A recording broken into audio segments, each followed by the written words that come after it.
Alright, hello everybody. It is Mystaria with Lilac Lolita. I am attempting for the first time to have Genshin drops enabled, so hopefully it works. Let's see, today I really want to continue on with the Sumeru stuff, so we'll go ahead and we'll do that. I do want to take care of the daily stuff first though, so. And this came back, so we'll do that as well. Let's get started.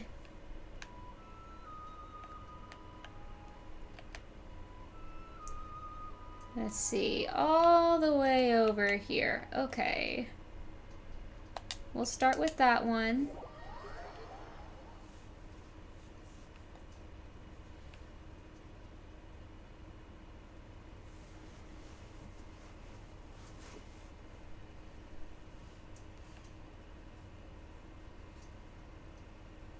Here we go.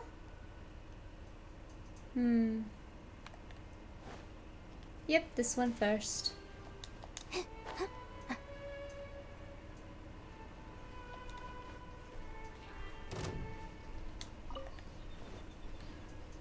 Nope. Oh, hello. That's interesting. Okay, we'll fight him. He'd probably end up coming after us anyway, so.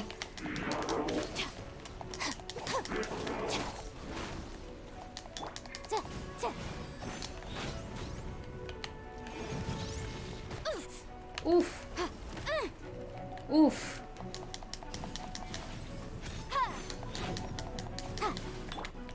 Stand with me. Judgment. Yeah. Shiver. Come on. No. I want him to stay in that area.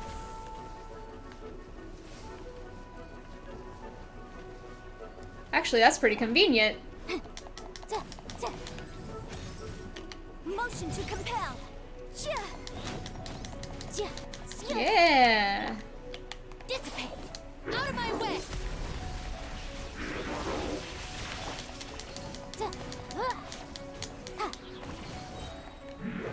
Time for your arraignment.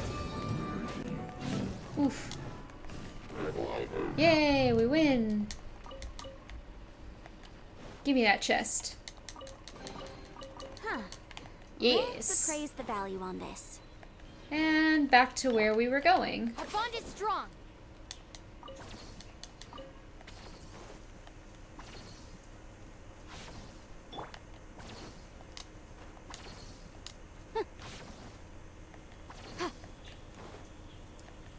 Get some valberries on our way. Oh, hello. You need help? How am I going to get past... Oh, hello, is something wrong? What are you doing? I'm trying to get to the watchtower at Stormbearer Point. I want to see if there's a storm brewing out at sea or not.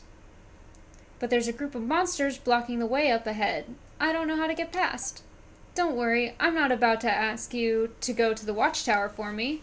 It's my duty. I must see it fulfilled no matter what it takes. You probably have things... Hello. You probably have things to do. Go on, don't worry about me. I'll figure it out. What? Oh, okay. She talks like she's got this one covered, but boy, there are a lot of monsters. Come on, let's clear out the area for Miss Vinton, shall we? Look at her. She's seriously thinking of just making an almighty run for it.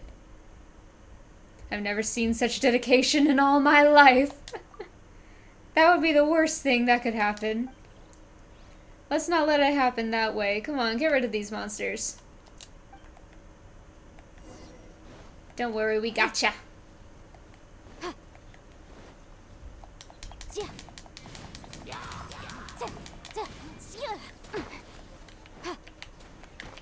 Incinerate! Want to get rid of the big guy first. Dissipate. Oof. All right. You can't run. Okay, he ran off the edge. He'll come back soon. Come on. Let me up. And attack. Yeah. You're toast.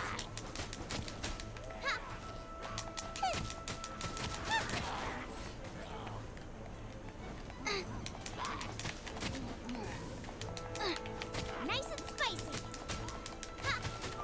Let's go, Xiangling. I don't care taking care of him last.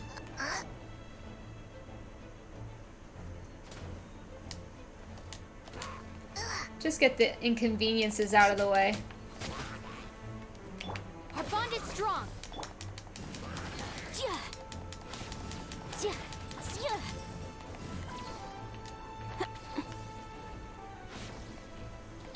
Oof.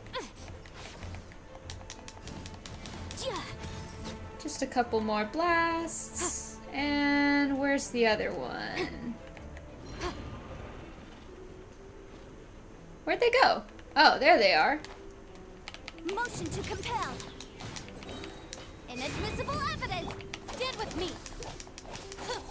You can't run. Boom boom. Yeah.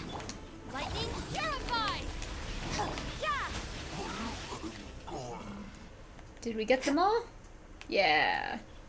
And Vind. There she went. Something the matter? Monsters are gone now. Really? Thanks be to the Animo Archon. I mean, sorry, I take that back. You're the one I should be thanking. How can I repay you? Oh, I've got it. Come and find me at the top of the watchtower. I'll wait for you.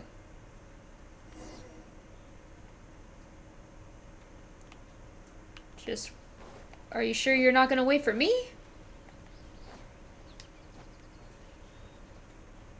Or not. Okay, that works.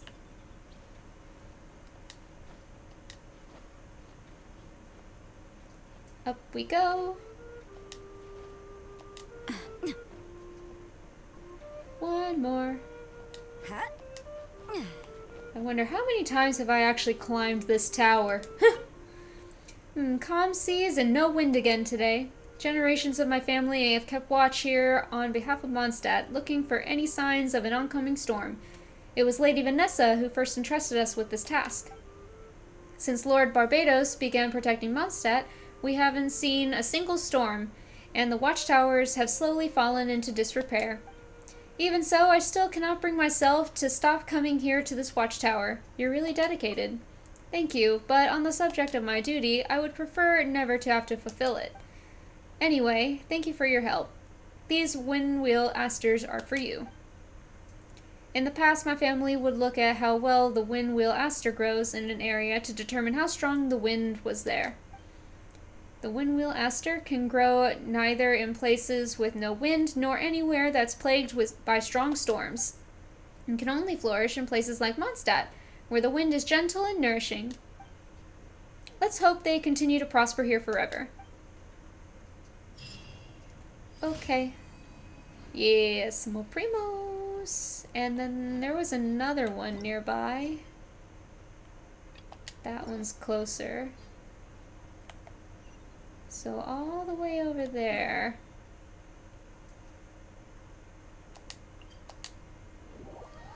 Teleport over. And we want that way. Work on healing on our way.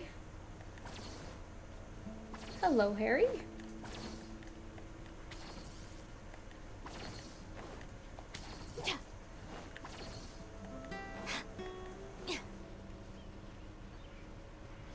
All right.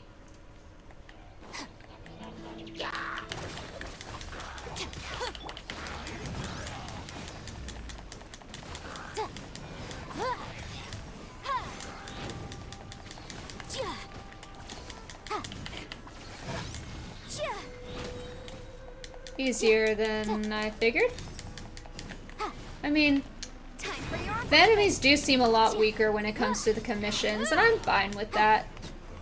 Helps get them done faster.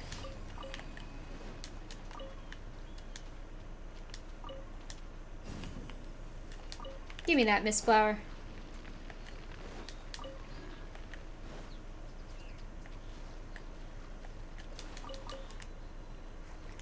Let's see. What else? Got some meat. Okay, so that seems to be it with that area. What's the next closest one? That way.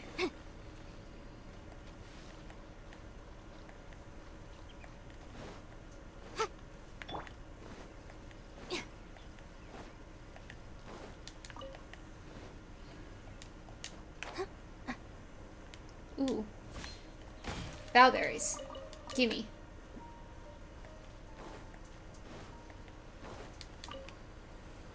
Always good to grab the valberries.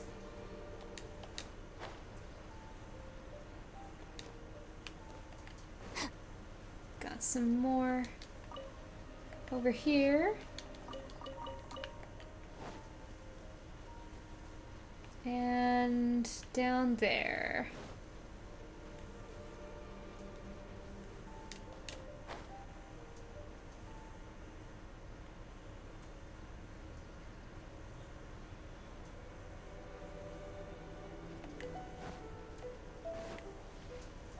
We're already so close.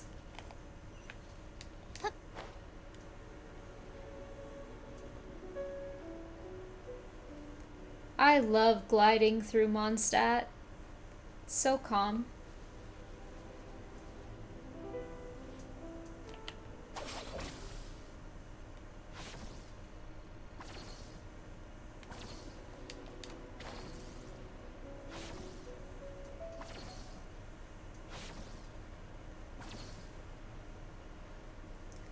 All right. The bond is strong. Punishment.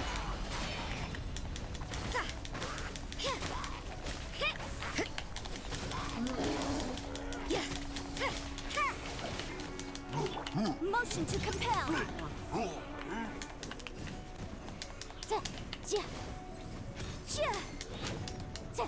There we go. He's down. Give me the stuff. Yeah.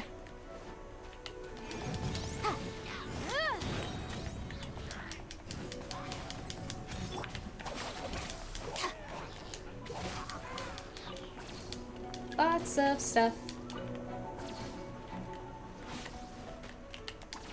Out of my way! Wrath of the flame! Incinerate! Come on.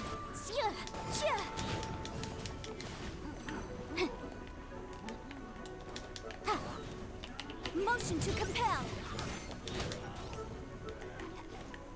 Grab some of the things that are falling.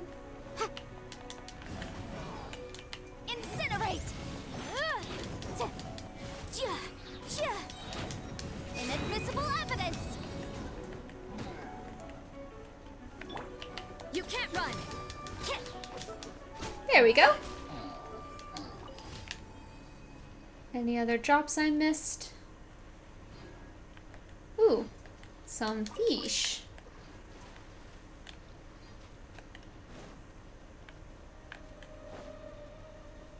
Little fox. And one more. All the way over there.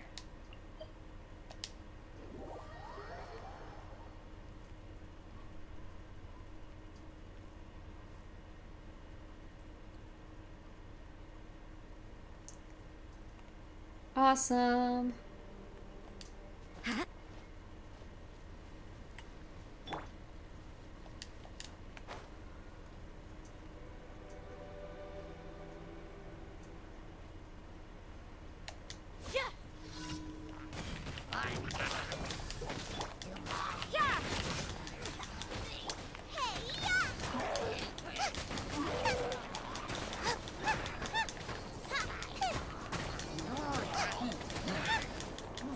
There we go.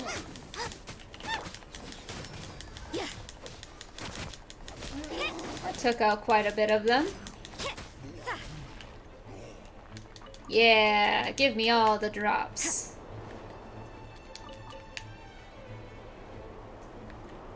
Where's the rest of them?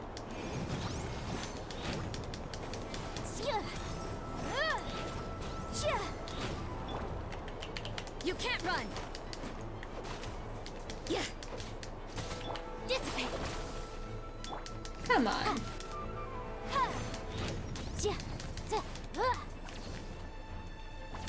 So far away. Boom.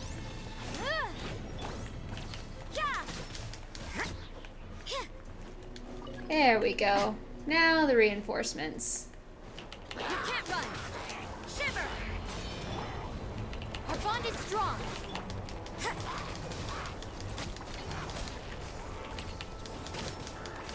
Get rid of all the little guys.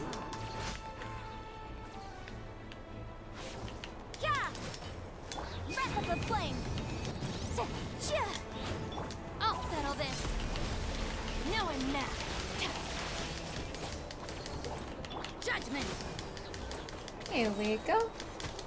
Punishment. Motion to compel. There we go. Hooray. Ooh, almost missed stuff. Perfect. And now... Hooray, that increased. Let's go claim our rewards.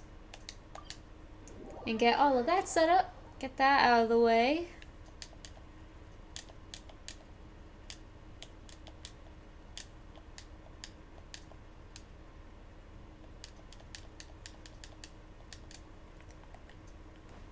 Awesome. Get with me. Let her do some healing. Ad Astra. Thank you for completing. Yeah, lots of primos. Ad Astra.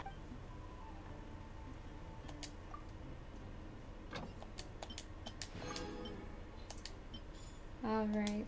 There's Liyue. And Inazuma. And Sumeru. Everyone's being put to work. Perfect. Thank you. Buy some weapons.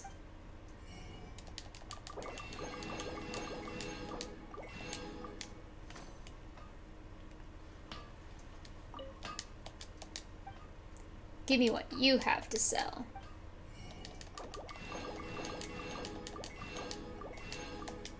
I like putting that stuff into the weapons. Haven't you heard? There's a strange Do wandering. you have anything cool?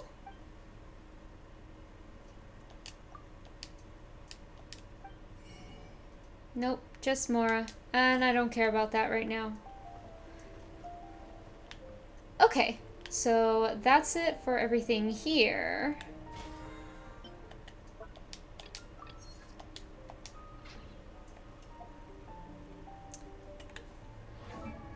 Do we need to do anything for our characters? Let's take a look. Yeah, still need to get those. Need to get some knockaweeds and some specter stuff. What else? Just need some of these. This one's almost good. Just need 2 more of these. Do I actually have enough that I could possibly craft them?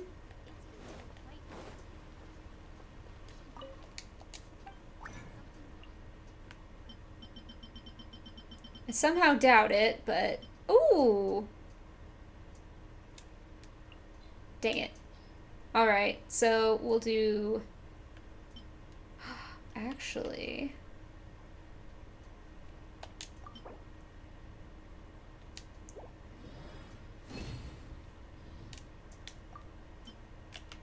Oh, I think this gives us what we need. Was there anything else that she needed? Yeah! Let's go ahead and get Rosaria ascended.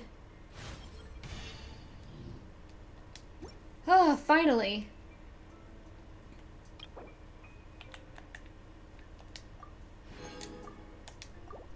Maybe we'll get to do some wishing.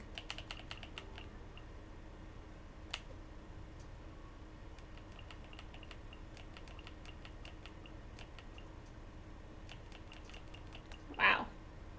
That's a lot. Okay, 81 to get her there for. That's okay. We can go ahead and do that. We'll do 80. And then... yeah, that and... there we go. Hooray! We have a level 80! Yeah, I know we got stuff for you, but we still have a lot of things that we need to get for her. Mostly these.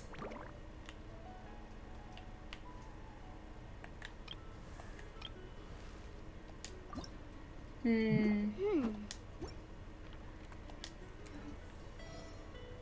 Oh, criteria well, for certificate that's fine exams with are me. straightforward enough. What it really comes down. Yeah, got those. To is whether you are willing to put in the time. If That's you even study and more. practice, then it's really not all that difficult. Yes.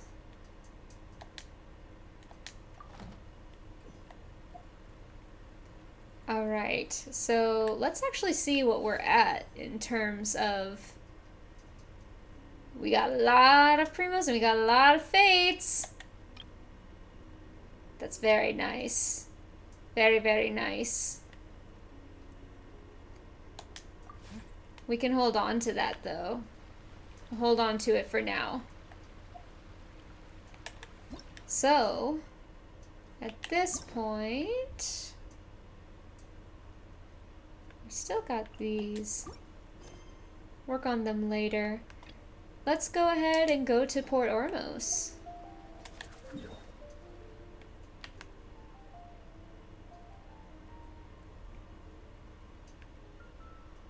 Actually, before we do that even, we need to go to our teapot. Make sure we collect all that stuff first. And then we'll go and do Port Ormos.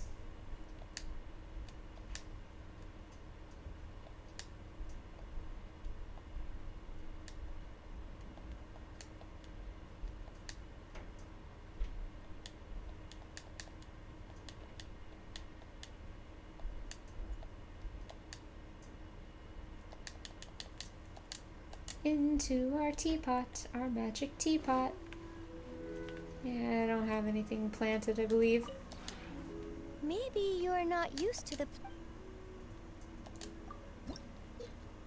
Give me that.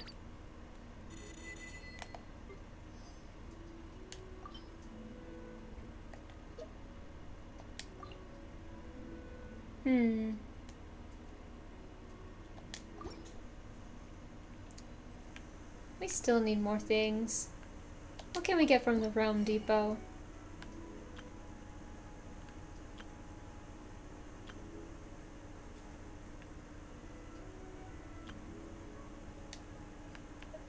Need these. And chili peppers. And knockaweeds.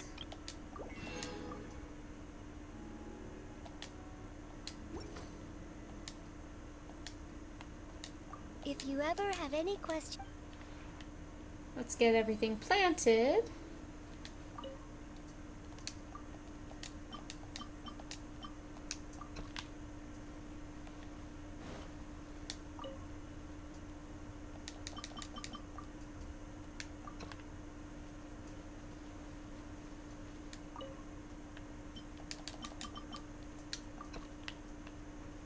Cool. Everything is set up over here.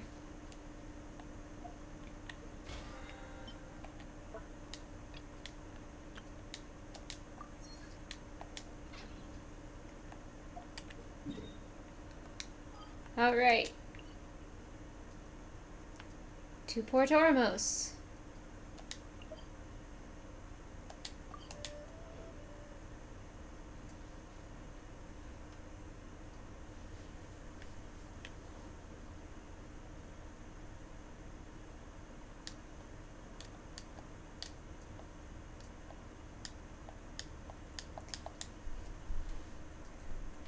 Let us go. Let us see everything Port Ormos has for us.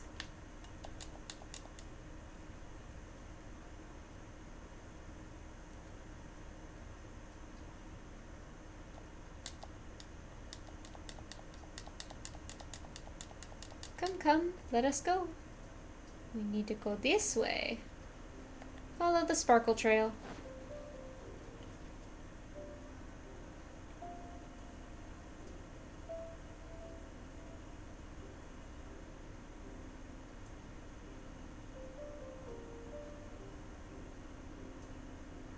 Come and have a good look yourself. Traditional spices of the highest quality, made with pride and experience. You've got a deal. I can't thank you enough for always looking after my business. Believe me, I'm not making this up. Several Eremite mercenary groups are nearly in open conflict, but does the core of 30 care? And that's not all. Did you know that... Wow! Talk about hurly-burly! This place is busy! Huh? Guess that's only to be expected for the largest port in Sumeru. Maybe it's because of what Dia told us earlier, but Paimon can't seem to shake the feeling that there's also danger lurking in these crowds. Ooh. Let's get our bearings so we can start looking for leads. We know that whatever the Academia lost is related to the gods. But other than that, we don't have much else to go on. Osvan told us to try posing as Academia students while asking around. Paimon checked the Akasha on the way here, and the Academia doesn't seem to have any research facilities in Port Ormos. Paimon doesn't get it. Won't we look even more suspicious going around saying we're Academia students and asking about the stolen item? Right, we should figure that out before doing anything else. Figuring that out could be crucial for the rest of our investigation here. Well, given all the people that come through here every day, if there's any information to be found, Paimon bets we could find it in the market. Let's ask around and see what we come up with.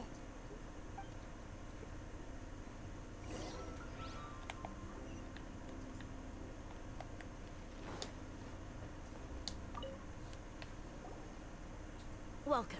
Welcome. How can I help you two? Hi there. We would like to ask you a question. Do students from the Academia ever come to Port Ormos? Of course. Especially around this time of year. Students from Sumeru City that are about to graduate often come to Port Ormos to cut loose a little. Many people often talk about how hard it is to get accepted into the Academia, let alone graduate. But those who finish their studies and go on to become full-time researchers at the Academia have it even harder. Sure, we may not be Sumeru City, but Port Ormos offers beautiful scenery and a stress-free environment. Some even say That sounds they want nice. to come to Port Ormos, so students and researchers come flocking here when things get to be too much at the Academia. You see over there? Those are students from the Academia. They look pretty serious. Maybe even a little worried. They've been looking worried and miserable ever since they got here a few days ago. If you ask me, Exams. the life of a merchant is better. So long as the Akasha teaches us what we need, then life is good. That's pretty Those handy. students seem to be discussing something. Wish we had Let's see if something we like can listen that. in. in our society. That would be amazing.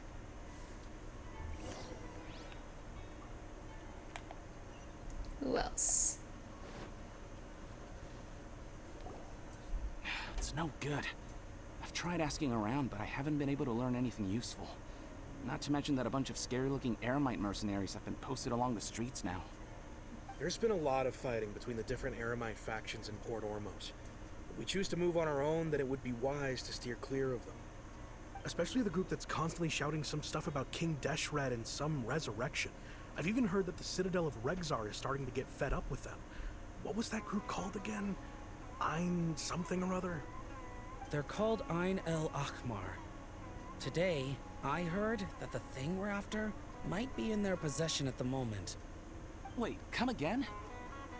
Don't you see? Many of the Eremites in Port Ormos deal with trading this kind of thing. They're usually pretty wary of outsiders, but not so with students of the academia. It's because the kind of goods that students are looking for aren't the kind of goods that Eremites are after. As long as they know you're a student, then deals can be made. I've heard that Ein El Hakmar likes to set up shop at the Jafar Tavern. Supposedly, if you're willing to part with 500,000 Mora, they'll give you info on anything. Wait, did you say 500,000? If information alone costs that much, then how could we ever afford to buy what we're looking for? I guess we might as well give up on trying to graduate this way. I wouldn't worry too much. Our field of research is very niche. Who else could possibly be after that kind of shady knowledge? I bet it's practically worthless to anyone aside from us. No, I guess that makes sense. Then the only thing left for us now is to find a way in. Why don't we all just pool our money together and pay for the information? Whoa! Did you hear that? A niche field of research and shady knowledge? It all sounds pretty suspicious to Paimon. Is knowledge something people just buy and sell like that? Whatever was stolen from the academia was also related to knowledge. It's very suspicious indeed. So, what's our plan?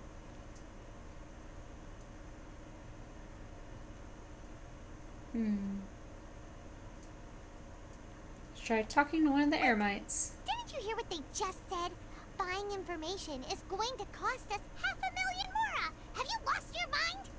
Reliable information is worth the price. I won't let them off easy if it turns out to be a scam. Oh, all right.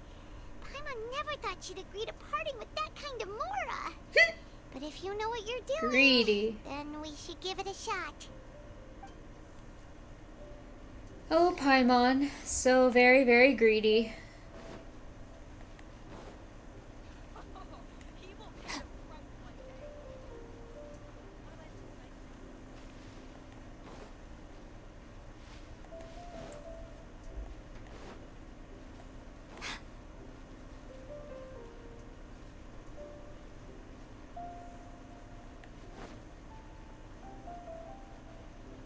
This is the place we heard those students talking about.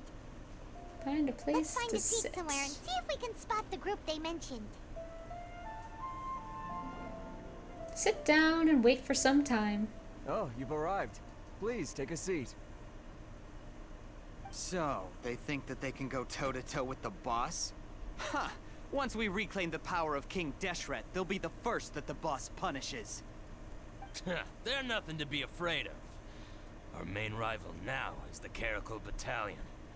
They've also amassed a significant amount of Mora this time, so we mustn't underestimate them. How can the Caracal Battalion compete with the boss when they're nothing but a bunch of money-grubbing opportunists out for a quick Mora? Yeah, with Boss's fervent devotion, he'll be able to use this power to bring our god back this time. Huh. All these guys talk about is King Deshret, so they're probably the ones we're looking for. Greater Lord Ruka Devata. That traitor and her followers must not be spared. The day will come when King Deshret exacts vengeance on Sumeru, and all of them shall be punished.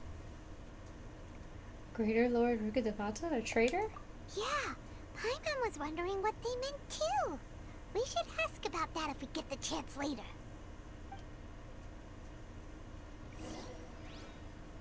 Get some information from the Eremites.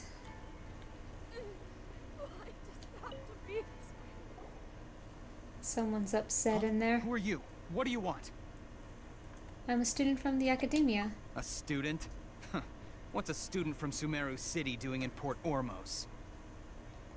I'm looking for some info about a certain something. Ah, well, if it's info you want, you've come to the right place. The question is, can you afford it? Ooh. Do the 50 or do the 500 like they want? I wonder what happens if we only did the 50.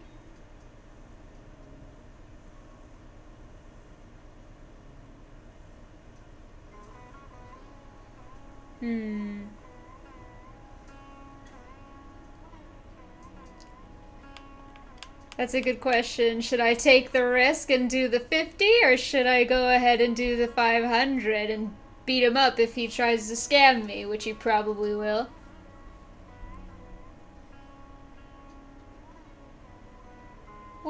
We can go ahead and do that, because we'll probably have to fight him anyway, and we'll probably keep the Mora.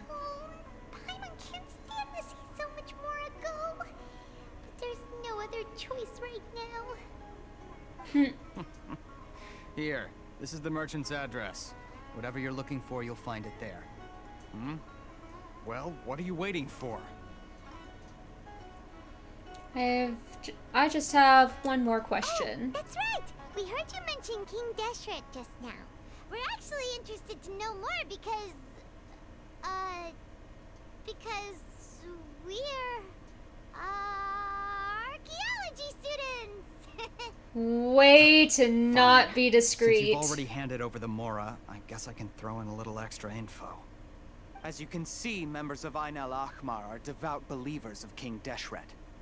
Years ago, King Deshret founded the great desert nation that was our homeland. It was an advanced civilization, far beyond anything you'll see in present-day Sumeru. King Deshret was the rightful god of wisdom, but he was betrayed by a companion he trusted. She even stripped him of his title, God of Wisdom. So, you mean the traitor was... Greater Lord Rukkhadevata, yes.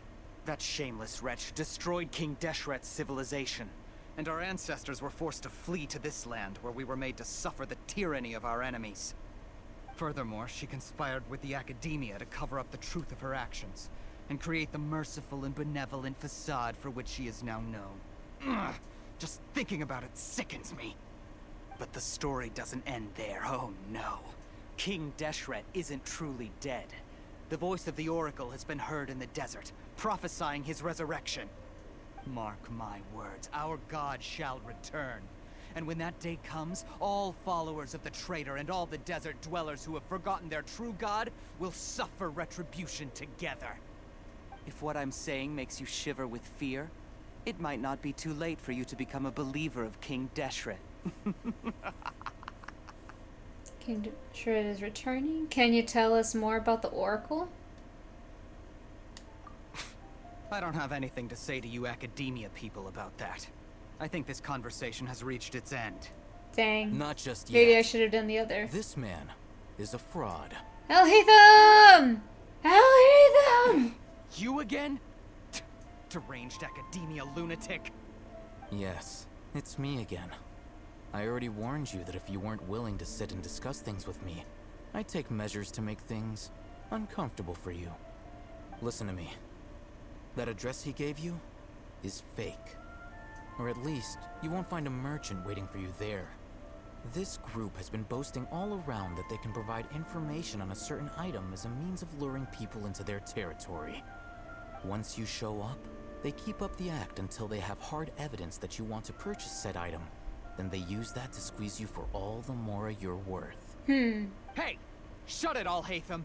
What are you playing at, trying to ruin our business like this, I told you the other day. I wish to discuss my terms with your boss. Ha! The boss made it perfectly clear that he won't negotiate with you. Yes, and in no uncertain terms. But that was then. It does not preclude him from changing his mind in the future. Very true. I'm warning you. Don't push us, or this could get ugly. We don't usually get rough with people from the Academia because it just complicates things. For a lunatic like you, though, we might just have to make an exception. That's a bad If you're suggesting idea. that we escalate this from a verbal exchange to a physical one, I accept. After all, even the Archons used war to negotiate the ownership of Tevat. If, on the other hand, we can't agree on any means of negotiation at all, then I'm afraid my next course of action will sting a little more than the mere falling through of a few business deals. I will jeopardize the Eremites' reputation, which I know you value above all else. I am quite confident that if I began to take such action, your boss would willingly approach me himself. However, I fear that by then, some things will have happened that cannot be undone. Also, a word of advice. Sneaky, sneaky. I suggest you tell your boss exactly what happened here today. Otherwise, he might blame you for not telling him in the future. What did you say? Consider this. Have I ever failed to follow through on my word in the past? This guy is really out of his mind. Okay then. If you really have a death wish, let's meet a week from today. The pier in front of the Pharos Lighthouse, 4 o'clock in the afternoon, sharp. Don't expect us to hold back. Gotta get some Goonies. Not so fast. First, you return the 500,000 mora to them.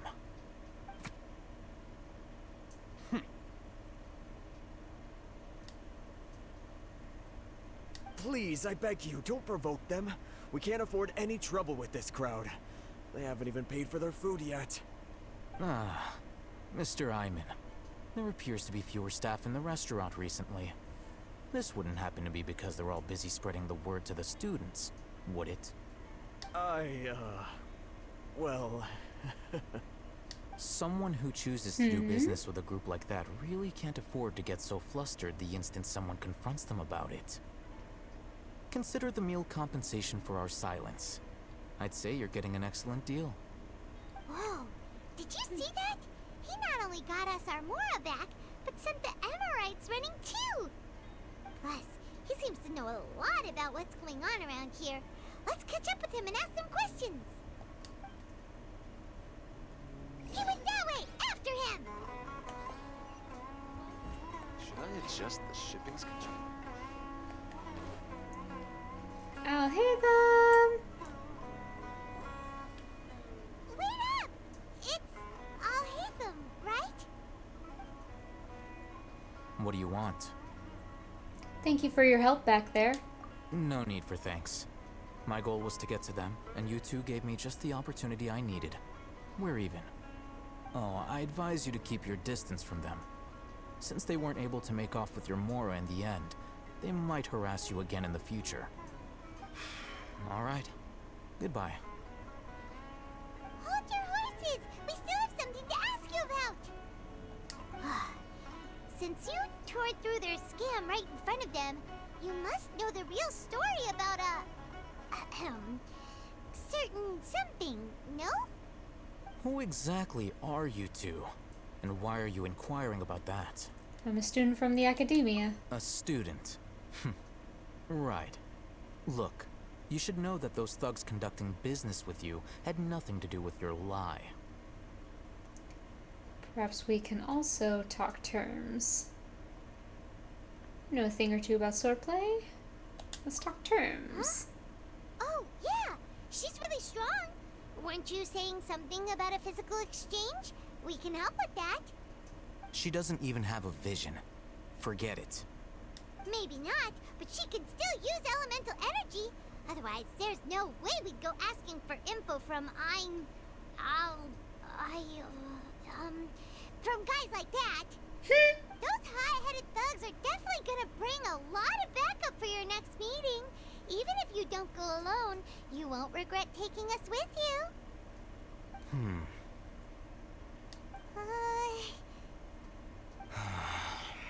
All right, I accept.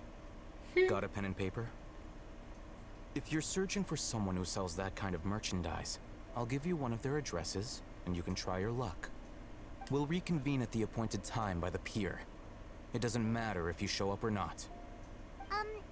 So, since you were happy to give us this merchant's information, does that mean you can tell us exactly what we're after? You were willing to part with 500,000 Mora for something and you didn't even know what it was? Okay. Well, if you truly are as skilled as you claim, then you can beat the answer out of them when they become hostile. Look, if you've been making inquiries, then you have to know something by now. Tell me what you know so far, so I don't waste time repeating information. We know it's connected to the academia somehow, and that not only do the Eremites deal in it, but some students want to get a hold of it too. What else? It seems like some kind of knowledge. You know almost everything there is to know, but you're unable to compile this information because you've never seen the object before. This is what you've been looking for. Huh? Paimon can't tell what it is. It looks like some kind of ornament. This is a knowledge capsule. To put it simply, it's a vessel that can store a fixed quantity of canned knowledge. It's like a miniature Akasha. Anyone who links it to their personal Akasha terminal instantly becomes privy to its contents. Ooh. It's like a hard drive of additional information. Correct. Anyone.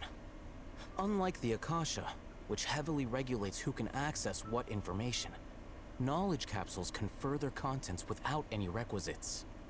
That's amazing. It's essentially a convenient and harmless Paimon's vestibule all for starry-eyed. knowledge. Unfortunately, it's illegal in Sumeru to privately possess or trade them. They were created as a means for scholars to transfer knowledge gained from Irminsul into the Akasha, and are intended to be destroyed immediately after use. But despite strict regulations, some of these knowledge capsules will always escape destruction. After all, there will always be those in this world who are dissatisfied with life as designed for them by the Akasha and wish to change their fate. Over the past century, a wide variety of canned knowledge has been leaked from the academia. Now, in Port Ormos, the valuable ones are a means to Mora for the Eremites. I don't like them referring to it as canned knowledge. It just makes me think of, like, canned corn. Or something. Like canned vegetables. Meanwhile, those which the Eremites deem to be useless to them occasionally prove useful to the common citizens and hapless academia students. Well, I think that about sums it up. I heard that the academia lost something recently. Seems like it was a knowledge capsule. Ah, so that's your true objective. I want to learn more about it. With our current arrangement, I don't believe I can offer an answer. Perhaps we can negotiate further. You're still resolved. Fine. Let's talk somewhere with fewer people. I'll hate them as a logical man. Talk negotiations. And he will assist.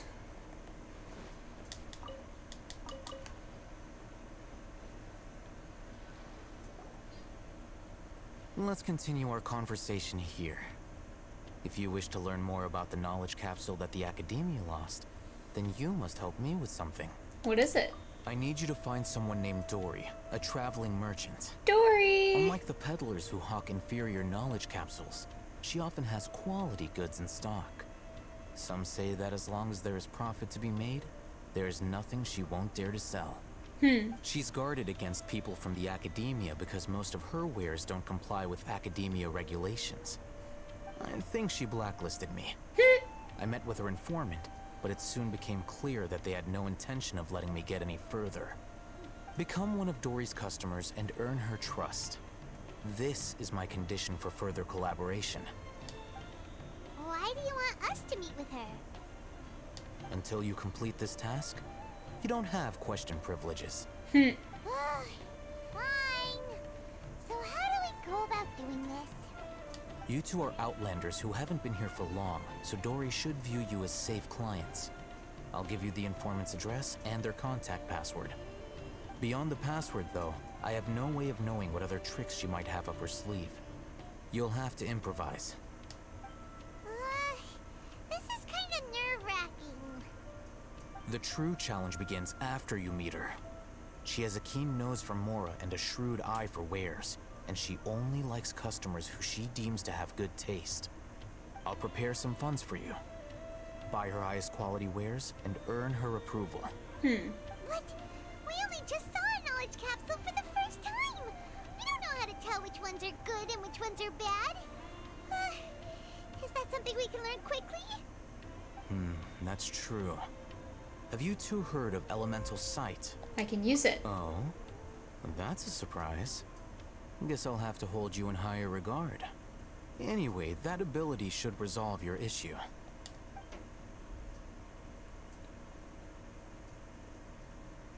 Here are 2 knowledge capsules. Tell me, can you detect any difference in their quality?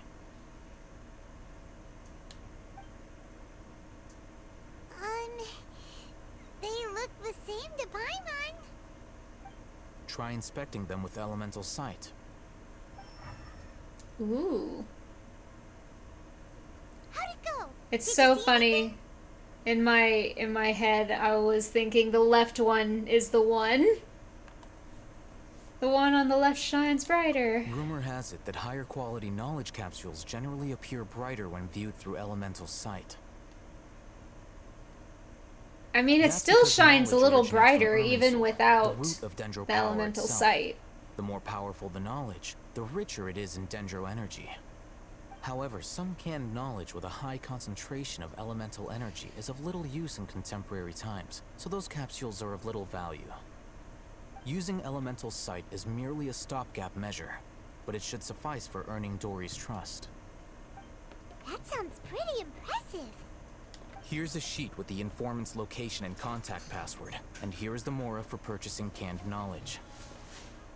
Don't be cheap. You'll need to spend to catch Dory's eye. If there's any Mora left over, just keep it. Oh, and be sure to exercise some caution. There have been Matra present in Port Ormos lately. Your efforts will be for naught if they catch you. Matra?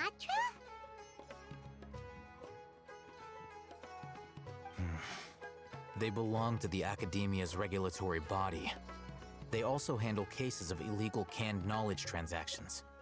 Like I said, the Academia has banned both their trade and possession. The Matra are razor sharp. You're in for nothing good if they lock their sights onto you.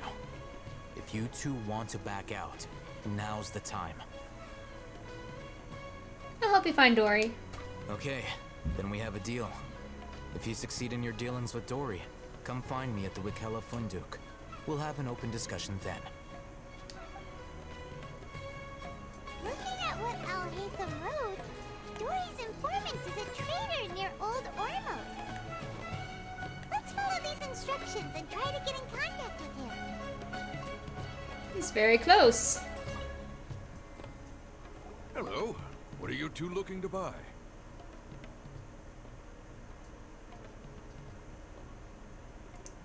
Want to buy some raw har fruits. Some unripe har fruits. What a unique palate. We have unripe horror fruits, but we usually keep them in the back. I'll have someone escort you. Following the paper got us past the first round. Ronak, these two want to buy unripe horror fruits. Show them to the warehouse. Got it. You too. Please follow me. You two have a fascinating fashion sense. We haven't seen a customer wearing a Sumeru rose for quite some time. Hold on. Let me think. Sumeru rose means common merch. No. Look again. We're obviously wearing morning flowers. Ah, my mistake. I do apologize. Whew. That pop quiz sure was scary. The warehouse is up ahead. Please follow me.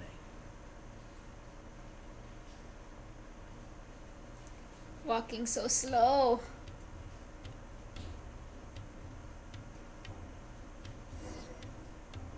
Before I retrieve your products, I need to confirm a few things. Please forgive me, but we may not have sufficient stock for you today. Earlier, many of our hara fruits were taken by mice.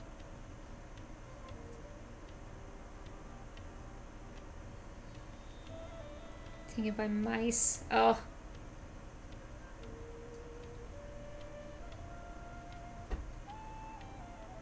Sorry to hear that. Hold on. That's not Ah. it. Taken by mice. Dang I'm it, sorry, I forgot. But as things currently stand, we won't be able to fulfill your... He's cautious of us. Let's take a closer look at the paper that Al-Haytham gave us.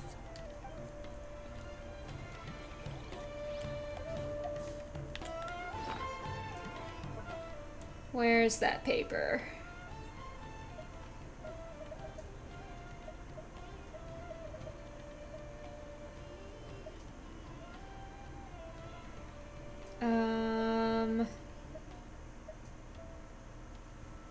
Is it not in these? Is it further down? Ah, here we go. Alright, so a mouse means, okay, morning flower, looking to buy canned knowledge.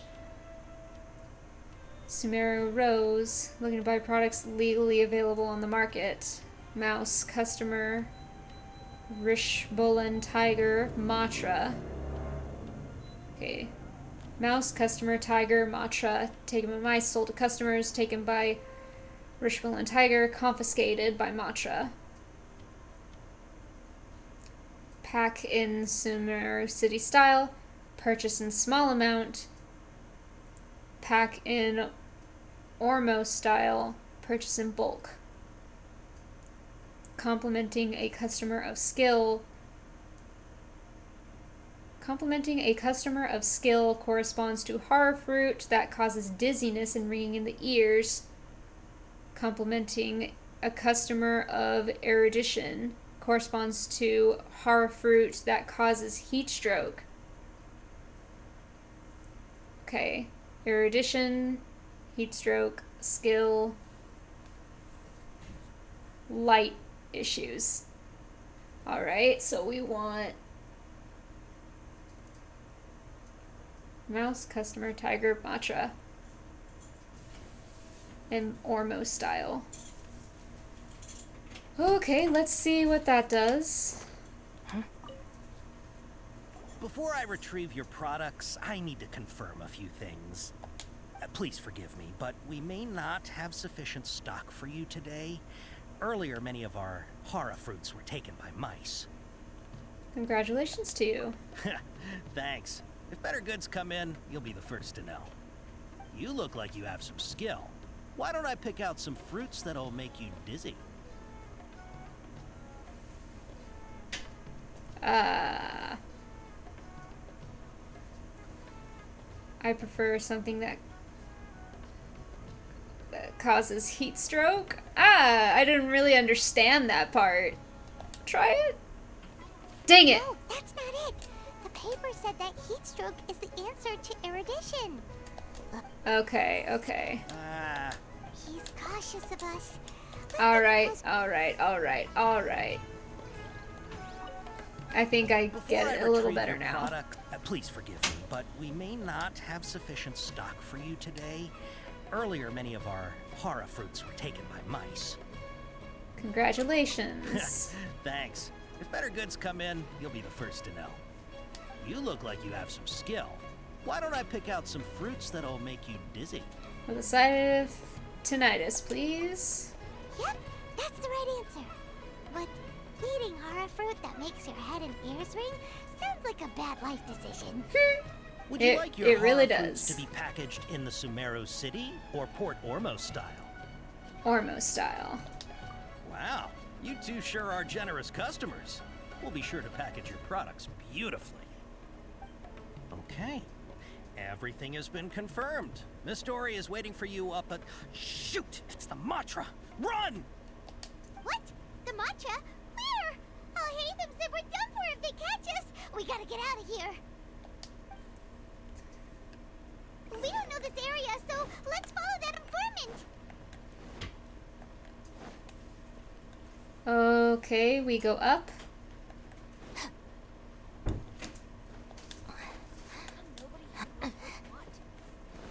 Whoa.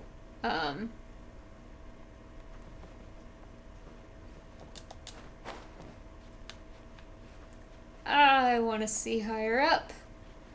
I can't tell where we are. You know what? Okay.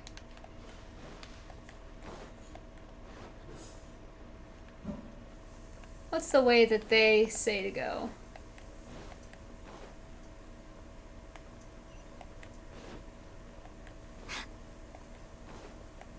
That makes more sense. Okay.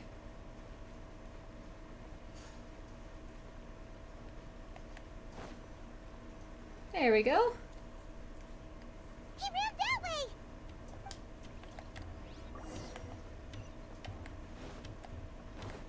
Off we go to continue running.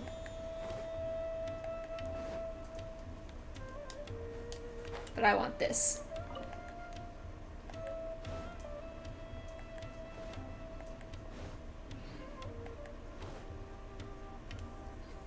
Look, he's over there!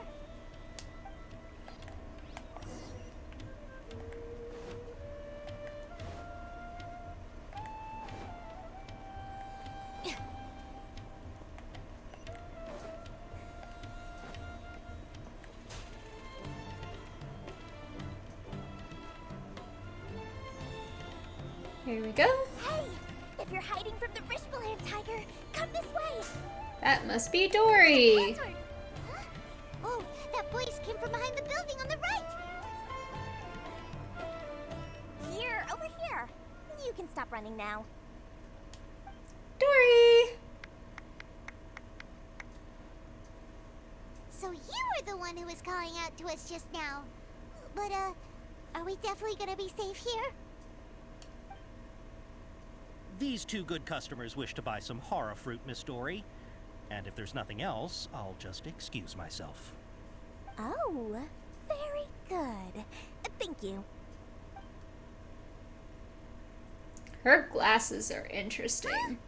Wait, you're Dory? I'm unsure that you'd look a whole lot scarier. Hey, what are you trying to say, Princess Pea-Brain? I can be scary enough when I need to be, believe you me. If you don't watch what you say, then you can forget about doing any business.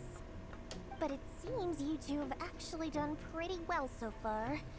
Not only did you manage to find the informant, your reactions were also pretty sharp.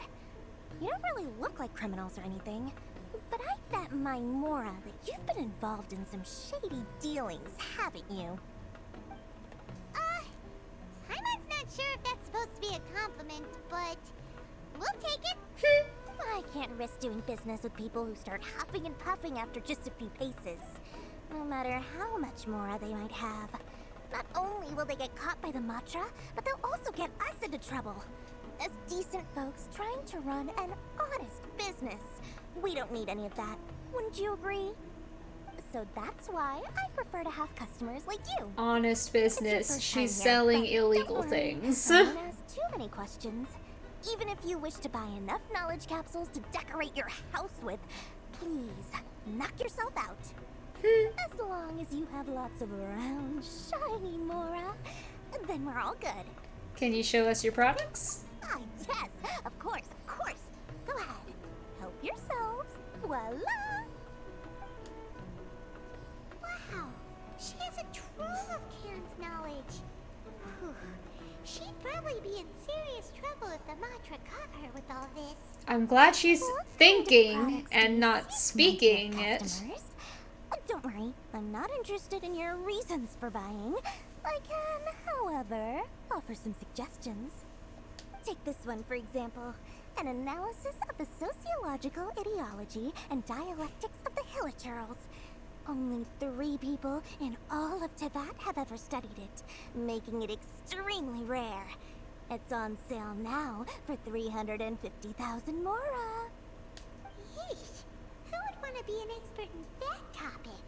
But we already know someone that wants to know about Hilichurls. The architectural styles and construction methods of Tevat in the early Archon War period. With this one, you can become an expert in historic architecture preservation and find an excellent, well-paying job in nearly any nation. Ooh, now this sounds like it could be useful. That really does sound useful. 2 million Mora, and it's yours. No discounts. Whoa! That's a lot of Mora! Of course, you are free to pick whatever your heart's desire. The contents and price of each knowledge capsule are indicated in small text on the body of each one, down at the bottom. Alright, let's try the method that Al-Haytham mentioned.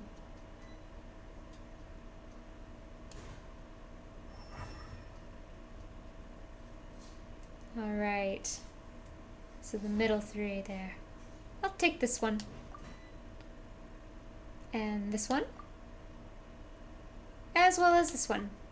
Ah, you've really got a good head on your shoulders, and quite the eye for quality. You pick and choose a variety of canned knowledge. We'll take these, please and thank you.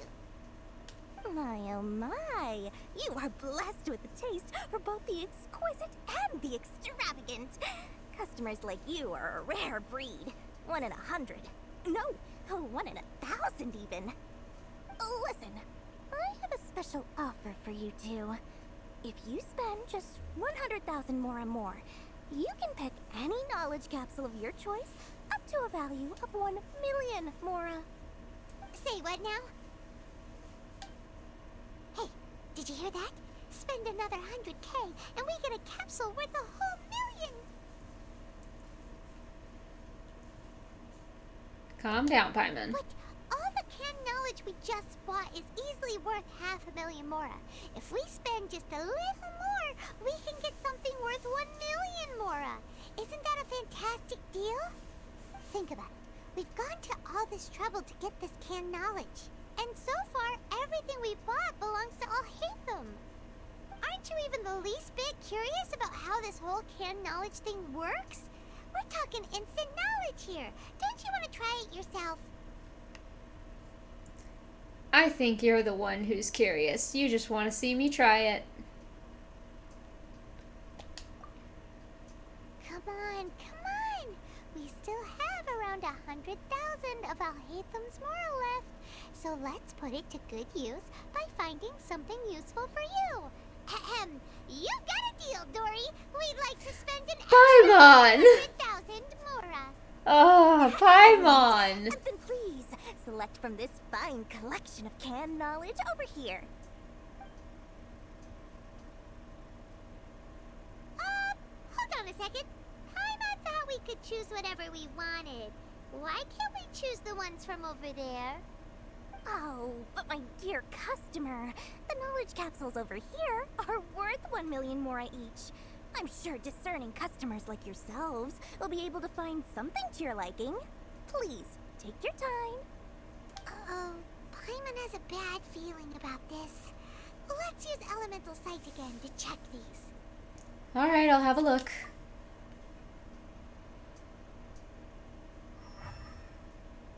Nope.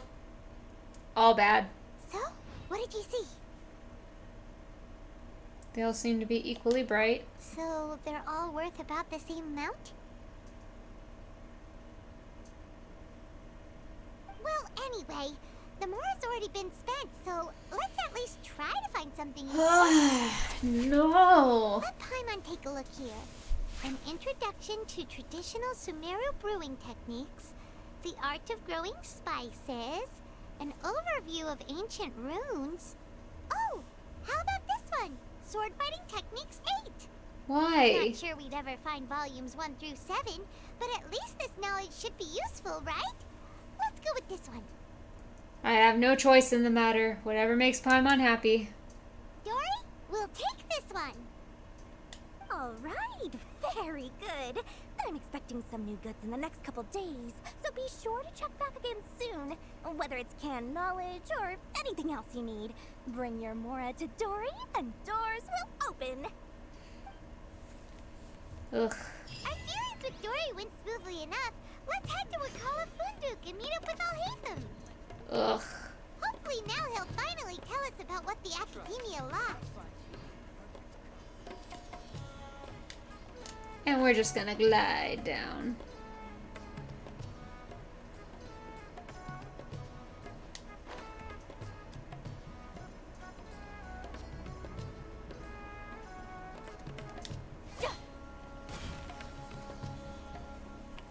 Ha! You two made it. And from the looks on your faces, you were successful. Whoa, there's so many people from the academia here. Why would you pick this place as our meetup spot? Well, Wikela Funduk is under the Academia's control, so naturally the Academia has people working here. I came to Port Ormos under the pretense of conducting official business. You're a pretty daring guy. Relax. No one here is interested in anything we say, and the Matcha won't come here. Okay now, tell me how your encounter with Dory went. You bring Alhaitham up to date and give him the canned knowledge you purchased. Okay, we did what you asked. So, can you tell us about the knowledge capsule that the academia lost now? Before that, I have to ask, why are you two so intent on tracking it down? You don't have to answer, of course. We want to meet with the Dendro Archon. Yeah, she just wants to meet the God of Wisdom and ask her about something important. We've been in Sumeru for a while now, but we still haven't found a way. When we heard that the Academia had lost something that might be related to the gods, we came here in case it turned out to be our lucky break. In that case, you're on the right track. A short while ago, the Academia lost a knowledge capsule in the desert. It's supposedly a divine knowledge capsule. Use it, and you'll gain the wisdom of the gods. Ooh. Wow. That sounds really awesome. Such a thing as that? Hey, if we find it, do you think we could learn how to meet the Dendro Archon? Ooh, or even how to find your brother? I highly doubt it has any mystical properties, but it does indeed exist. And it's right here, in Port Ormos. Alhaitham has it. So, where exactly? Alhaitham has it. That's what we need to find out next. Guaranteed. Guaranteed he has it.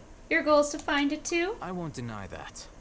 I am investigating because I'm curious as to what the divine knowledge capsule truly is. He didn't say anything As you about know, the one he was the Eremites holding. in Port Ormos also have their eyes on it. It is an extremely precious item. The knowledge contained within may bring great power or wealth to whoever has it in their possession. Several brigades have been vying for ownership of it as of late, but there is still no victor. My personal finances and connections cannot compete with those of the Eremites. After attempting various methods, I finally managed to reach a tentative agreement with several brigades. I agreed to forego ownership of the divine knowledge capsule in exchange for the opportunity to study it. After all, there's no harm in understanding what it is. However, there are those who are less amenable to negotiation, such as those from Ain al-Ahmar. They adamantly believe that the divine knowledge capsule contains King Deshret's power, and that he will return to this world when they obtain it. They refuse to let anyone from the Academia tarnish their deity's soul. So you kept hounding them because they refused to cooperate with you? Yes. Ain al-Ahmar isn't exactly wealthy, but its members are determined to get that capsule by any means necessary. To that end, they've resorted to many methods more foul than fair in order to amass sufficient funds. So, I've been sabotaging their business to force them into negotiating with me. The divine sounds knowledge like capsule should be Alhaitham. up for a secret auction within the next few days. Each brigade will place their own bid, and the prize will be covertly given to the winner. To ensure the capsule's security and to evade the Matra's notice, the winning brigade will not publicly disclose their victory. Unless I know whose hands the divine knowledge capsule ends up in, my agreements with them will fall through. Dory is the most reliable source of information, but that avenue was previously closed to me. With you on board now, the situation is different. In other words, you wanted us to befriend Dory so you could find out where the divine knowledge capsule is. Yes, you can say that. But this arrangement harms none of us. The day after tomorrow, go back to Dory and try to purchase information on the divine knowledge capsule's whereabouts. If she has no information, wait 2 days and approach her again. If I get the opportunity to study the Divine Knowledge Capsule, I will relay my findings to you. Will that suffice as compensation? That's exactly what I want. Okay. Then we'll meet up in 2 days. Haytham, before you go, we actually bought a knowledge capsule for ourselves, but we're not sure how to use it. You two want to try using a knowledge capsule? Sure, I can teach you. Doing so right under the Academia's nose is a bit problematic, though. What do you say we head to the outskirts of town?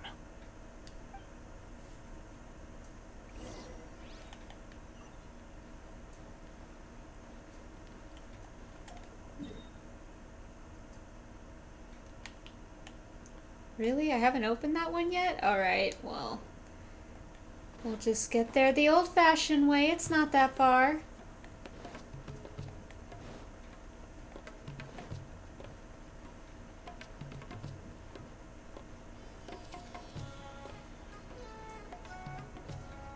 I love Sumeru's music.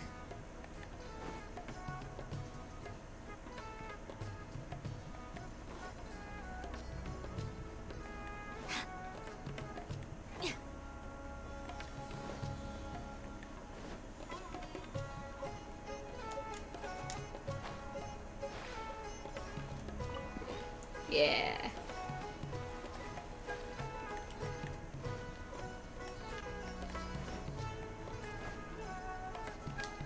Get that mint. All right, this place works. Show me the capsule you purchased. Here. Sword Fighting Techniques 8. Huh. A combat class knowledge capsule.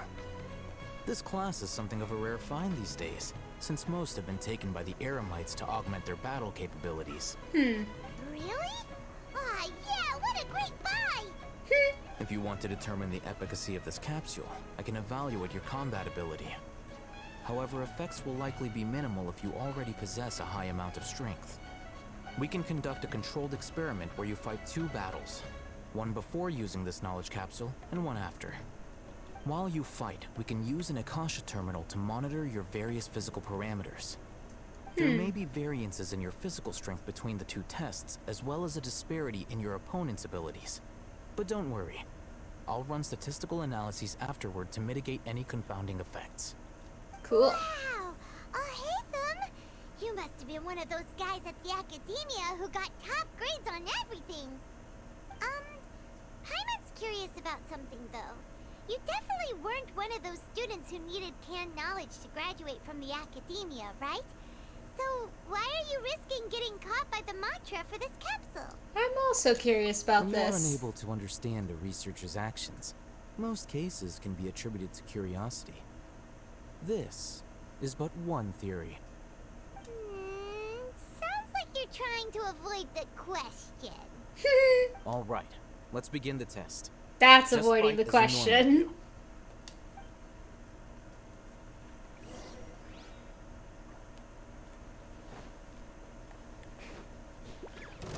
Our bond is strong. Boom, boom! Ha. Ja. Ja. Ha. Time for your arraignment! Incinerate! Ja. Ja. Ja. Ah. Mint. All right. We beat I'll them. link your Akasha terminal to record data. The next step is to use this knowledge capsule. Hold it in your hand. I'll help you establish a connection with it so you can activate its power.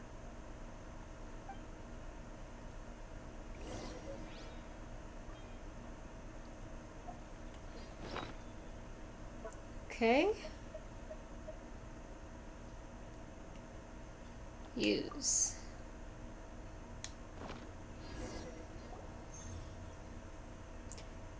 As if I saw countless sword-wielding figures fighting one moment, and then in the next they disappeared into the recesses of my memory. feeling? I felt something for a moment. Whatever was inside the knowledge capsule became a part of my memory. You mean that it worked? All right. Time for round 2. Fight with the same composure as before.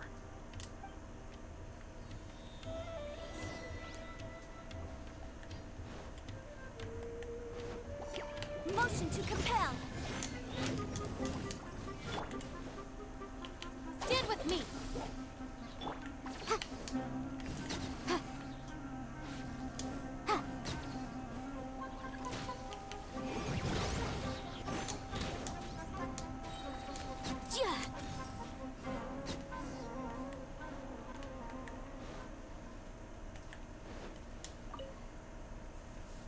Now, I'll start recording data again. Oh, Hatham, how's it going? Well, the knowledge capsule you purchased did improve her combat capability. During the second fight, her overall fighting performance increased by 0.073%. Not even 1%. Not even 0.1%. Wait, how much? Basically 0. Dory's such a jerk! She totally scammed us! 1 million Mora? This thing isn't worth a tenth of that amount! Of course, this could be because she is so powerful that the capsule's contents were unable to produce a substantial increase. At the very least, this test allowed me to gain more insight into you two. Our deal seems increasingly worth my investment. I'm heading back to Ikela Funduk. I await your response in 2 days' time. This is Mora for when you ask Dory for information. Pay her as much as she requests. Cool.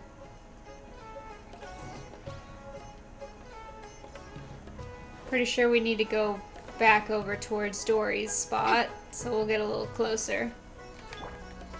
Our bond is strong. And heal up.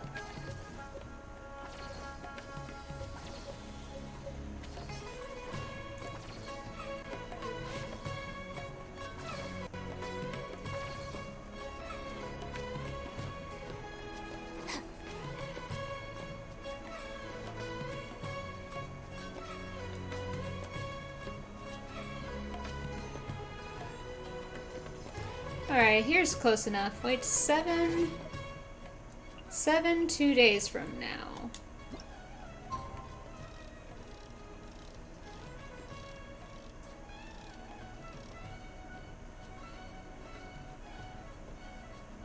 Good enough.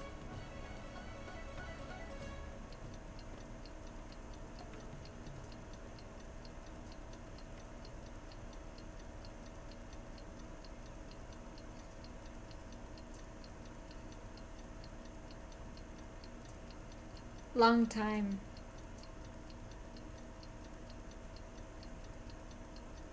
Hello.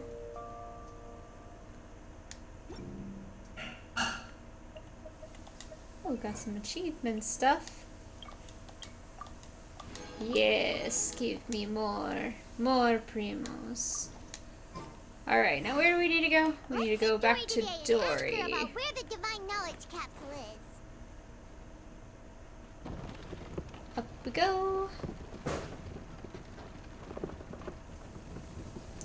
I am doing alright. I felt like playing Genshin today instead of Stardew Valley, so we're here. And I figured we'd try doing some drops.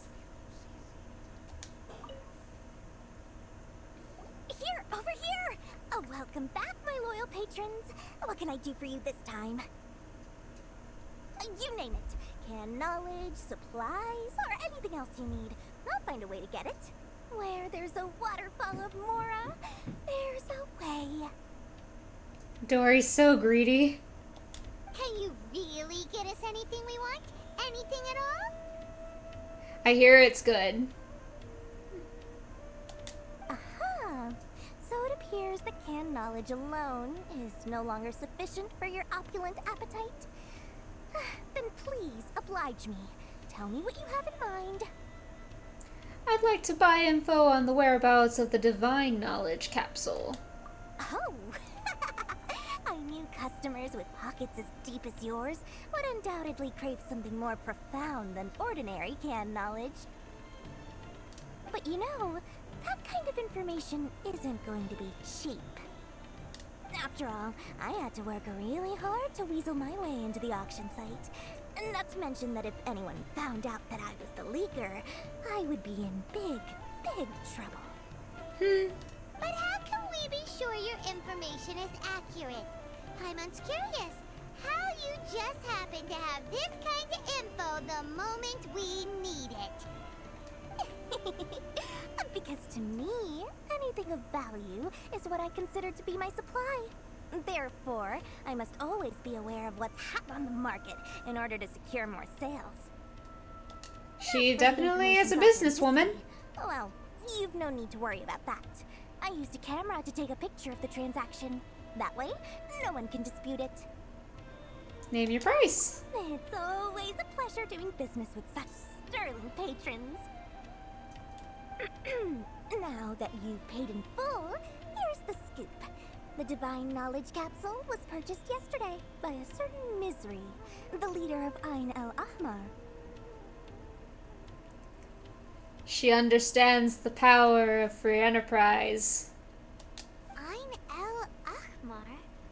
You mean the Aramites who worshipped King Deshret? Even though what she's doing is illegal. But information is very valuable. That much is very true. The group has done everything in their power to obtain the Divine Knowledge Capsule. After all, they believe it contains the power of King Deshret. That Divine Knowledge Capsule is unlike any other canned knowledge I've seen before. It was glowing bright red. Ooh, a red one. The Eye of the Red. Interesting. It doesn't flow off the tongue, though. The capsule is clearly visible in the picture I took. You can look for yourself. Thanks for the info, Dory. Please, it's my pleasure. It's all thanks to discerning customers such as yourselves that my efforts yesterday were not in vain. Please, don't hesitate to contact me if you ever need anything else in the future. More effort, Dory, opens doors. Well, we figured out where the Divine Knowledge Capsule is. It turns Yeah. out it ended up in the hands of Ain el-Ahmar. That would make a lot more sense, and that's what I was thinking too the moment you said that, the moment that you said what it was supposed to mean. I was like, that sounds weird.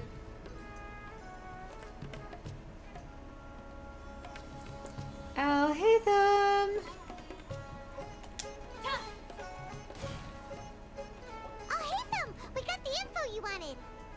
Really? All right. Let's hear it. The very group we're about to face. Dory even gave us evidence to verify the intel. Have a look. Huh, look at that. Clear as day. It must have taken some guts just to infiltrate the scene of the Eremites' transaction. But then, to get close enough to take a picture like this. Bold move, Dory. Very bold move. All right. Dory is definitely a The person in very this picture powerful is indeed informant. Misery, the leader of Ain el-Ahmar. And the glowing red capsule he's holding appears to be the Divine Knowledge Capsule. In which case, if we play our cards right, when we confront them next week, we should be able to force them to show their hand. At first, Paimon didn't get why you were provoking these Ain el-Ahmar guys. But now, it sort of makes sense. Everything's playing right into your hands. After we defeat them, we can finally have a serious talk with their boss and get them to lend us the Divine Knowledge Capsule. Thank you for your time and efforts. Take a few days off while I make some preparations. Let's meet up again on the afternoon of the arranged date, 3 o'clock sharp. We'll be there. See you then. A few days later, on the day of the meeting with Ain el-Ahmar. Al-Haytham sure is taking his time. he is. Sorry to keep you waiting. Let's head to the pier in front of Faros Lighthouse. Yep, let's go. Alright. All the way over there. And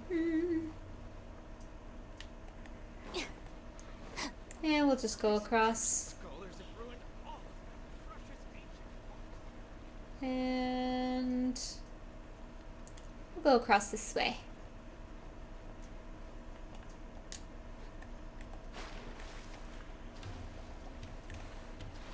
I do like the diving animation, but I also think it's pretty useless. It's less efficient than just jumping off and gliding and then falling into the water.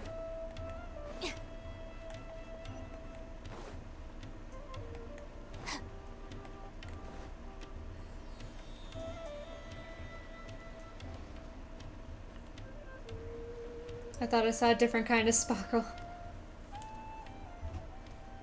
Oh, hey, Thumb.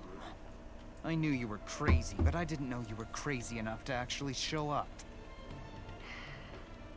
Yeah, I've seen people do that with the little cannonball animations. I'm like, oh, that's so cute.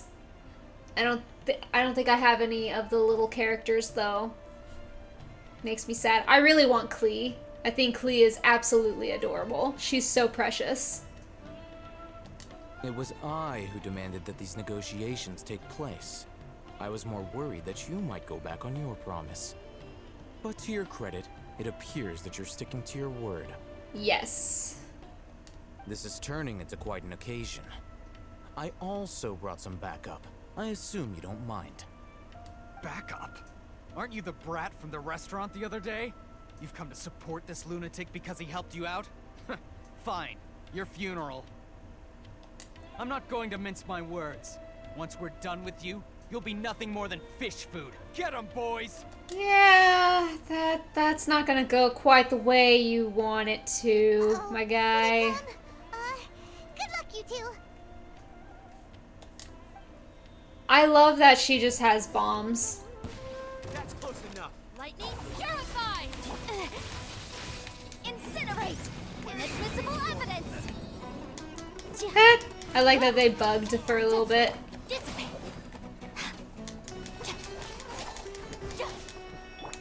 Eat this!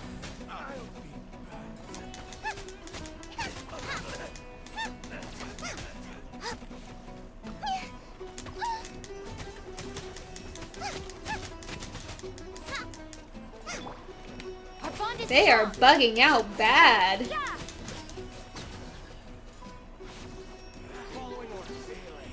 Lights out.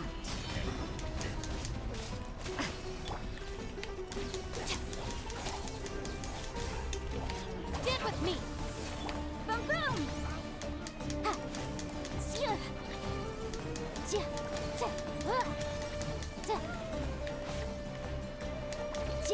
Motion to compel.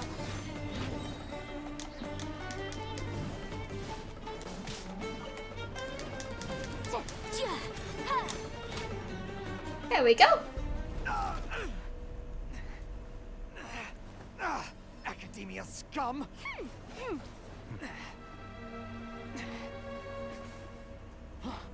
Boss! Finally! Did you use it? Great! Now we can...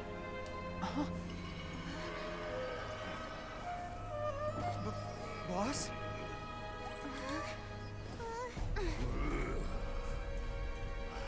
This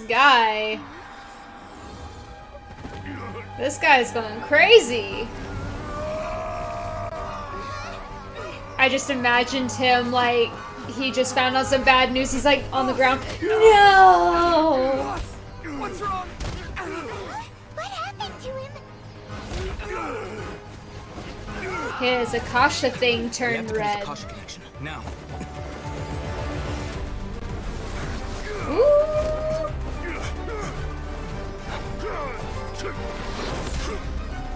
I love this.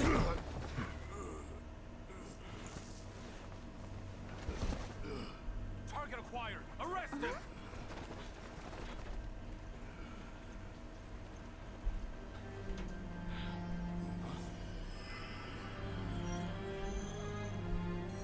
Do not impede our work. Is that understood, Alhaitham? Of course. Right? I was trying to help. Take him away! He took it!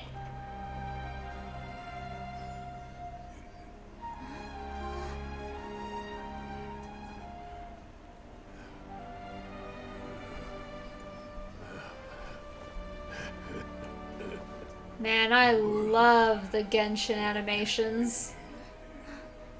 Their cutscenes are gorgeous. What in Tibet just happened? It's like that big guy suddenly lost his mind.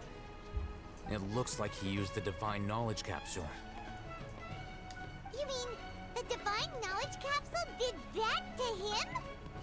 Speaking of which, Hypatia did mention... Oh, yeah. You mean how some researchers go insane after getting knowledge from Irminsul? I've heard of numerous incidents of researchers in Satyavada life going insane. The state that man is now in suggests that this is a similar situation. This Divine Knowledge Capsule does appear to be linked to the gods, but beyond that, it doesn't seem anything like the rumors suggest. Possessing it doesn't grant you divine wisdom or power. Did you hear what he said? World, forget me. What could that possibly mean? Just like in Irminsul. If the mantra took him away, then that means the Academia got the Divine Knowledge Capsule back too. What a shame. We were so close. Still, Paimon didn't expect the Divine Knowledge Capsule would be so dangerous. Imagine if we tried to open it. Oh, who knows what would have happened to us? As things stand, there is no reason for me to remain in Port Ormos. I believe our collaboration has also reached its end. You pickpocketed it. Oh, we gotta get it from you. You were so busy trying to find the Divine Knowledge Capsule that Paimon forgot to ask you something.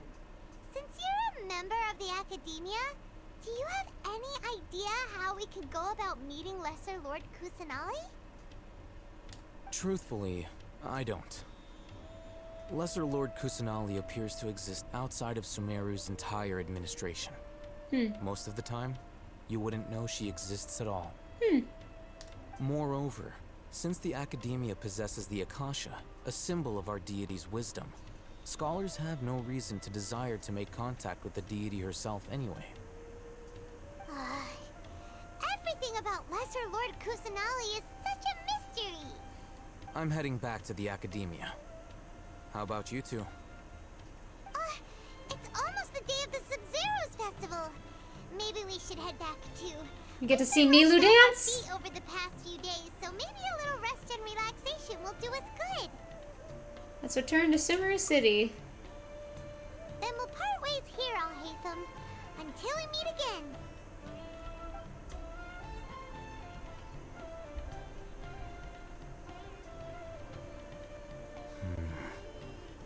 Now, do I deal with this thing first? Or should I produce the report that the higher-ups require?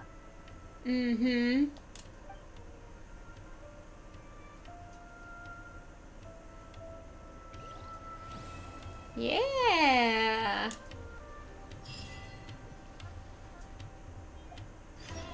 Ooh, got some more stuffs for that.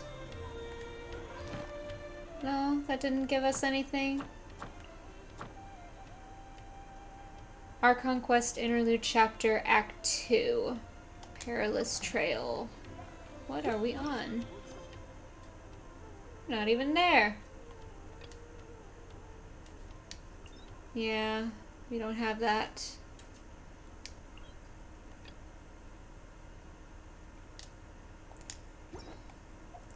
To Sub-Zero's festival!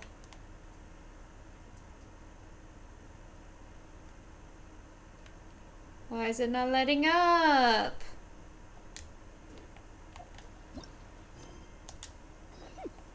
There we go. Which one do I use? Use this one.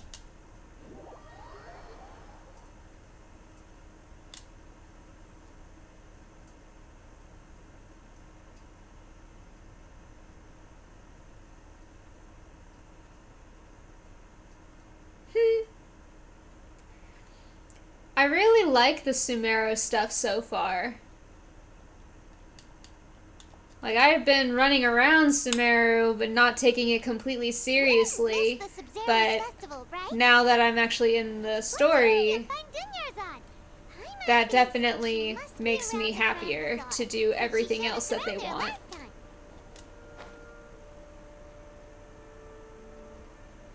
We're just gonna glide all the way in and steal the fruit.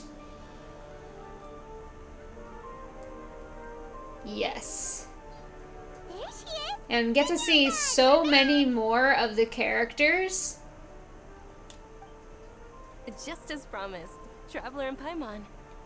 I'm so glad that you two came back to celebrate Lesser Lord Kusanali's birthday. Looks like we made it back in time.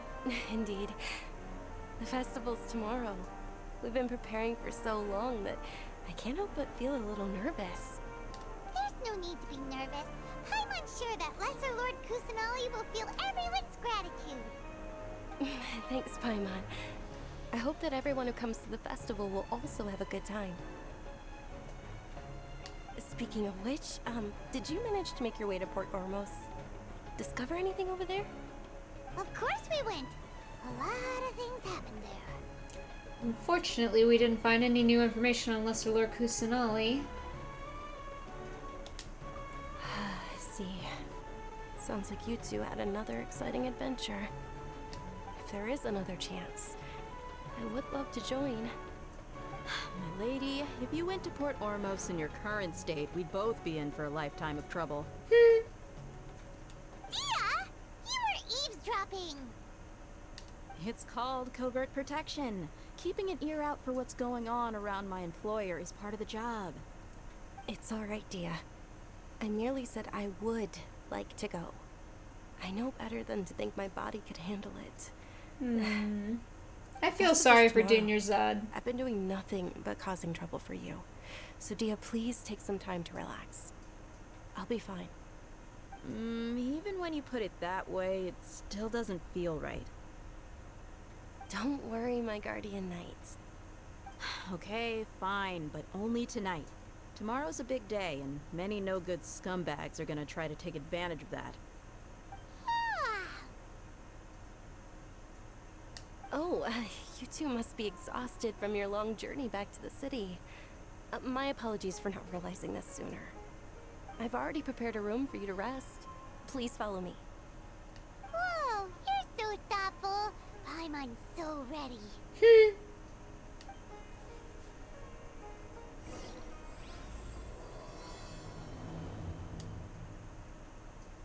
Cool. So we gotta go this way.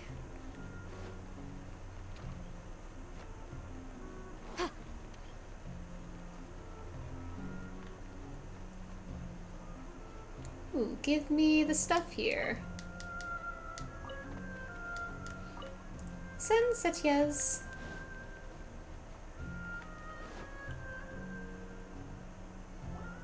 Here we are. It's also fairly close to where I've been staying. It looks really nice. Sorry for the trouble, Dunyarzad. Not at all. Just tell me more about your adventures when you next get the chance. That's Paimon's specialty. Paimon can tell you stories next time. About our plans for tomorrow. Oh, if you don't mind, how about we all walk around together tomorrow?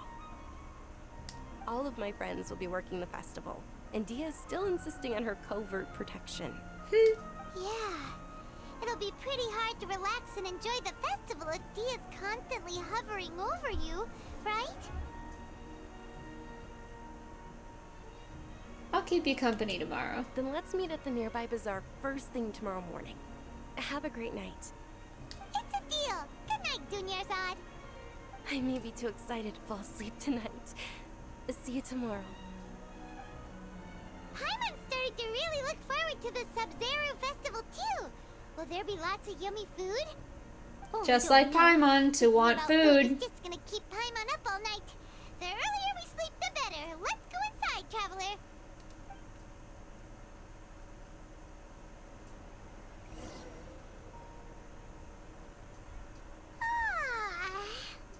oversleep? They actually slept. We should go meet Dunyarzad right away.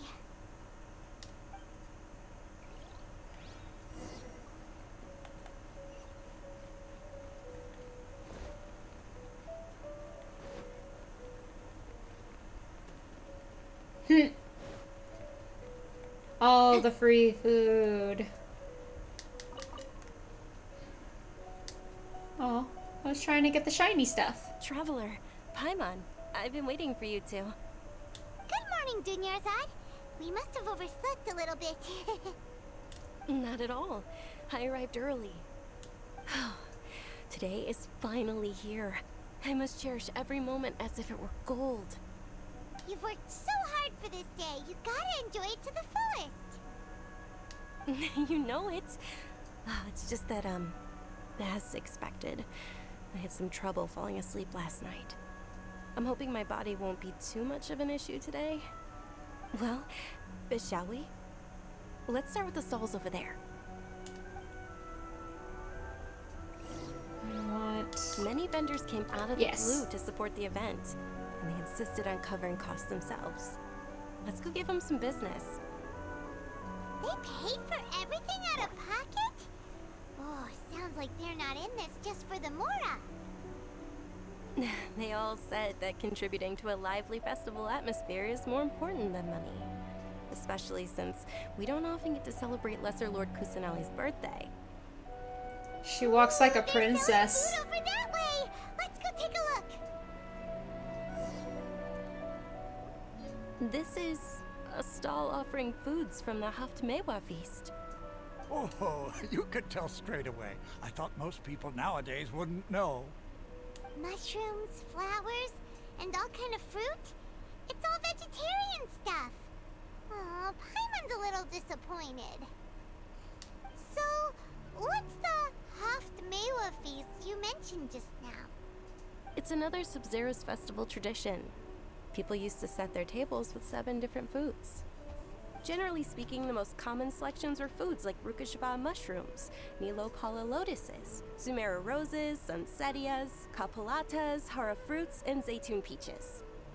So, the Sub-Zero festival is a vegetarian holiday? You don't have to be a vegetarian to enjoy the spread. We just use the 7 foods to symbolize the 7 virtues of the Dendro Archon. Wait, but if that's the case, if Sumeru uses vegetarian food to represent the Dendro Archon, then wouldn't the Pyro Archon's festival be full of food like roasted fowl, juicy meatballs, grilled steak? You can see her drooling. As soon as possible. I hope your wish comes true one day, Paimon. That sounds disgusting. Olive peaches. Ew. I don't like that. Ugh.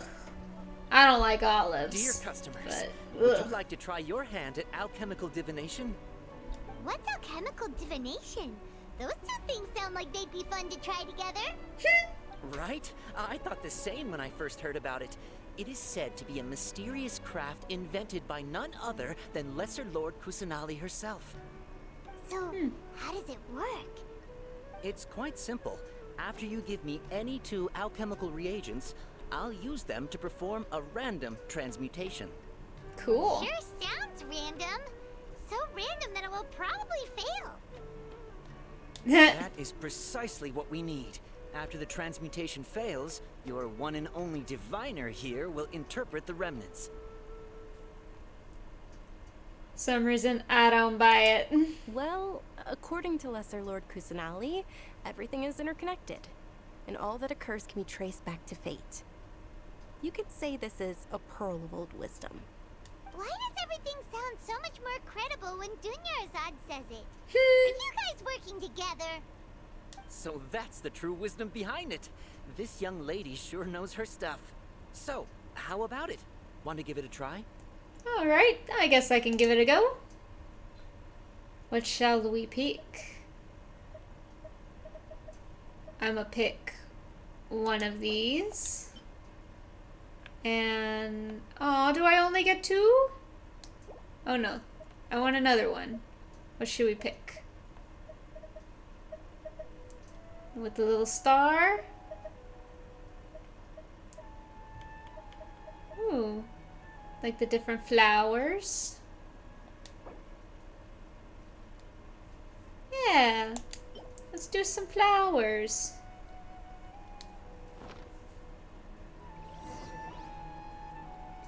Okay, one moment. It's the moon. Paimon wants to take a look too. Is it? It looks more like a pie that Paimon bit into. Generally speaking, the moon signifies... It means... Wait a moment. He doesn't know. Is he really looking it up in a book? Oh, I remember now. It means illusions and lies. Illusions and lies? That sounds rather ominous. Yes, but this book says that if you trust your intuition and overcome your fears, the sun will surely rise. That's nice. He's not even trying to hide his book anymore. Naturally, fate will only ever show you the beginning of a journey. It is up to you to forge your own ending. Oh, thank you so much. I'll keep that in mind. Oh, it's nothing. I'm just learning as I go. That's a little obvious, though. They say the Sub-Zerus festival was very lively a long time ago. Large flower carriages used to parade through the city. As they headed towards Port Ormos, people would throw flowers, candy, and liquor all along the way. Dunyarzad's eyes are sparkling right now. I wish I could have seen that spectacle. But if you ask me, I'm sure Nilu's Dance of Sub-Zerus will be just as impressive.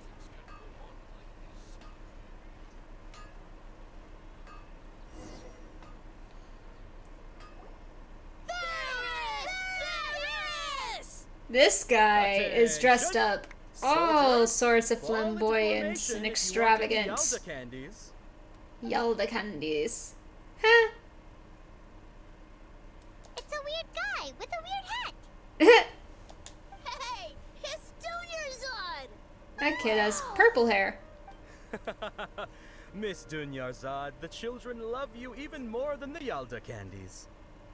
In the few short days it took to prepare for the Sub-Zerus festival, the children have all grown very fond of you. The Hallowed Knight of Flowers. It's an honor that you know my name. Attention! In the name of Ferris, the Knight of Flowers, I commend you on your contributions to the glorious Sub-Zerus festival. All right, little soldiers, take your Yalda candies and don't forget your loyalty to Lesser Lord Kusanali. Dismissed! Yes, Knight Ferris! Just what is going... Ferris, the Knight of Flowers, is another Sub-Zerus festival icon, and one immensely popular with children. In the past, the actor portraying Ferris would also sit on a flower carriage. It's all thanks to Miss Dunyarzad's sponsorship that the children can make such wonderful memories today. He's got a tambourine on his chest. Oh, not at all. Oh, speaking of tradition, do you want some Yalda candies? They're a festival staple, and I happen to have some boxes readied here. Take a look and pick whichever one you want. Whichever one? Don't these boxes all look the same? That is the fun part. Each box contains a random flavor. It's up to the luck of the draw. Flavors include lavender melon, hara fruit, sunsetia. Ooh, those all sound pretty good. And there's also I don't like stuff like that. Kabuto. Ugh. See, I don't like stuff of like that specifically for that reason. Leave it to my luck to be the one that gets the disgusting flavor.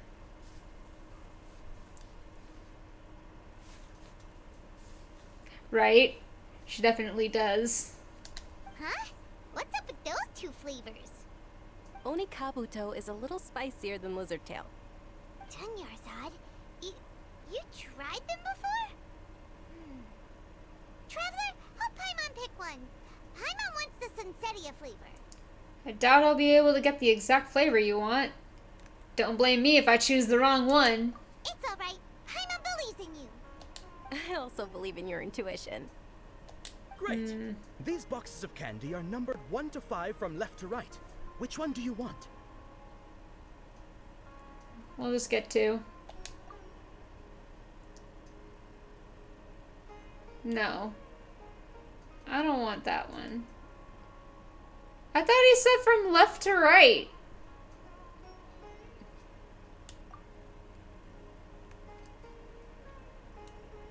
If he's... I want the blue one.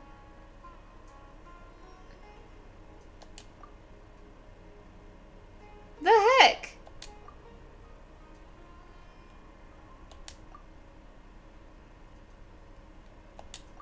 These are not left to right.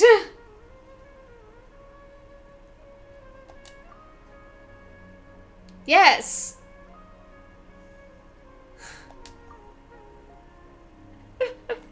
Attention! That's unfortunately Lizardtail. It's okay, Paimon's the one eating it. I thought you survived so many epic battles because you had incredible luck. But looks like Paimon was wrong. The Sunsetia flavored candy was in box number 4. How about this? The most important thing is that everyone has a good time at the festival. So please, take both boxes. Really? Thanks a lot, Knight of Candies. It's Night of Flowers, not Night of Candies. Paimon really wilted the carriageless Knight of Flowers. They all basically sound the same. We got our candy, so let's keep going. That's our glutton. Actually, I just remembered that I left something behind. Since you're here, can you come with me to get it? Sure thing. Dunyarzad, you probably forgot because you're so excited about the Sub-Zero's festival. How embarrassing.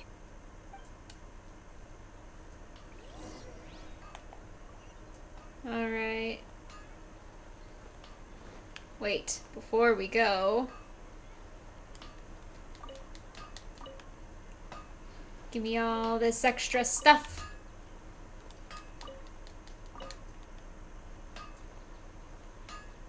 And that's everything. Flower.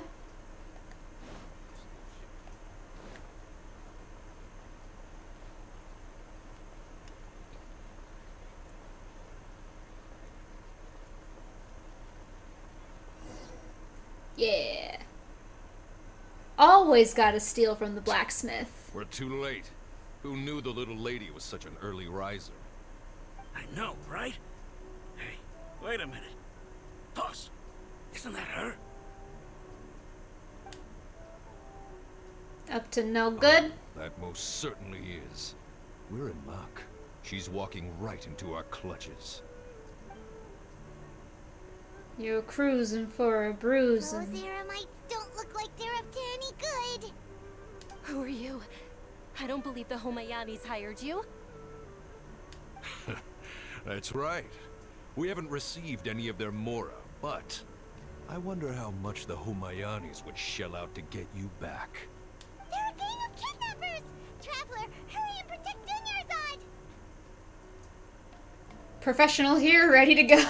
Hey, did you scumbags even consider that the Homayanis might have hired a merc that outclasses you?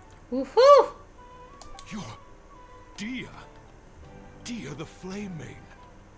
No wonder we mercs haven't heard anything about you for so long. You sold your unruly mane to the highest bidder. Don't speak so disrespectfully. My family started working with her as gratitude for her past kindness to us. Don't worry about it, my lady. Just some friendly banter between mercs. One punch and those rabid dogs will expose themselves for what they really are.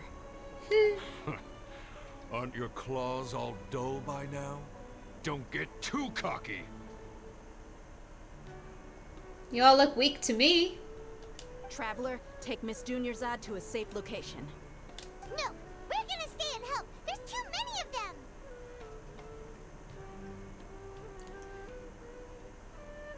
Dia's top priority is her employer's safety. We can't guarantee anyone's safety here. You're right. All right, fine. Please be careful, Dia. Don't waste your time worrying about me. This is my job. Look out for yourself.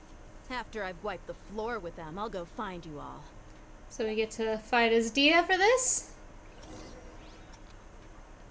Oh. I guess not. We just run.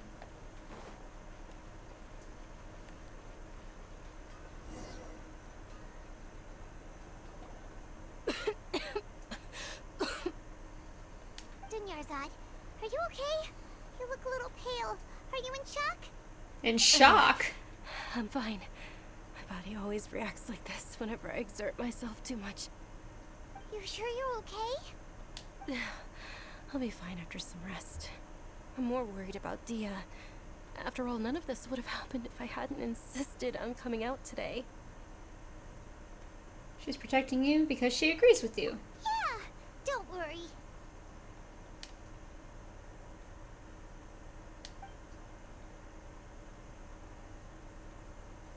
My lady, traveler, found ya. Dia! You took care of them so fast! Any more of them? Or rather, did anyone follow you? No, I just checked. Dia, your arm. Oh, this? I'm fine. It's just a scratch. Normally they wouldn't have been able to land a hit on me at all, but I'm still getting used to this new greatsword. Please, let me take a closer look. Come on, it's nothing. Us mercs aren't as fragile as you think. Hold on, you said something about a new greatsword. What happened to the one you were using before? About that. Well, I sold it, because I was low on Mora. Stuff like this happens every now and then. It can't be. The anonymous donation that was used for the venue's final round of preparations?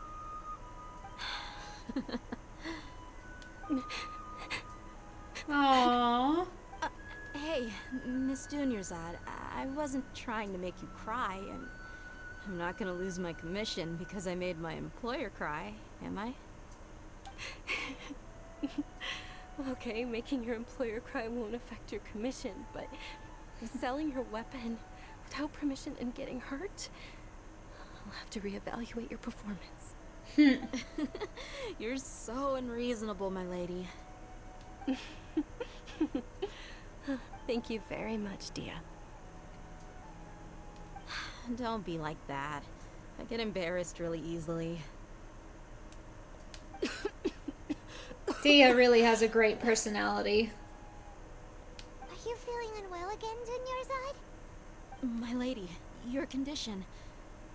Traveler, can you take her somewhere to rest? I'll look around the area to make sure we're safe from an ambush. Leave it to me. Truly. I'm sorry for the trouble, everyone.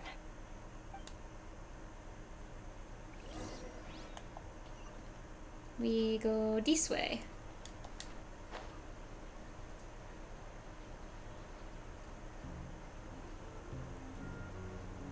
Yee. Always have some fun gliding. Are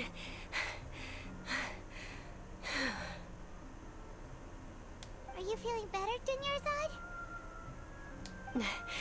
Yes, much better. Just give me a few moments and I'll be good to go. Dia's expression just now, when she mentioned your condition, just how serious is your illness? I didn't realize you were concerned about it. I guess I shouldn't continue to keep it a secret. I was actually born with Elazar. It's terminal now. She's got the scales! Elazar! I believe it's Elazar. Oh, you've already heard of Elazar. In that case, you probably know about its severity. Sumeru's current medical advancements still haven't been able to find a cure. The disease's progression can only be delayed through environmental therapy. Dunyarzad. There's no need to be sad. I've always lived with Elazar and I came to terms with it a long time ago. Compared to the simple fact that I'm afflicted with this, its effects on my life have been much more painful. I know that my family loves me dearly. They've done all they can to provide the best environment for me so that I can live for that much longer. However, I know I will one day succumb to this. Did you know? Before I ran away from home this time, the world outside of my home didn't even know that I existed. Since I was a child, all I could do was sit on my bed and stare at everything outside of my window. I'm sure my family's worried and disappointed in me for running away, but I just didn't want to have any regrets. I wanted to meet Understandable. other people. To me, there's nothing more beautiful than being able to meet and speak with others. Not to mention the incredible time spent preparing for the festival. The joy on everyone's faces here, and all the support I've received from friends like Dia. This way, when my final day does arrive, it will be less sorrowful. At the very least, many people will remember that I once existed in this world, right? You still have happy times yet to come. As long as you don't forget Paimon. Paimon also won't forget about you. No. Even if you forget Paimon, Paimon will still remember you. Thank you two so much. I apologize for the depressing conversation. This is out of character for me. To be honest, Lesser Lord Kusanali gave me the courage to do all of this. If it weren't for her encouragement, I wouldn't have taken that first step. You're the one who's remained resolute in the face of your illness. You're already so strong for never getting up. Thanks. There will always be frustrations in life, but I know that the point of living is not to leave behind any regrets. It's a wonderful mindset. Oh, right. Isn't it almost time? Do we get to see Nilou dance? Almost time for what? Isn't the dance of Sub-Zeros about to begin? It's the part of the festival that I've been looking forward to the most. Nilou will recreate that legendary scene with her most splendid dancing. And the Sub-Zeros festival will conclude amid everyone's applause and blessings. And with that, my wish will also... Then what are we waiting for? Let's go to the stage! Yeah, we should still make it in time.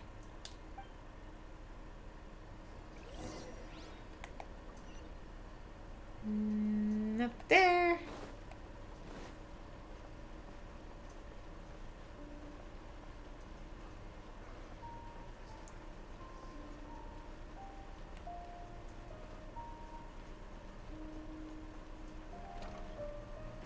Time to see Nilou dance. Were you not aware that the law prohibits this type of performance from taking place without prior permission? They're dressed fancy. Someone's yelling at Nilou!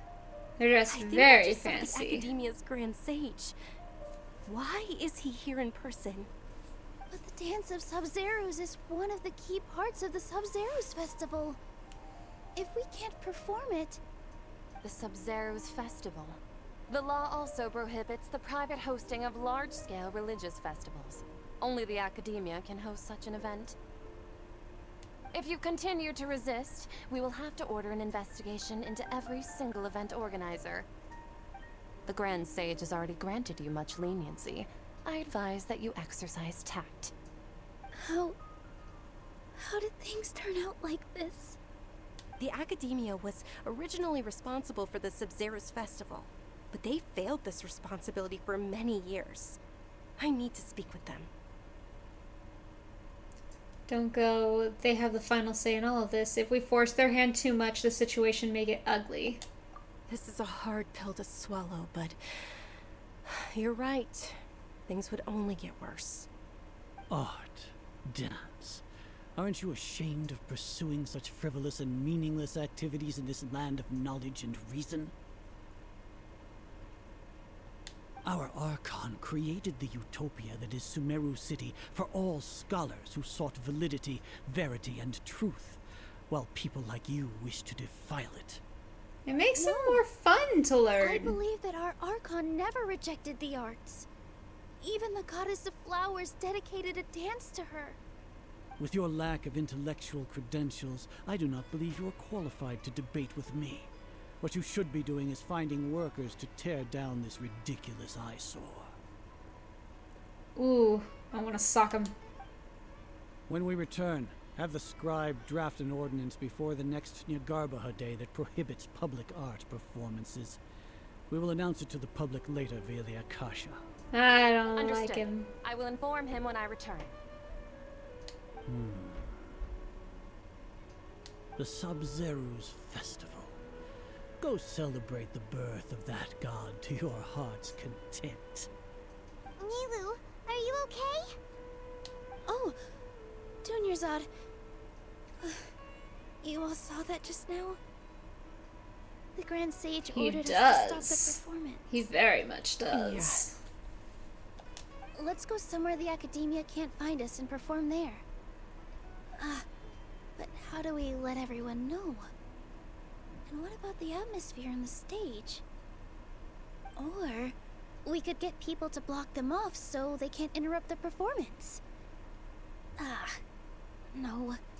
They just threatened to investigate the organizers. If we were caught...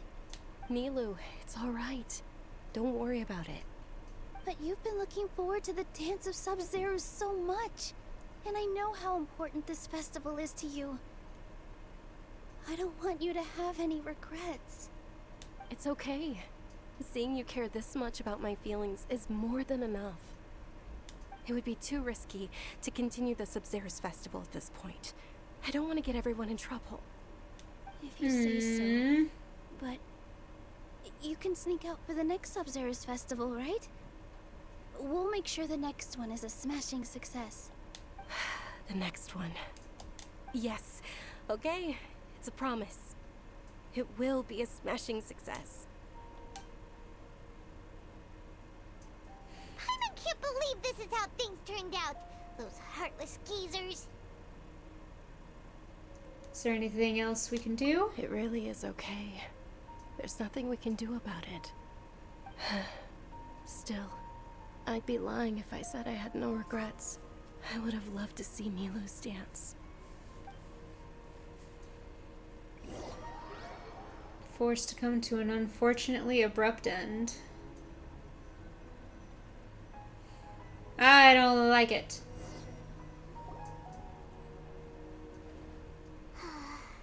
A lot happened today. It's a shame the festival ended the way it did. Nilu and Dunyarzad promised to make the next Sub-Zero's festival a success, but Dunyarzad is running out of time.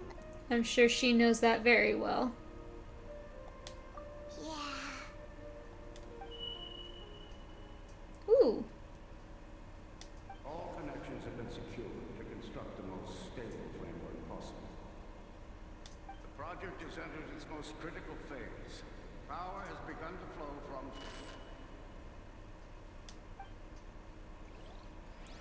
What was that?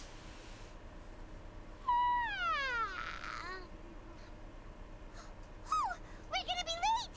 It's all because you wouldn't get out of bed! We should go meet Dunyarzad right away!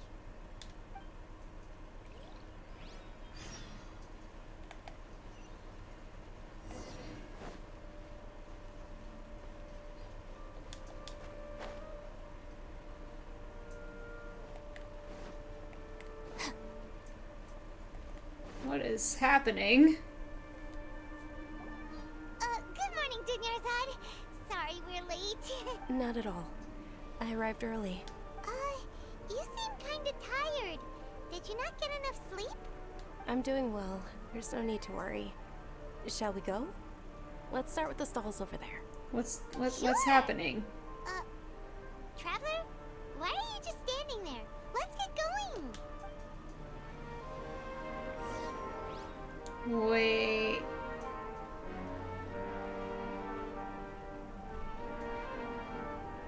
Ooh, they're selling food over that way! Let's go take a look! Why are we redoing it?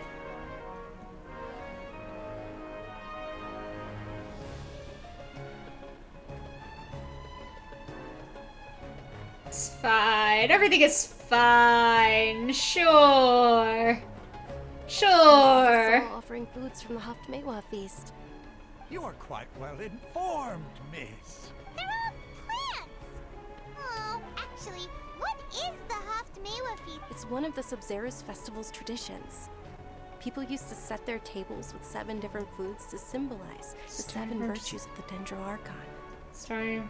Something feels really familiar. Appear to be in the form of the moon. Really? Paimon thought it looked like some kind of food.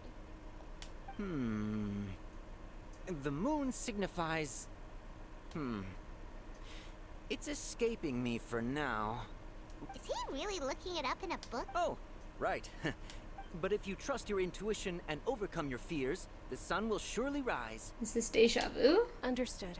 I'll keep that in mind. Oh, it's nothing. I'm just learning as I go. Guess that was still pretty interesting. So, where to next?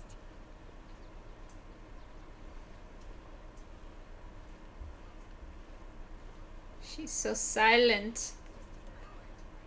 You no speaky to us? No speaky this time?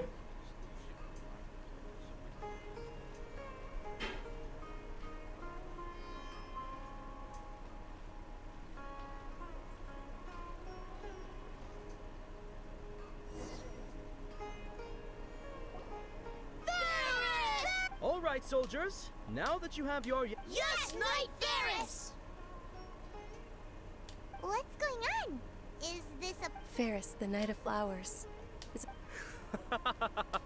It's all thanks to Miss... Oh, do you want some Yalda candies? I happen to have some boxes ready here. Take... what's to pick? Don't these boxes all look the same? It's not... Ooh! And there's also Lizard Tail. Ugh. Why are those... Traveler, help Paimon pick one. Great! These boxes of candy are numbered 1 to 5 from left...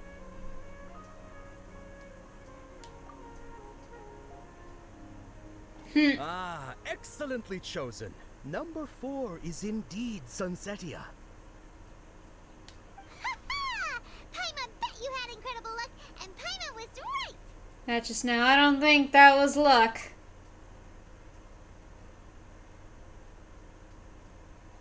I don't know why, but I knew it must have been number 4. Huh?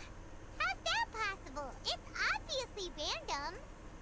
Why do I keep having this sense of deja vu? Maybe we didn't sleep very well last night. Or maybe we slept too much. I'm sorry, Dinnersa, but I need to leave for a moment. Oh, sure. Huh? Where are you going? You're just gonna walk off like that? Should I? This ain't right.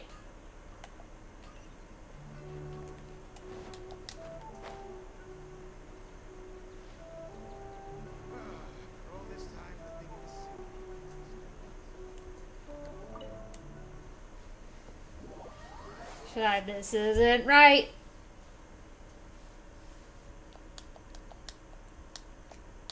Gotta change fate's design.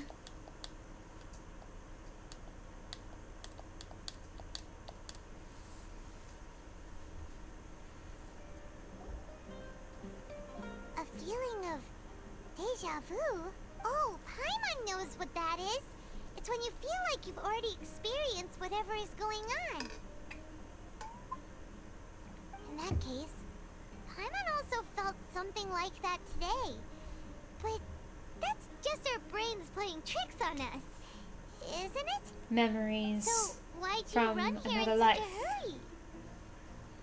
Want to do something I normally never would. I want to see if I can get rid of this deja vu. So that's it. You're intentionally doing things you usually wouldn't and seeing if you still get that same feeling of deja vu. Welcome, you two. Are you here for lunch? What would you like to eat?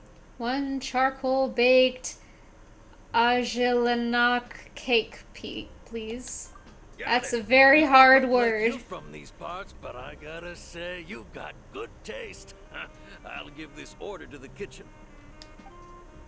Charcoal baked Angelina cake. Angelina cake. That burned thing that didn't look tasty at all?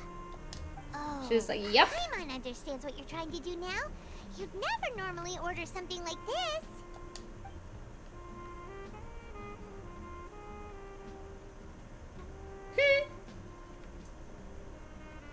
That thing? Are you really gonna eat it? Isn't this going going a bit too far. She looks so distressed. Here goes.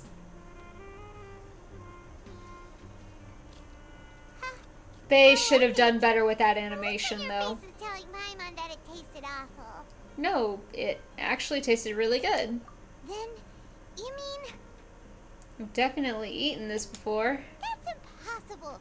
We were just talking about how gross it looked. So, would this be a case of taste bud deja vu? Looks like I tried this before. Paimon also gets the impression that we've been here many times, even though we aren't regulars. How about we go out again and try something else?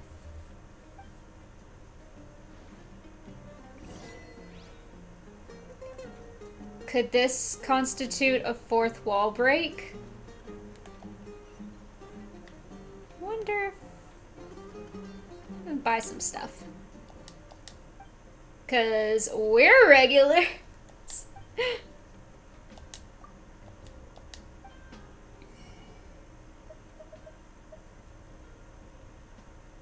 Oh. I should get that anyway.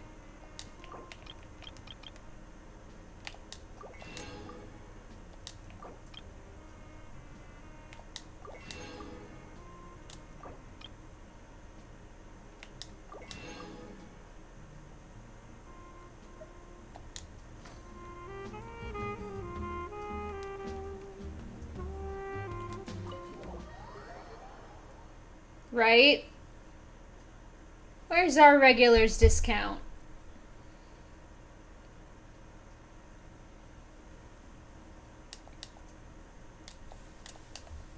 Where's the reward for our patronage?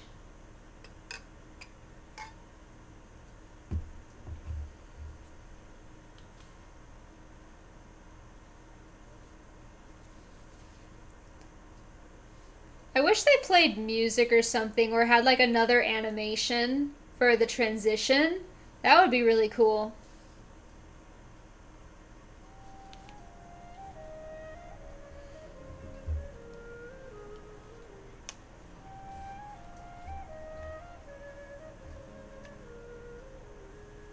Hey, Dinyarzad is sitting by herself on that bench over there.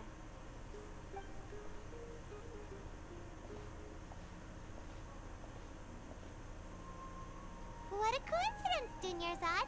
We meet again. Why are you sitting here all by yourself? Oh, I ran into some kidnappers just now, but thankfully Dia came to my rescue. I started to feel unwell after that, so I sat down here. Kidnappers? Oh my goodness, are you hurt? I'm okay. Dia's arm got scratched, but it isn't serious. Whew. That's a big relief. But, Dunyarzad, you seem a little down today. It's the Sub-Zero's festival, and you've been looking forward to it so much. Not at all. I've always been like this. Excessive physical exertion or strong emotions tend to aggravate my illness. Besides, no matter how amazing today may be, it is but a single day. After however many more days, my time will come to an end. She's not cheerful this time. Follow you, and Paimon feels like something's really got you down right now. Sorry for leaving you behind earlier. It really is fine. I don't mind. I just experienced a number of strange events. Have you noticed anything out of the ordinary? Huh? Did something happen? Dunyarzad, have you ever felt deja vu?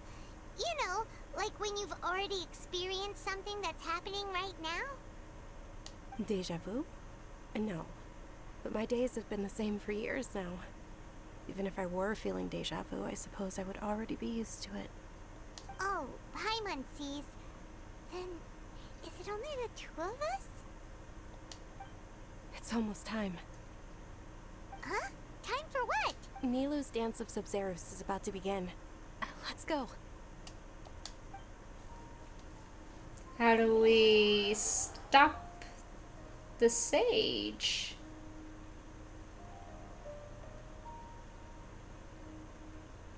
I want to know how we stop the sage.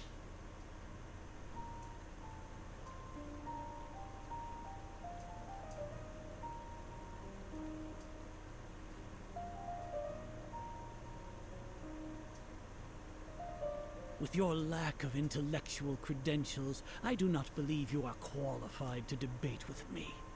What you should be doing is finding workers to tear down this ridiculous eyesore. When we return, have the scribe draft an ordinance before the next Nyargarbaha Day that prohibits public art performances. We will publicly announce it later through the Akasha. Understood. I will inform him when I return. The Sub-Zeru's festival. Go celebrate the birth of that god to your heart's content. Are we gonna repeat this day a third time?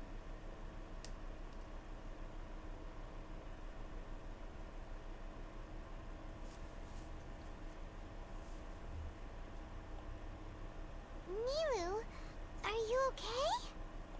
Oh, Dunyarzad. The Grand Sage ordered us to stop the performance. It's okay. There's nothing we can do about it.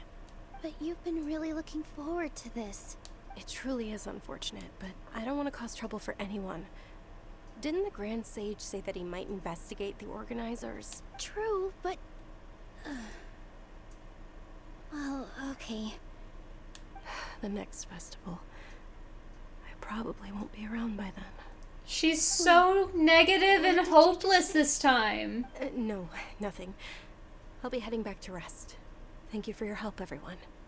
Paimon can't believe what those heartless geezers did! I felt like this outcome was inevitable.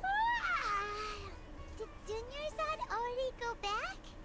We should also return and get some sleep. We're gonna do this a third time.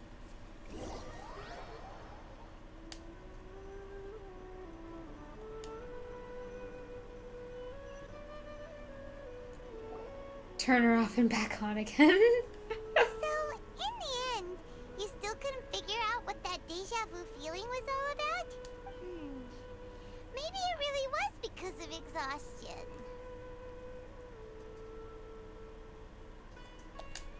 Same Getting here. pretty groggy. That's why Paimon stopped thinking about it halfway through the day. Can't speak. Then, how about we settle in and get a good night's sleep? For now, we can chalk things up to exhaustion. We can do more thinking tomorrow. Squirrel! Beep! Observing a modest drop in the output of Jnana energy, but values still remain within normal parameters. Continue to monitor the variances in the data and find the cause as soon as possible.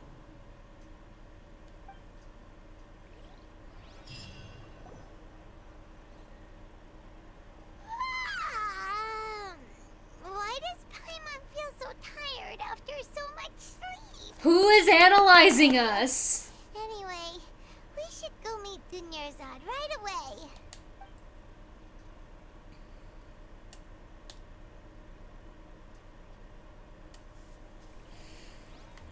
Is that the sage?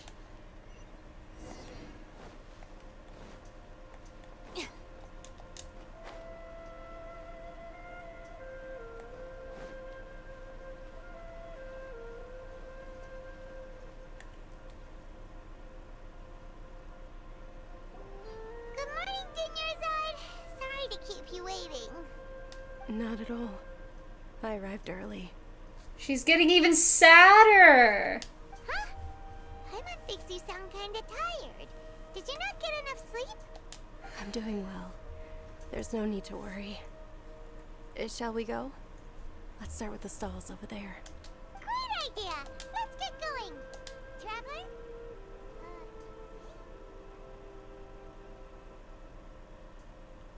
A strong sense of deja vu.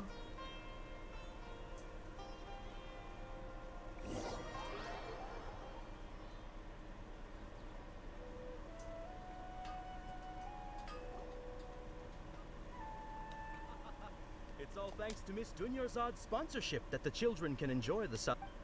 Lumine is getting Like... Are you interested in Yalda candies? I have some boxes of candy here.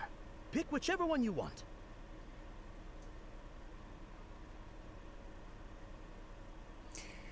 Lumine is getting more and more of like an RBF face as all the stories go on. It's something that I've noticed. Regarding the candies, I feel like I should pick a different box instead of 4. Not much of a choice. It's not that simple. Each box contains a random flavor. It's up to the luck of the draw. Flavors include lavender melon, hara fruit. They all sound pretty. And there's also lizard tail and oni kabuto. Huh? What were... Chill. No problem. These boxes of candy are numbered 1 to 5 from left to right. Which one do you want? Only 4! Monica, Monica, Monica, Monica, Monica. Confidence, no hesitation at all. Congratulations! We have the Monica situation! Monica, Monica, Monica, Monica, Monica, number 4, 4, 4, 4, 4.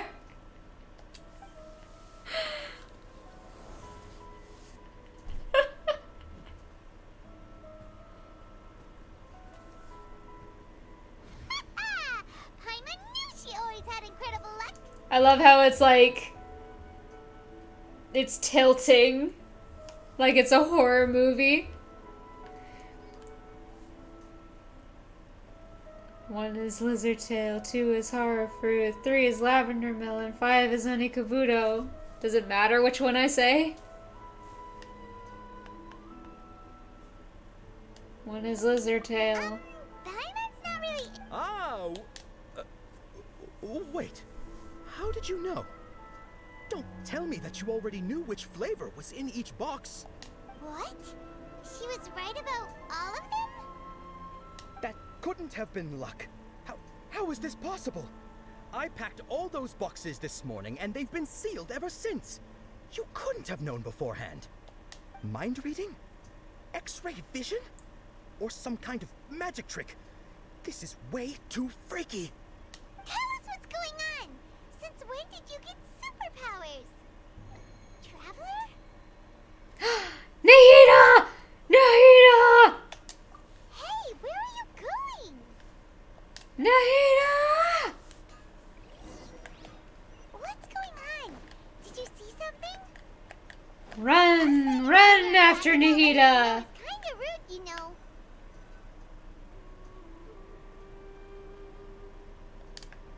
Run!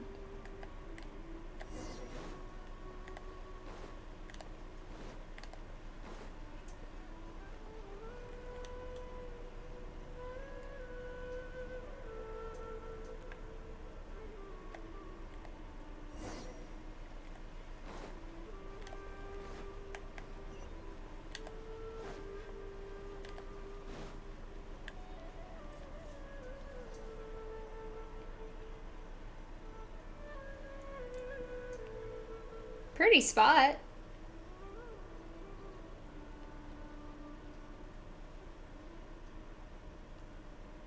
What are you looking for? Why did we come here? Nahida! Nahida! Nahida! Nahida! Ah, that's freaky, actually. Over there. The bird is gone.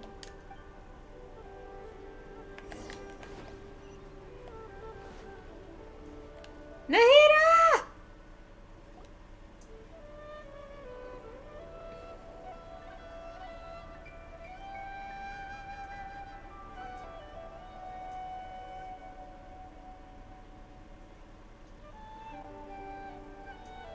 Nahida's so cute.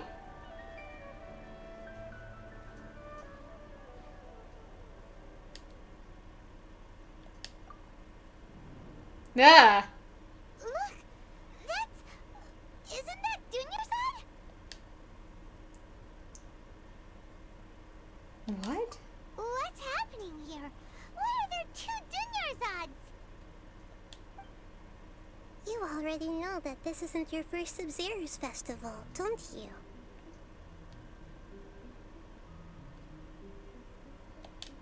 I'm sure you already know how to use this. A knowledge capsule? Where did you get it? What's inside? You should use it too, Paimon. You know Paimon? She looks so suspicious. Well, this seems kinda sketchy, but Paimon feels like this is what we should do. Yes.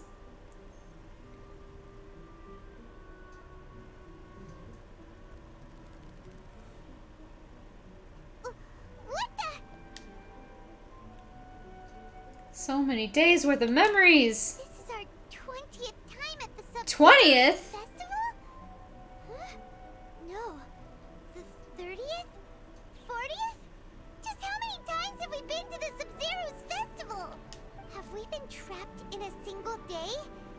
If it weren't for you, we wouldn't have even realized.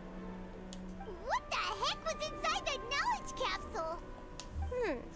Your memories are still scrambled? Try your best to remember.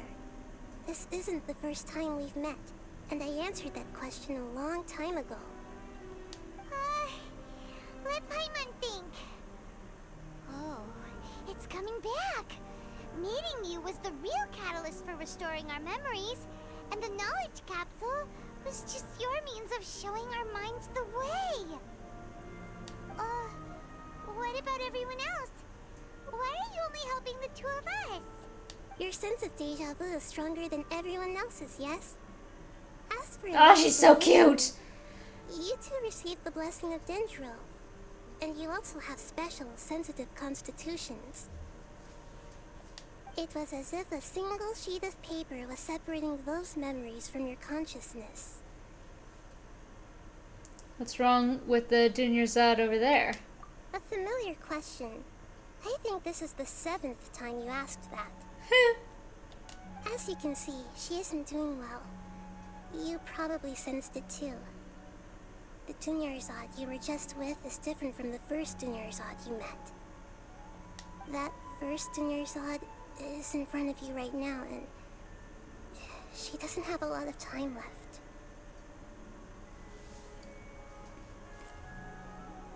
What I need to do right now is break out of this cycle. Looks like you're almost done sorting out your brain. Oh yeah, I'm Nahida. So precious. I know, you've introduced yourself before. Good, you passed the test. What's happening? You can awaken our memories, and you seem like you know what's going on. Oh, wait, please don't tell Paimon even you don't know. Everything in this world runs in a loop. This cycle is called a samsara. You, me, and everyone else are all stuck inside a one-day samsara. As for the truth, that's on you to find out. If you were told the truth instead of discovering it yourselves, it would literally blow your minds. I don't know how you'd be after that. I can only give you surface-level help, like bits of information and subtle hints. For the rest of the time, I'll be doing all I can to slow down Dunyarzad's illness. She looks like she isn't doing well at all. Her illness gets worse after each Sub-Zero's festival. If we can break out of the samsara, I might be able to save her. But as things are right now, she's just a small bird in the sky that's about to lose its last feathers. All I can do is raise a gale to delay her fall. You sure love to use weird analogies. Analogies are wonderful tools. They let you use existing knowledge to understand unfamiliar things. Mm-hmm. Okay, so, with what you know so far, what do you think the truth is? Let me collect my thoughts. Oh, cool. State of contemplation, you can choose any text entry to interpret it.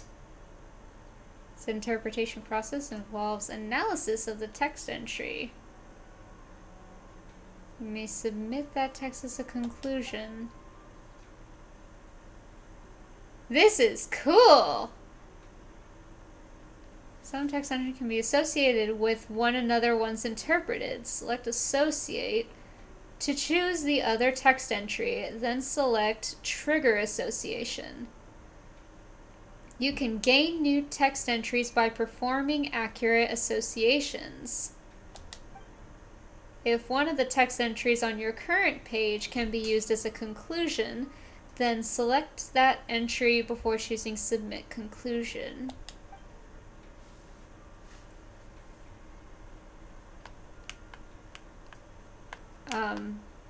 Can I not go up with them? Do I have to... Oh, there he goes. Grand Sage said, go celebrate the birth of that god to your heart's content. Did he...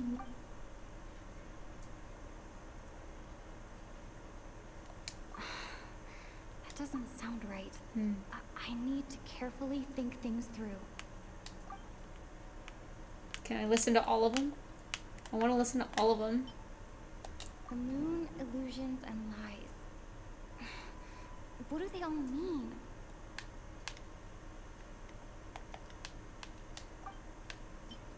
What's happening right now seems to have happened before.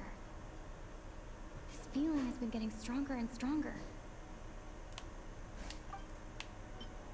My mind feels exhausted, even though I haven't done too much thinking. What is going on? We've already experienced the Sabzeruz festival many times, and the day of the festival seems to be in a perpetual samsara.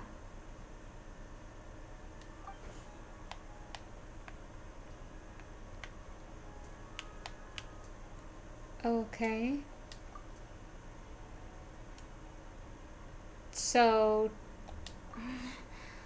I can't seem to cohesively piece everything together. Okay, this is trying to figure out, like, how they organize all of this. Okay.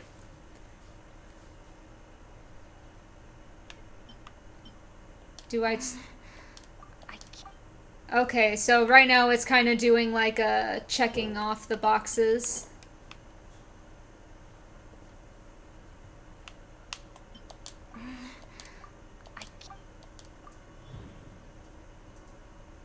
Okay, interesting.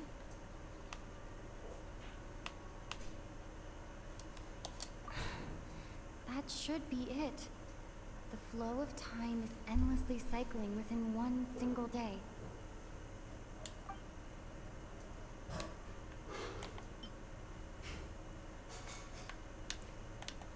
Is that all that they're gonna let me do? No. My mind feels... Oh, okay, okay, so it's just the same things.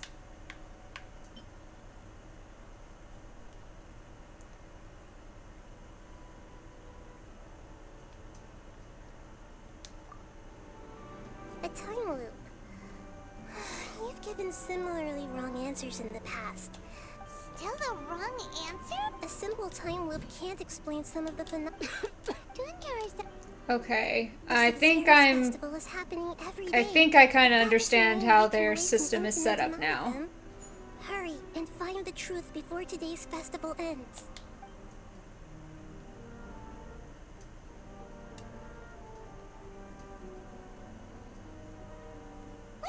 Or was everything going to be wrong? To save Dunyarzad, we have to escape the samsara of the Sabzeruz festival. And to do that, we need to figure out what's happening. The truth. Nahida rejected the idea of a time loop, so we must have missed something. Paimon's memories say that we've already done this many times, but let's go talk to people again. It's more productive than sitting here and scratching our heads.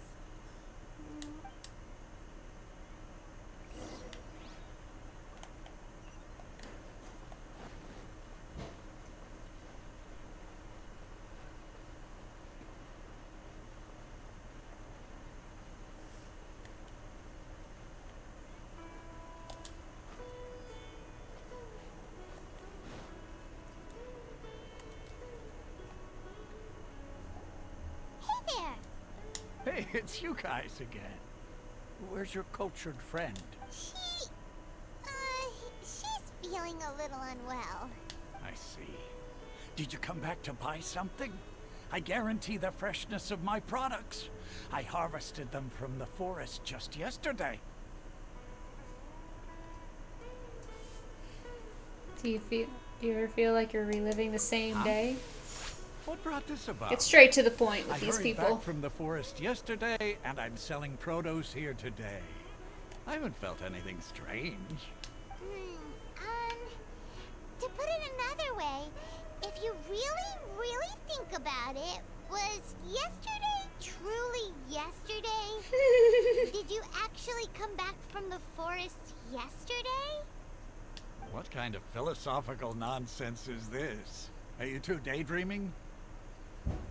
Didn't you know that no one dreams in Sumeru? Go somewhere else if you want to find someone to daydream with. He actually has a point. Is this a dream? Is everyone dreaming? No one dreams in Sumeru. True. It's so weird that people here don't dream. Why is that? Anyway, if this all really were just a dream, we would have woken up a long time ago. Let's keep asking around.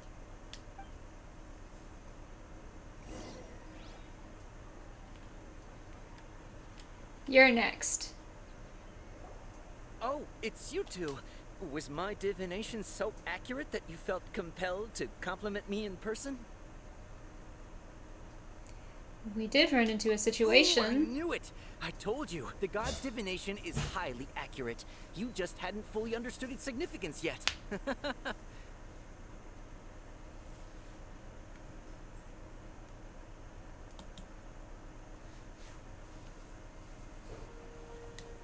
really excited about this, huh? That's exactly why we came back. Help us better understand it. Help you better understand it? Well, that isn't exactly what I excel at. So, you're admitting that you don't have a clue? Anyway, what kind of situation did you get into? We're all trapped in the day of the Sub-Zero's festival. Huh? Hold on a second. I thought you guys just lost your wallet or fell for a scam.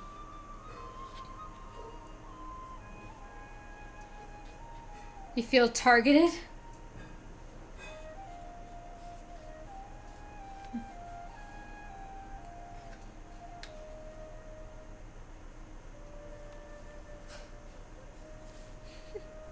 What you just said, are you serious?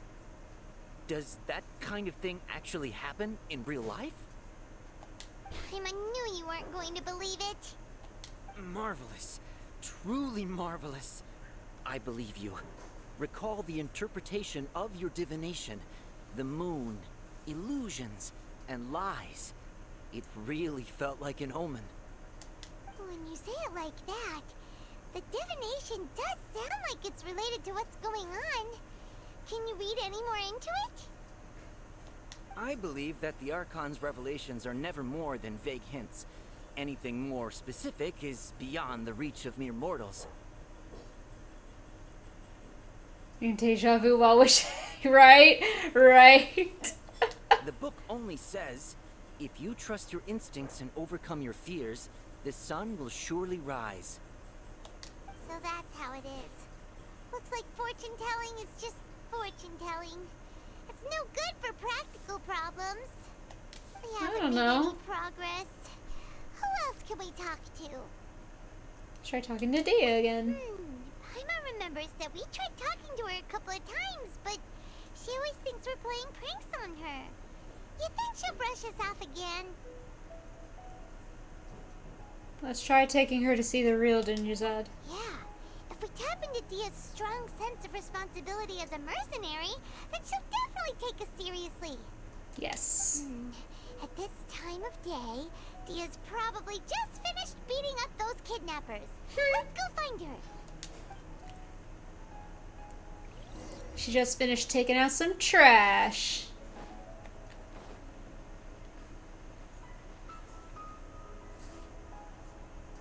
Fine, my lady. It's just a scratch. Perfect timing. Paimon, Traveler, you came at just the right time. Listen, there was a dangerous gang of kidnappers had just ambushed you. You just defeated a gang of kidnappers. Huh? You saw? Then why didn't you jump in earlier? If someone was protecting Miss Dunyarzad, You want the Traveler to take Dunyarzad somewhere to rest up while you check to see if there's still any kidnappers around. Did Paimon get that right? how did you know what I was going to say? We need to say something convincing.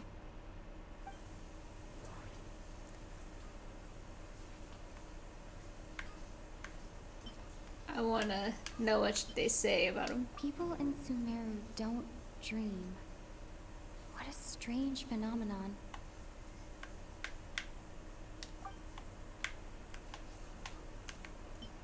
Dia sold her greatsword to raise additional funds.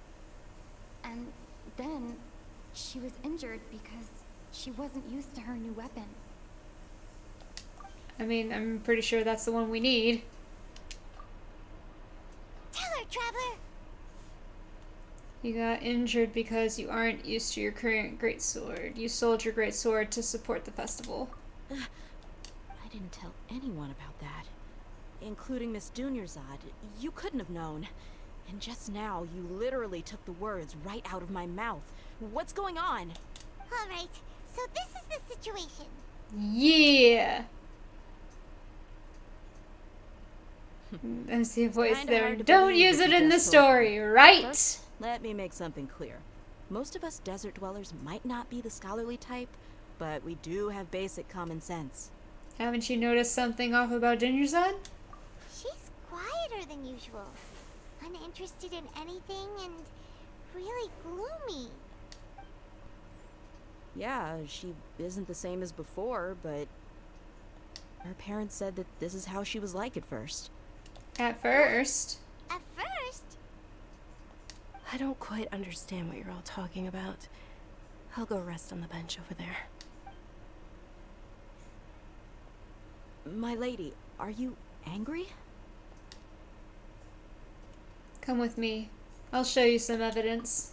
All right, I'll give you the benefit of the doubt since you knew about my greatsword. Let's make this a quick trip. Miss Dunyarzad isn't completely safe here.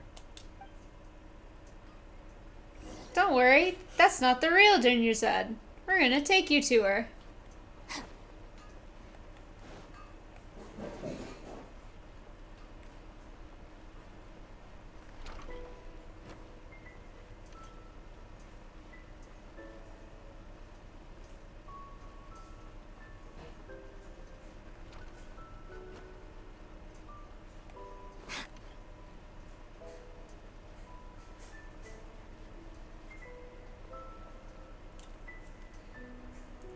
Many doggos.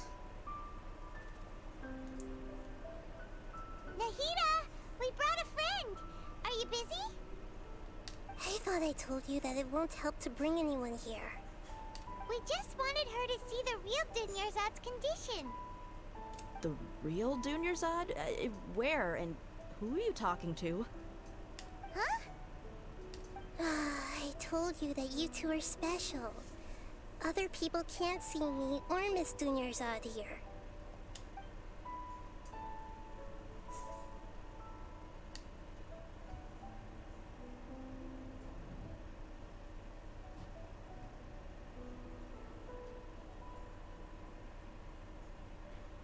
Hold on. Over there. Is that? You can see her? Wow. How perceptive. Does she have invisible antennae? Miss Dunyarzad, she's lying down here, isn't she? How's she doing? Her condition's really bad, and she's basically in a coma. How did you know she was here? I can sense her aura.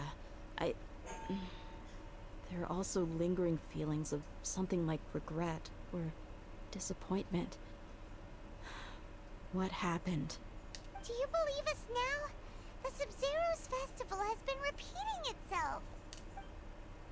We begin discussing the issue with Dia, who finally understands. You think the sages are behind this? Yeah, they've always been against us. Wouldn't surprise me if they're using the Akasha to intentionally repeat the Sub-Zero's festival as a sick joke. point.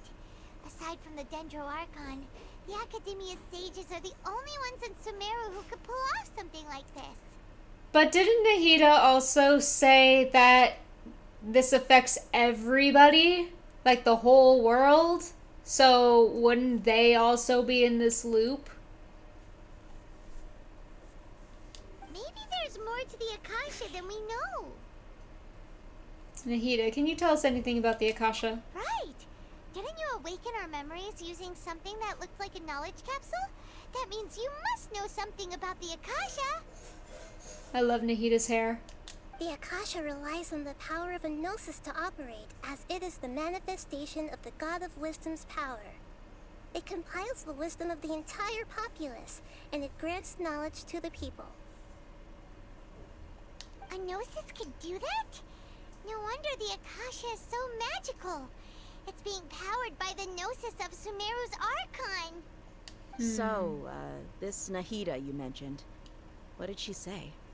She said, and Paimon quotes, "The Akasha relies on the power of a gnosis to operate, as it is the manifestation of the God of Wisdom's power.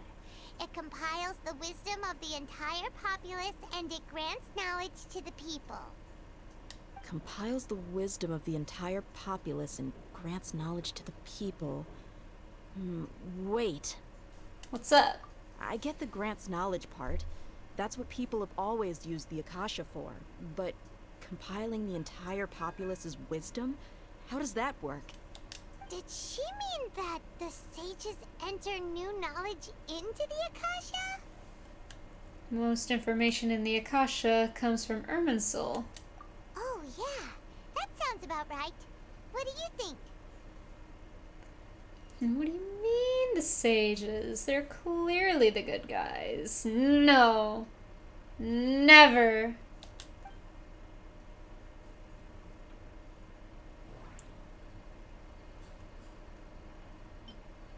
Okay, Nahida said, the Akasha relies on the power of a gnosis to operate, as it is the manifestation of the God of Wisdom's power. It compiles the wisdom of the entire populace, and it grants knowledge to the people.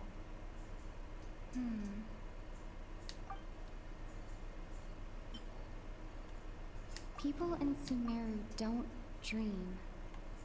What a strange phenomenon.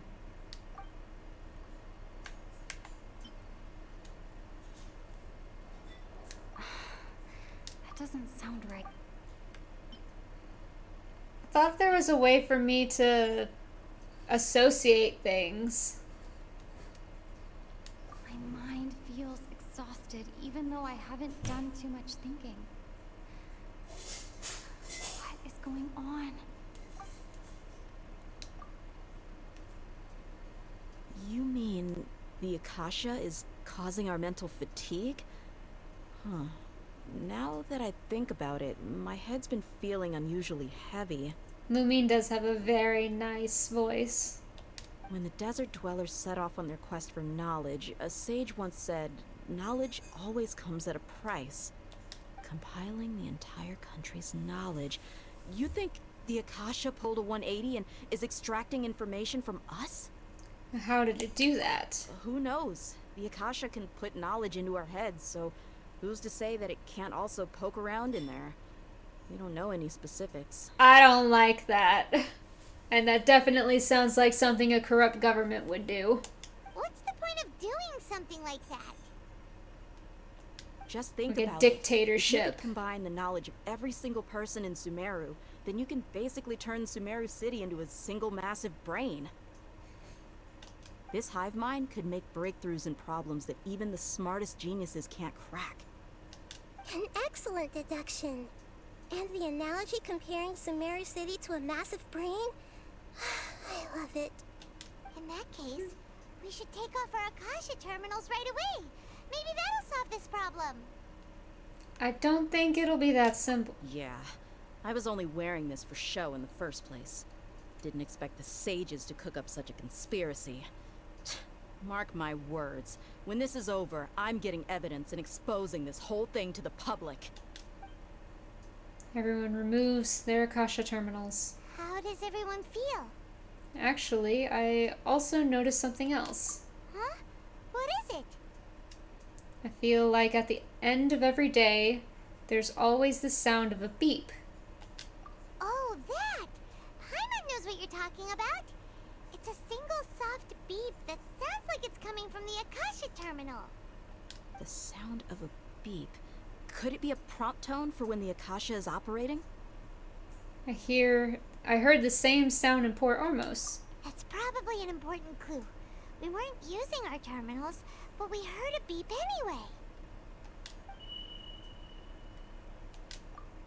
But they still heard it. Did you hear that? I heard it too. Our ears Oh, aren't they're getting messing with us. darker. There was It's getting definitely a darker. beep, but it sounded like it was coming from inside my head. We took off our Akasha terminals. Oh no! Phase runtime has exceeded its expected length. At this rate, there may be casualties.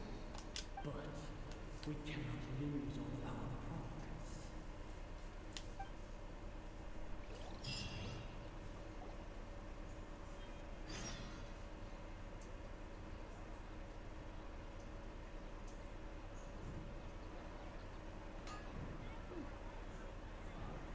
So we do it again and again and again.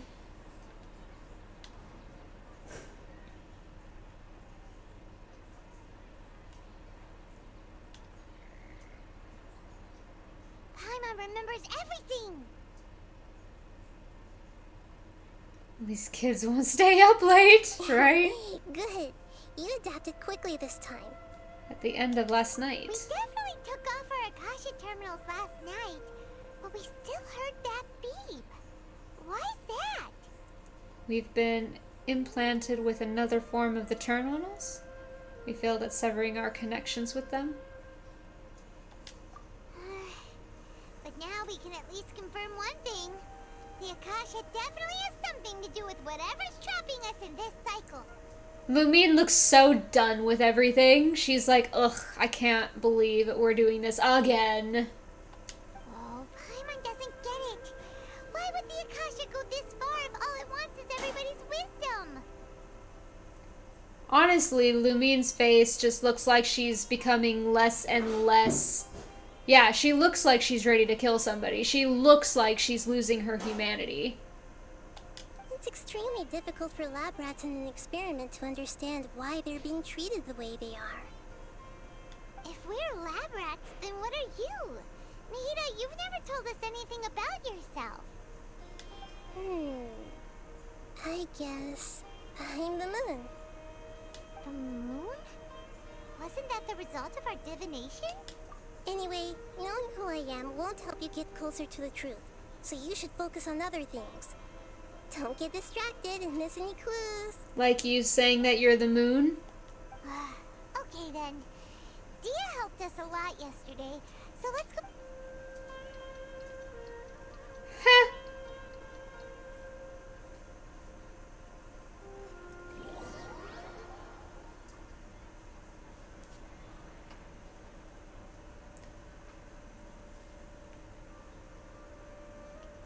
Right?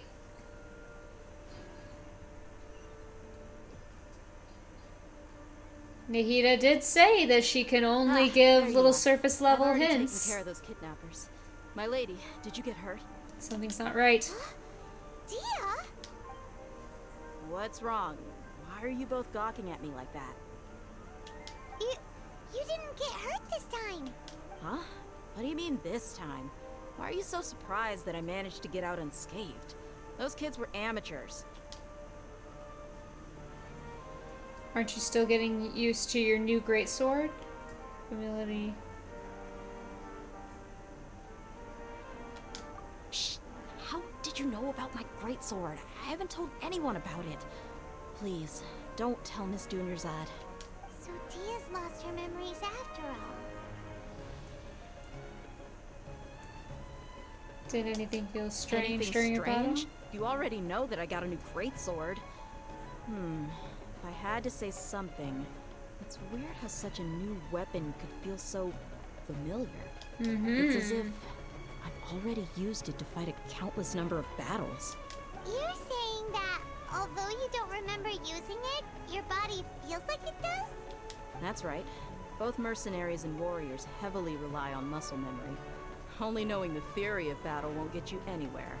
Traveler, what do you think? Could it be because we removed our Akasha terminals? This has never happened before. Yeah. Paimon's Right? really hopeful. It's possible that we've already broken free? Oh, you're right. Earlier in the Samsara, something like this would have never happened. We'll know for sure at the end of the day. I have no clue what you two are talking about, but it's still dangerous here, so... So you want us to take Dunyarzad somewhere else to rest while you check if there are still more kidnappers around, right? How did you know what I was gonna say? Forget it.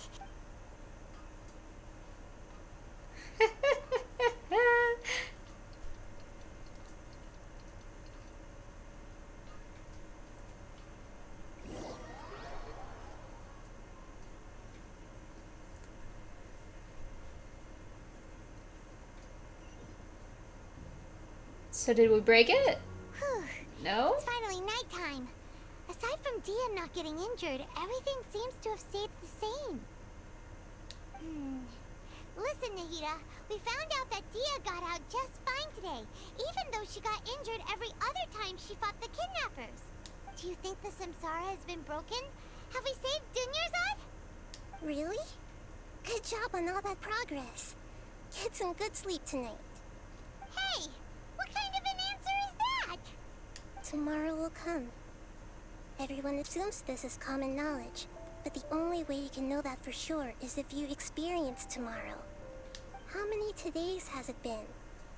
Is it possible that today will be followed by yesterday? Does tomorrow truly exist as anything beyond a made-up concept? It's even possible that this entire world is a lie, and the history of the whole world has just been one endless Sub-Zero's festival. This just makes me think. So, I have been watching an anime, and it kind of covers this topic. If you're familiar with anime, tell me if you recognize this. Do-do-do.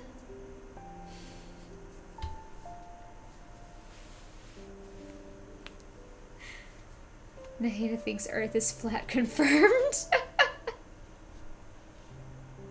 Okay, no more.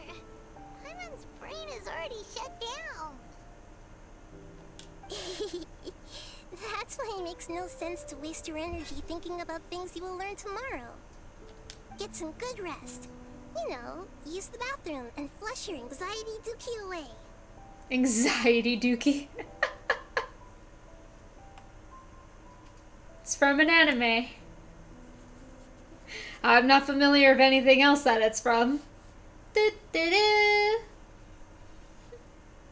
Huh? Hold on, what did you just say? Did Paimon hear you correctly? Huh? People always say they feel a sense of relief after they take a duk-duk. That's why I suggested you could try that. Is that so strange? So strange and so against common sense that Paimon's at a loss for words. You were sounding kind of smart just a minute ago. We're gonna go get some rest. Yeah. Even though it's happy and lively at the Sub-Zero's festival every day, it feels like it's been a long time since we've really gotten to relax. Let's go back to our room. Another beep. Continue The harvest. The wisdom of the great Duke.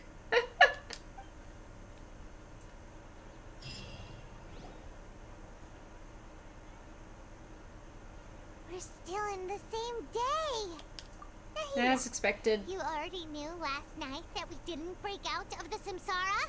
Why did you tell us? Would there have been a point? You would have spent the night with new worries, with tomorrow still out of reach. In that case, you might as well rest within that brief moment of hope. An opportunity like that doesn't come by often, and I thought it might help you clear your minds. Paimon's at the Duke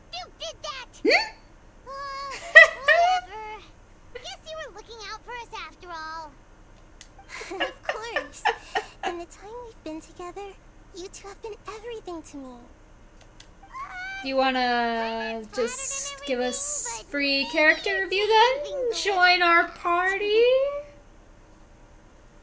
Paimon poops confirmed. What I mean is, even though I had asked you to solve this puzzle, you two are still the only ones who can see me and sense my presence. In other words, if you weren't here, I may as well not exist. Aww. That's why you two have been everything to me. Get it? Nahira's talking about confusing stuff again. Anyway, that's enough chit-chat. So, Traveler, did the new clues yesterday help you gain a new understanding of the situation? The time loop theory is indeed incorrect. Huh? Why are you scrapping your previous theory? Dia's fighting skills have been improving. Junior Zerd's illness has also gotten worse. Oh yeah, you're right! Gosh, how did we not notice that? In a simple time loop, people's physical conditions should also reset. So, what's your new hypothesis? The moon, illusions, and lies. What do they all mean? Mercenaries rely heavily on muscle memory. And Dia was able to use her experiences to avoid injury in later samsara cycles.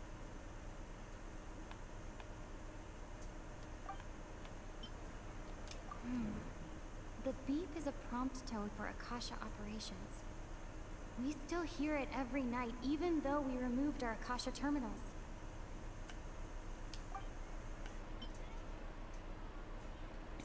Okay, Nahida said, the She's got Akasha Game relies Shark. on the power of a gnosis to operate, as it is the manifestation of the God of Wisdom's power. It compiles the wisdom of the entire populace, and it grants knowledge to the people.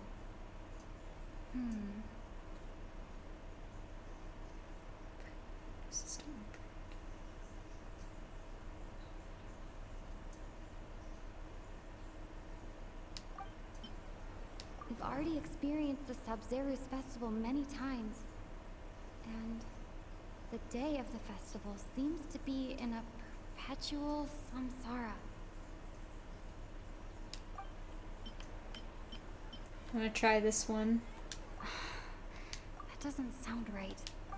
Nope. Okay.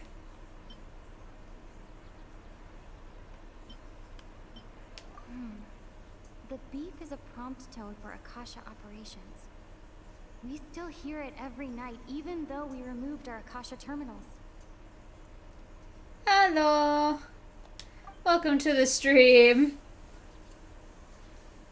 Okay, Nahida said, the Akasha relies on the power of a gnosis to operate, as it is the manifestation of the God of Wisdom's power. It compiles the wisdom of the entire populace, and it grants knowledge to the people. No? That doesn't...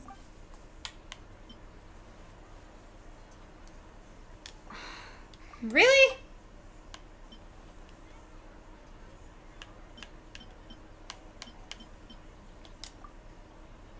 Interesting.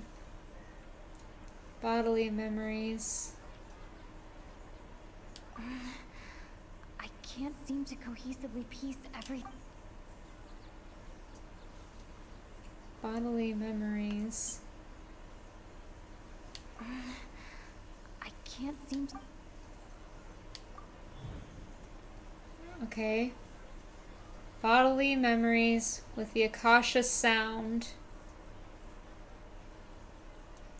Memories are deleted every day. If all our memories of a day are erased at the end of that day, then we would unwittingly relive that same day again and again.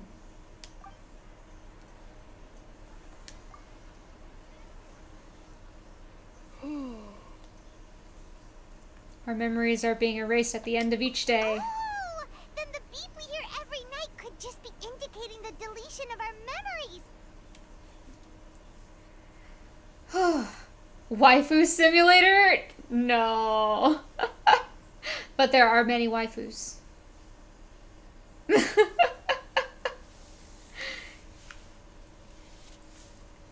like to compare this game to World of Warcraft, honestly.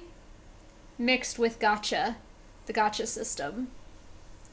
That's my favorite way of interpreting how this is, along with Breath of the Wild animations. World of Warcraft with Breath of the Wild animations, including a gacha system. That's basically this game. That's why when we wake up, everyone thinks the Sub-Zero's festival hasn't happened yet. It's already the next day, but everyone Waifus and husbandos, yes. But muscle memory can't be erased. That's why Dia has been getting better at using her greatsword. Now everything makes sense. A brilliant deduction. Nahida, tell us if we're right or wrong. To put it simply, it's as if you've mistaken a pyro crystal fly for a firefly in the night. You lost sight of its true nature because you focused too much on your perception that it glows. That isn't simple at all! Still the wrong conclusion, huh? Why don't you go talk to Miss Dia again? You might learn something new. Right! She did help us find our latest clue after all. Let's go! Oh boy.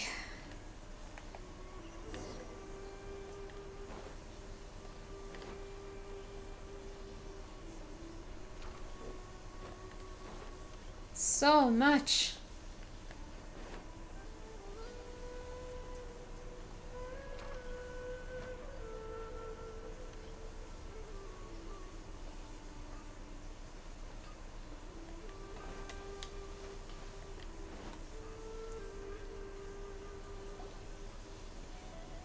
There you are.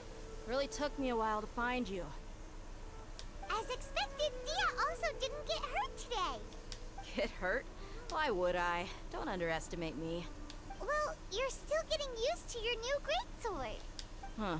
Truth be told, I also think it's pretty strange. It just suddenly felt so familiar in my hands and...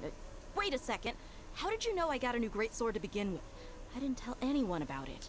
Traveler, could you explain the situation to her today? Hyman's gotten a little sick of doing it.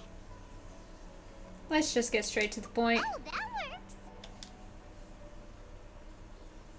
You suddenly became proficient with your greatsword because we've lived through the same day many times already, and our memories of the day are erased every night. What happened to you guys while I was gone? Did you get brainwashed by some cult? Don't think too hard about it. Just take what we're saying at face value. Alright then, let me get this straight. You're telling me that my body's already gotten used to this greatsword, but my brain just doesn't remember it? Yep. Yes, your memory's being erased every day. Then I'd have to disagree. That's impossible. Oh? Why do you think that?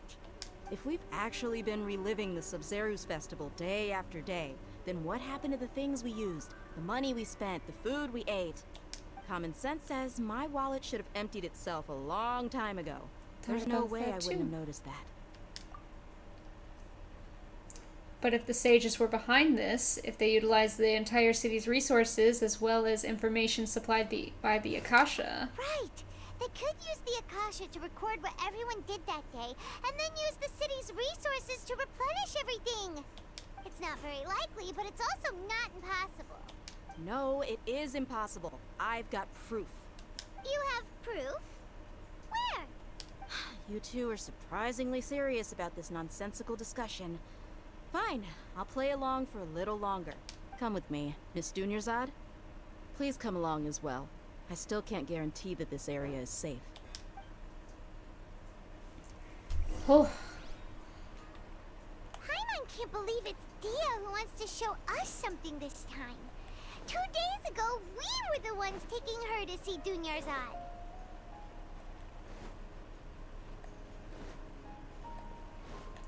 I want this proof. Give me this evidence. This is it. Huh? This is a wooden training dummy. What about it? See those marks on the dummy? Those are the result of several days' worth of practice. Let's say the sages didn't replace it every day. Shouldn't it be hacked to pieces by now?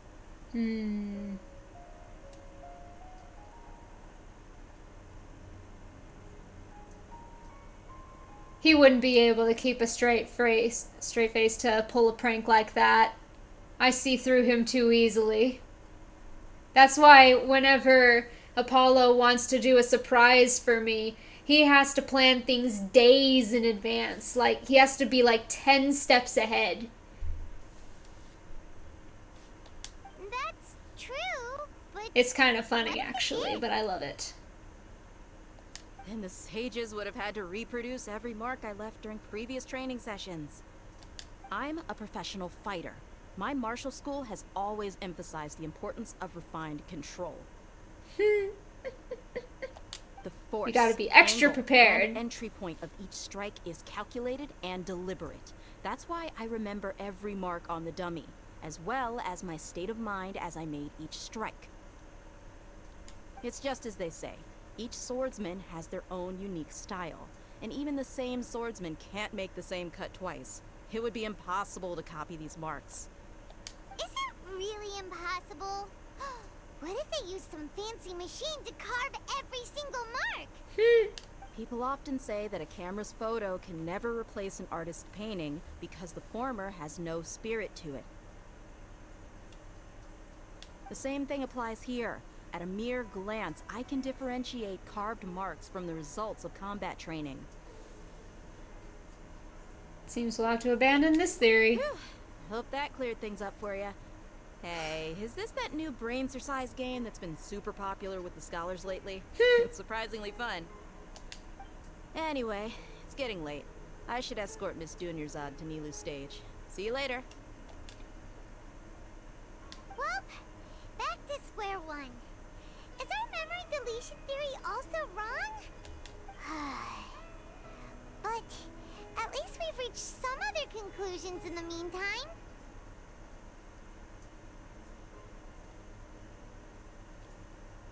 We're not in a time loop. We're not in the real world. Yep, that's true. So, can we think of any new ideas right now? Something is strange. Paimon feels like everything's been strange lately. Right? Right? She's just gonna keep getting disappointed every time. Like, oh, you won't be able to see her dance. How come we never thought about leaving the city? Huh? Leaving the city? You're right! It's really strange how we never thought of such a simple solution! Many things should become clear if we can confirm the flow of time outside of the city. I can't believe it! Did we miss this because we're tunnel visioning too hard on our other theories? Or because we're just too tired? Should have thought of this a long time ago. How about we go back and ask Nahida? Maybe we've forgotten something about leaving the city.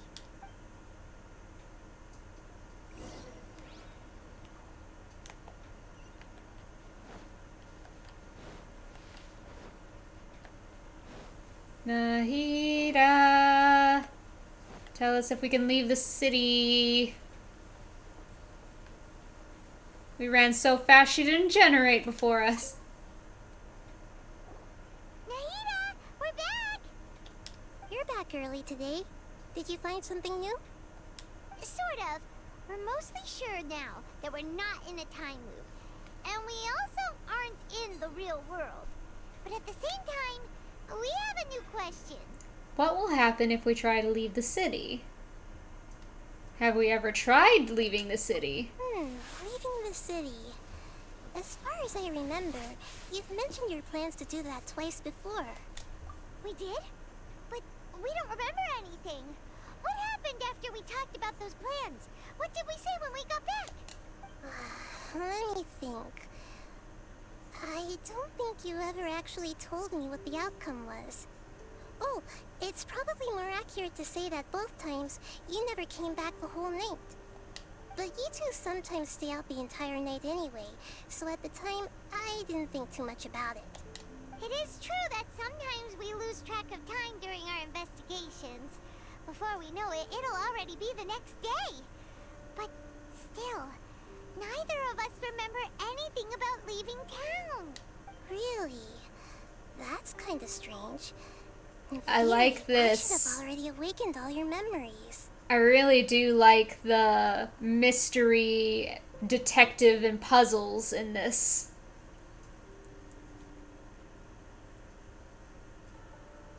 Maybe this is the key. Something here is definitely fishy.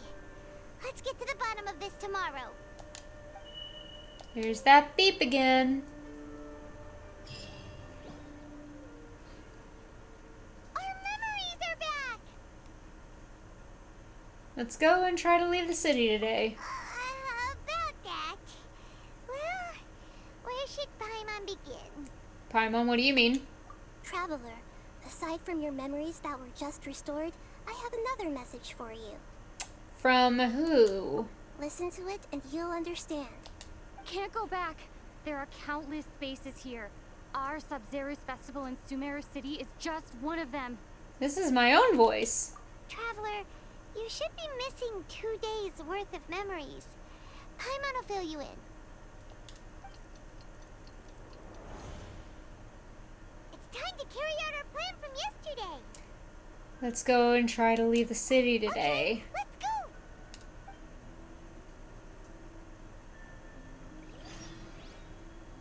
Oh, cool! We're in the illusion.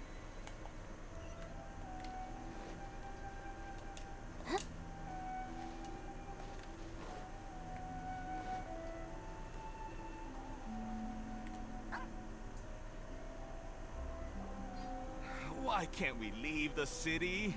What is the Academia up to now? Don't ask me. It's not like I can tell you anything. This is a direct order from the Grand Sage. Just wait until tomorrow. But tomorrow will never come. My goods have already arrived at Port Ormos. If I don't hurry, they'll be stolen. That's your problem. Make sure you make a request in advance next time. But it's not like you can just predict business matters in advance.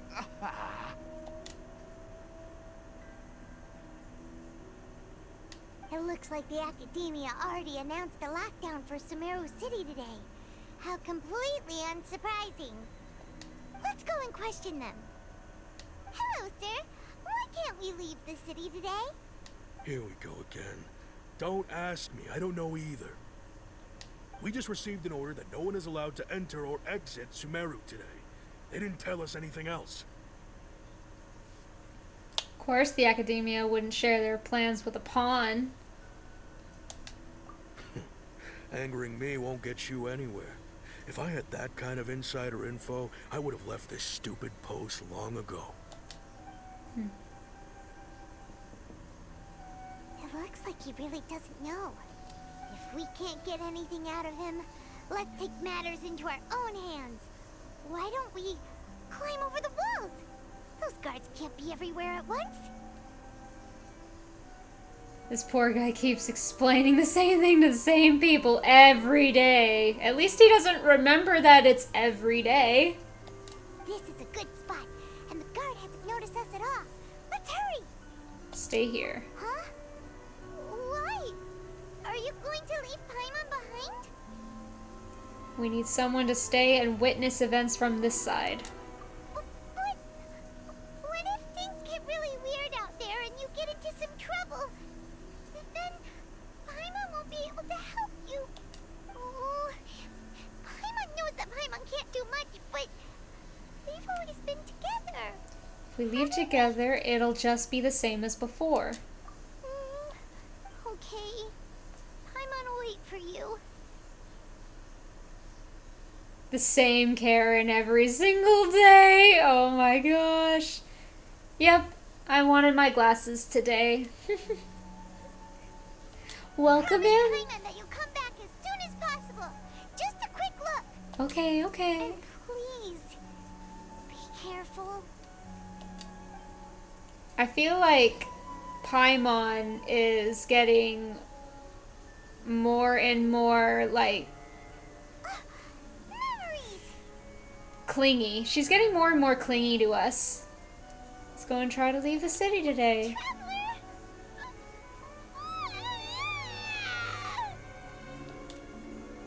What's wrong, Paimon? Paimon would never see you again. You just disappeared. Paimon waited for you for hours and hours at the city wall and you never came back. You promised Paimon that you were only taking a quick walk. What did I promise? Paimon, calm down. She's here now. I don't think she understood what you were saying. Paimon doesn't care. Paimon wanted to go look for you, but you also said that Paimon should stay. Paimon was so worried and so scared the entire day. Although I don't remember doing any of this. Still sorry, Paimon. I won't leave you behind. Okay. Paimon will forgive you. The most important thing is that you didn't actually disappear. Oh, Paimon was so scared that you had gone into another world. Okay, Paimon, can you tell us your perspective of what really happened yesterday?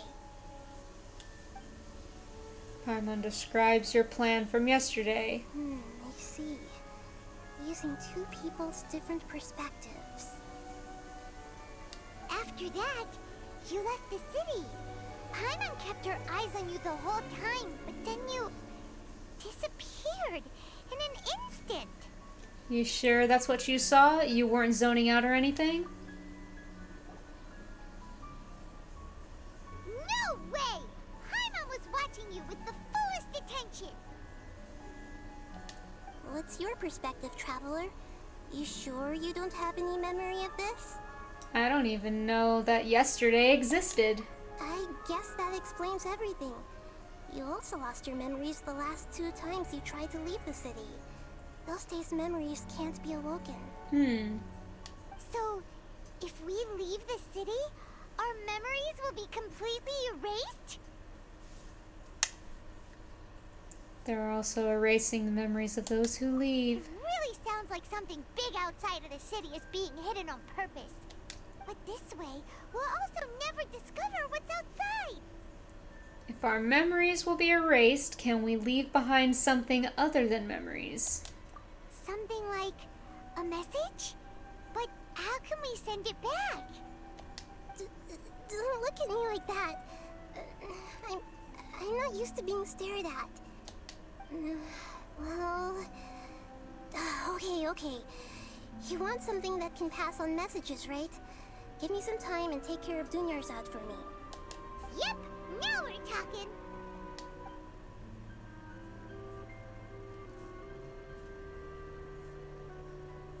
And this is still the illusion of the previous day, so a lot has happened in these couple of days. Nahida is absolutely gorgeous.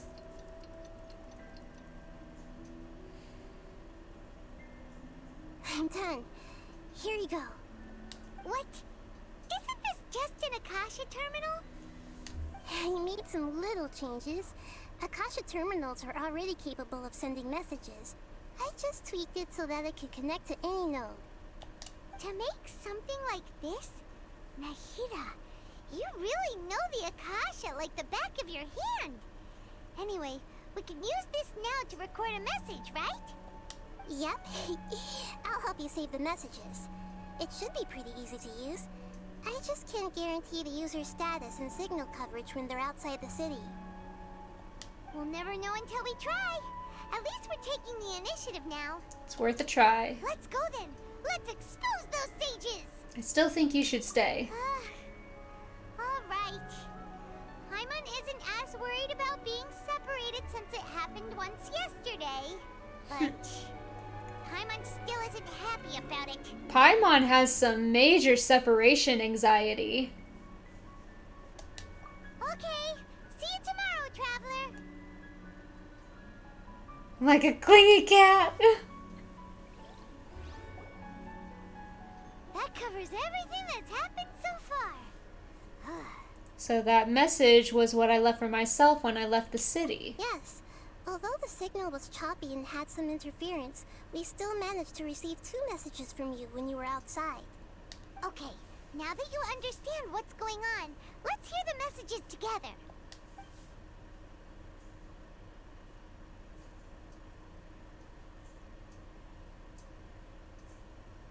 Go back. There are countless spaces here. Our Sub-Zero's festival in Sumeru City is just one of them. I've entered another space. Before me are flowing sandstone and howling fish. Impossible and surreal sights. All these spaces are empty, except for the occasional ones that contain mute puppets rather than people. I can't sense any human presence.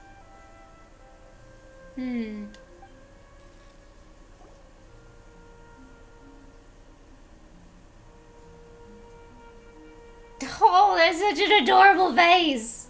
That's one heck of an info dump. It sounds like you left the Sumeru city space when you set foot outside of the walls. But everything looked completely normal when Paimon was looking out from the inside. That's unbelievable. And if we take your word for it, the other spaces all had very weird contents. There's another part here. We only received it last night. These spaces have been disappearing, one after the other, absorbed by something like a sun in the sky. Something like a sun in the sky? And now, even the final space has also disappeared. Behind me, a lot of spaces just appeared again from thin air. I get it now. Those spaces are actually...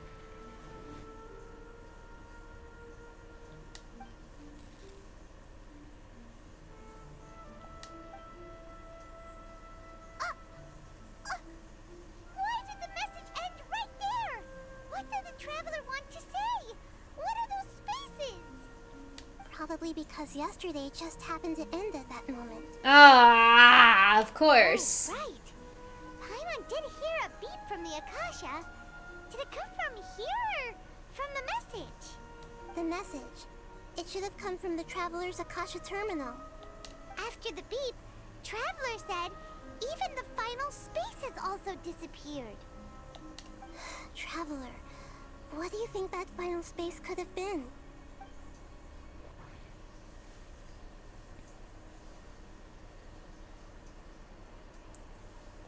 All the bizarre spaces I saw outside the city had one thing in common. A lack of human presence.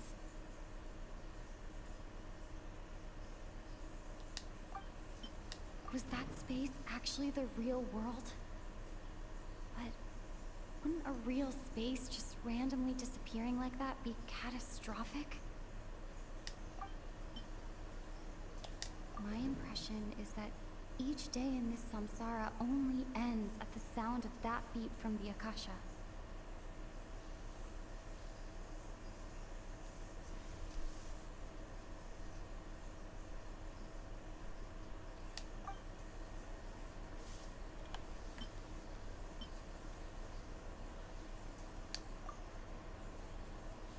Oh, so that's what it is! After the sound of the beep, the final space, the Sub-Zero's festival, also disappears, and we're taken to the next day. Later on, Traveler also mentioned a bunch of new spaces materializing behind them. Do lots of new spaces appear every day? Paimon's head is spinning.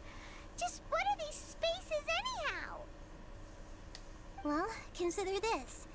For all the horrors of the Archon War, at its heart, it was just a game where a bunch of gods fought over 7 seats.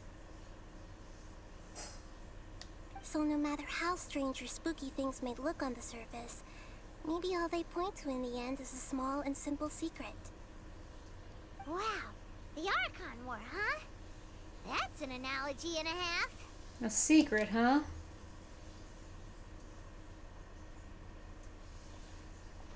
Give me some time. I need to organize my thoughts. Hey, where are you going?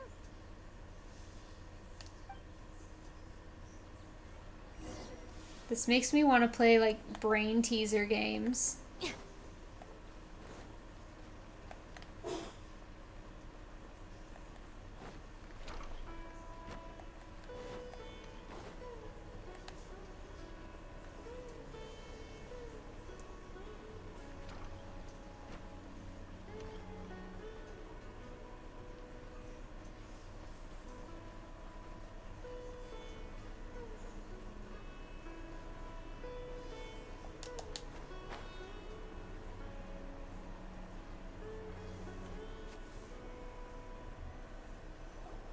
Do you want some alone time to think? Alright then, Paimon won't disturb you.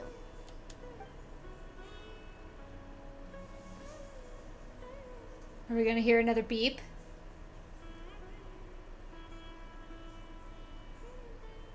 Nope, just some time's gonna pass. The dance of Sub-Zeros is about to begin. I'm going to go watch it.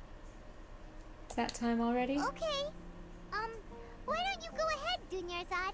We still have some other stuff to do first. Okay then. See you later. Have you figured it out yet, Traveler? Time is ticking away. I think I know the answer now. Awesome! What is it? Paimon wants to know. Oh, wait, no. Let's meet up with Nahida first. You can tell us both together. This time, we're gonna get to the truth. I hope so, because this is taking a long time.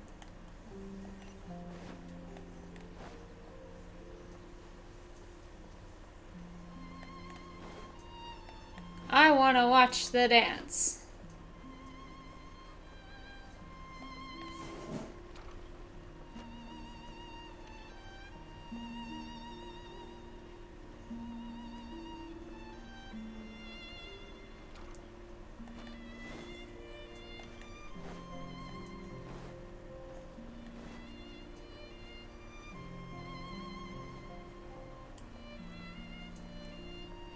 Am I the only one that saw Dunyarzad being upright and then going onto the bed?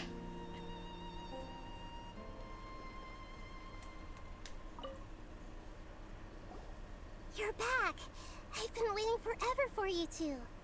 Judging by the looks on your faces, are you ready to take your Sub-Zero's exam and graduate from the festival? Ask away, Miss Nahida. Okay. First off, have you discovered the hidden truth? Pretending to be sick so she doesn't go to school. Okay, Nahida said, the Akasha relies on the power of a gnosis to operate, as it is the manifestation of the God of Wisdom's power. It compiles the wisdom of the entire populace, and it grants knowledge to the people. We've already experienced the Sub-Zero's festival many times, and the day of the festival seems to be in a perpetual samsara. All the bizarre spaces I saw outside the city had one thing in common: a lack of human presence.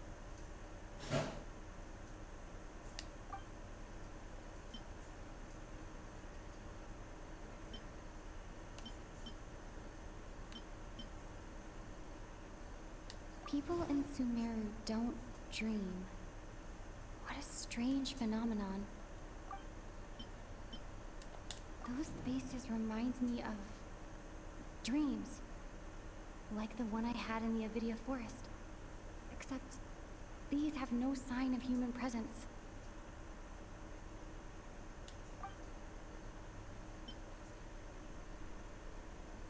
All the bizarre spaces I saw outside the city had one thing in common: a lack of human presence.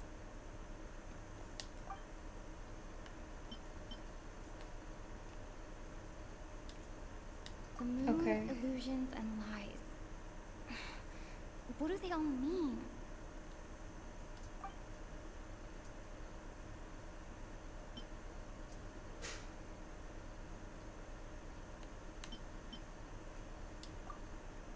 People from Sumeru don't dream. Dreams with no human presence. The truth behind dreams. We are all in a dream. It isn't that the people of Sumeru don't dream. Rather, the Akasha is taking their dreams from them.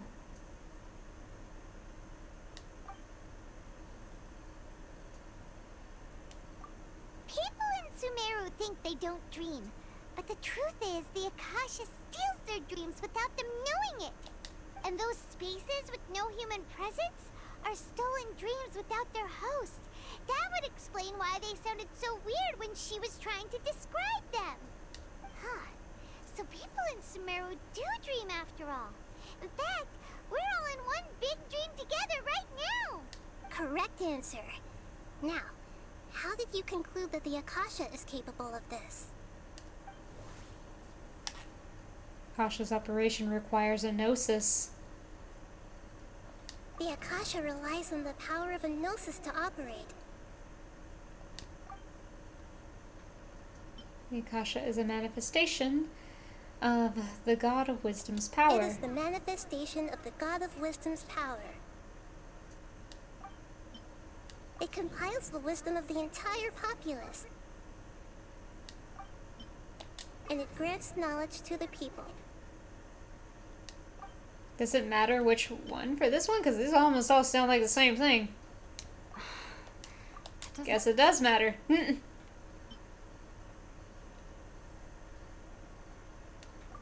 Oh, okay. Those dream-controlling creatures in the forest also get their power from the Dendro Archon, right? That would explain why the Akasha has the ability to control people's dreams, too. But is stealing everyone's dreams really how the Akasha compiles their wisdom? Isn't there anything more to it than that? Dreams are fantastical, complex, and full of imagination. People's brains are the most active when they're dreaming. In other words, dreams are rich bundles of human wisdom. So in other words, the complete opposite of how Hypatia understood it. Paimon remembers her saying that the sages think dreams are foolish delusions, and the fact that no one dreams is a blessing from Greater Lord Rukkhadevata. So it was all a dirty trick? All an illusion, all a lie. Academia are using the Akasha to steal people's dreams for their own use, huh? Yes, and they don't intend to stop there. Oh? By the sounds of it, you understand the current situation pretty well. So then, what about the samsara?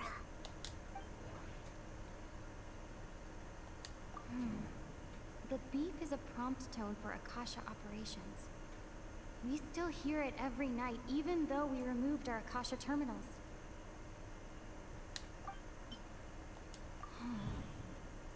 Those spaces kept disappearing before my eyes. But as soon as that beep sounded, many more spaces materialized.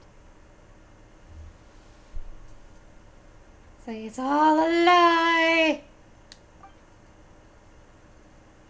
Those dreamscapes kept vanishing. But as soon as that beep sounded, more new spaces appeared. Grand Sage said, "Go celebrate the birth of that god to your heart's content." Did he mean something more?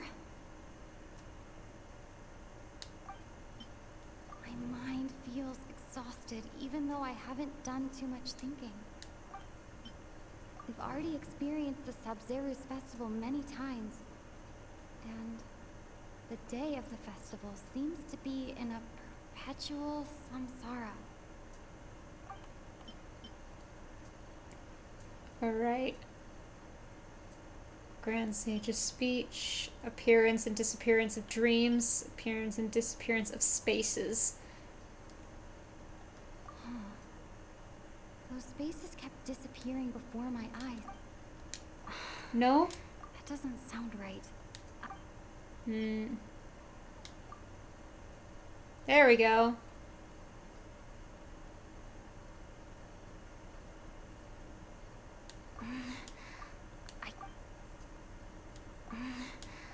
I can't.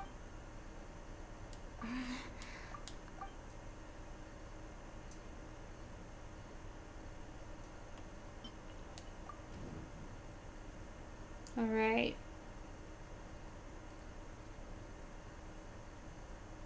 Mass production of dreams. Correct. The Akasha is keeping each person's brain in a constant dream state, but also separating their consciousness from their own dream. Their disembodied consciousness is placed inside the collective dream of the Sub-Zeru's festival along with everyone else's, while their now vacant dreams are harvested by the Akasha. That sounds absolutely terrible.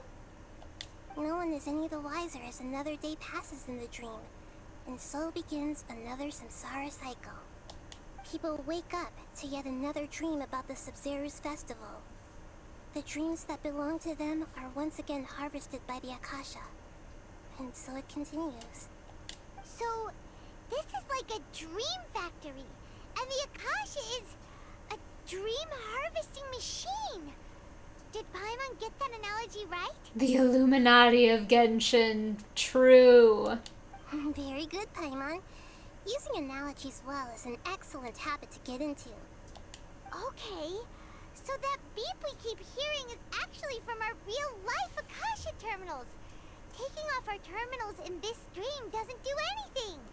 Alright, last question. Who am I? The moon. Illusions. Lies. They say that alchemical divination is the Dendro Archon's divine revelation. So then, if Nahida has referred to herself as the moon...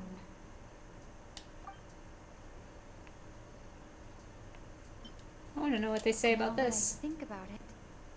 Wasn't illusions a hint that we're all dreaming?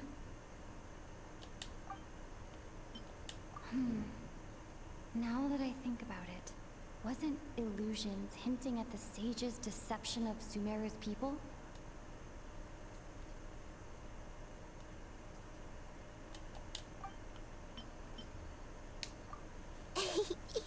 So you noticed. You are Lesser Lord Kusanali. I thought that one would be the hardest question. That's why I put it last. You are Nahida, a 5-star character. And a total cutie. Hard at all. Even Paimon guessed that.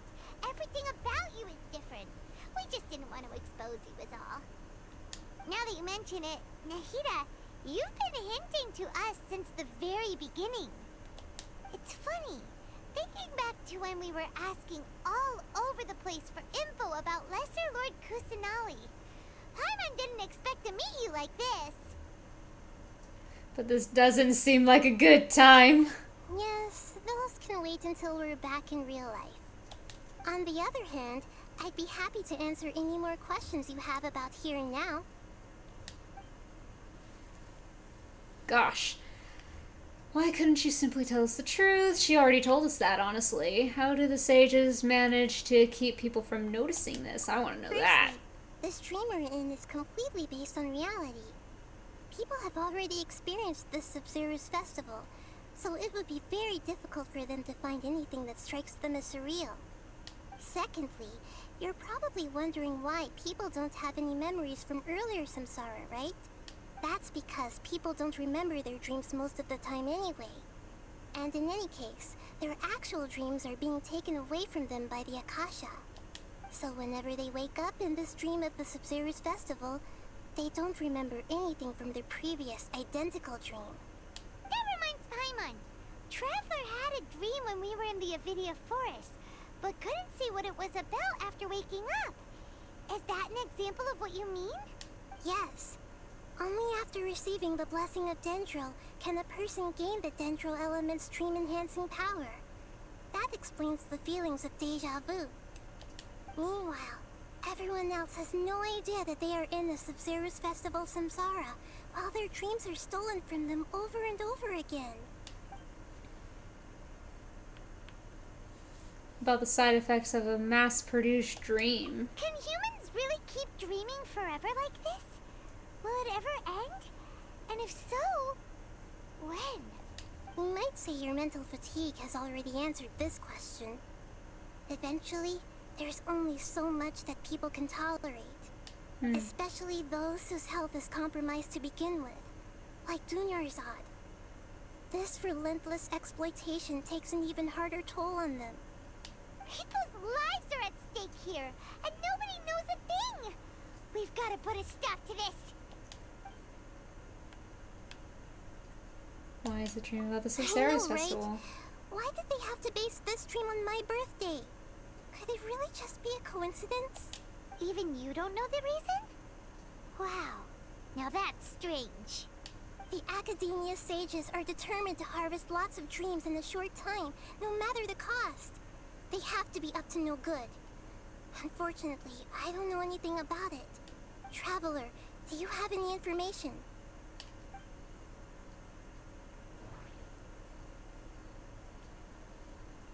Those spaces remind me of dreams. Grand Sage said, go celebrate the birth of that god to your...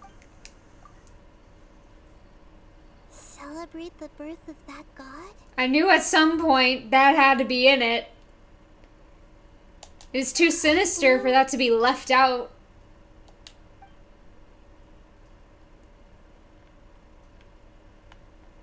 We'll do it just so that we said we did all of You asked me them. this question before.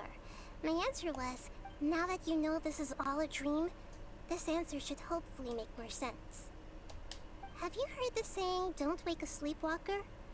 Likewise, if someone suddenly had told you all this instead of you learning it on your own, your notion of reality and dream would be thrown into irreversible confusion.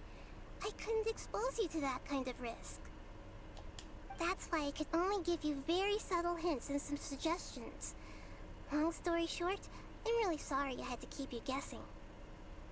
I wonder if Nahida had to learn that kind of information the hard way. And that she actually has like all this trauma in her head for like having to put someone through that, just telling them what's happening straight out, and then they just fall into like mental decay. And then she's like, all right, never doing that again. Subtle hints.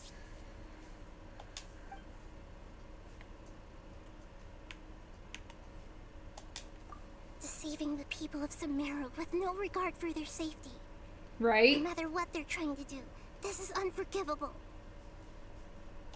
After we end the Sub-Zero's festival, Samsara, we have to look into them. How can the sages of the Academia do this behind their Archon's back? This is ridiculous! In the end, I'm just the moon. The real sun is long gone. A sun and a moon? Nahida's talking in riddles again. I'm terrible at riddles. Oh, we're out of time today. I'll tell you how to break free of the Samsara tomorrow. See you then.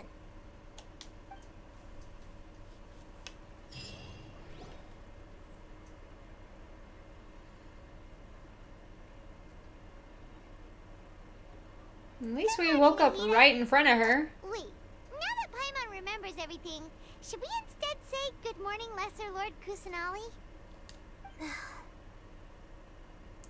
Sun is Greater Lord Rudakavata. I could see that. Hey, what's wrong, Nahida? You don't look too good. Where's Dunyarzad? I'm afraid that what you're thinking right now is correct. Did Dunyarzad already disappear? No way. Are we too late? I can't ever pronounce that name right, honestly. Rukadavata, Rudakavata, something. The real Dunyarzad's consciousness... These are very out there names. It can no longer endure the constant dream harvesting. We were so close. Paimon can't believe it. Wait, so what about that other Dunyarzad? Just what is she? Is she also going to disappear?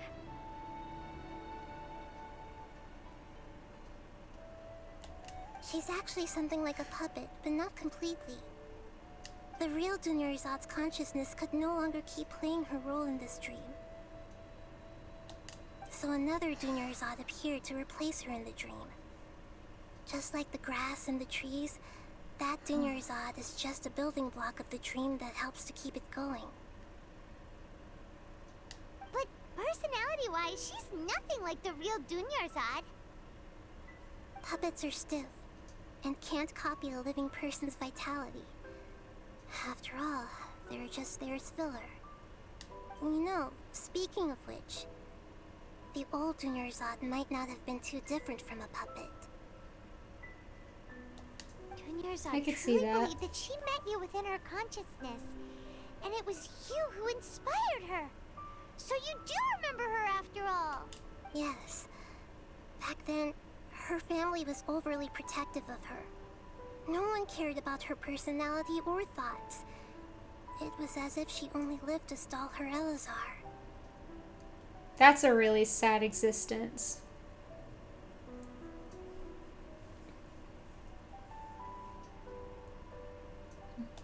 I just gave her a little wisdom so she could look at life in a new way. Thought they were lying. So that she could be her own person. But even so, she's still...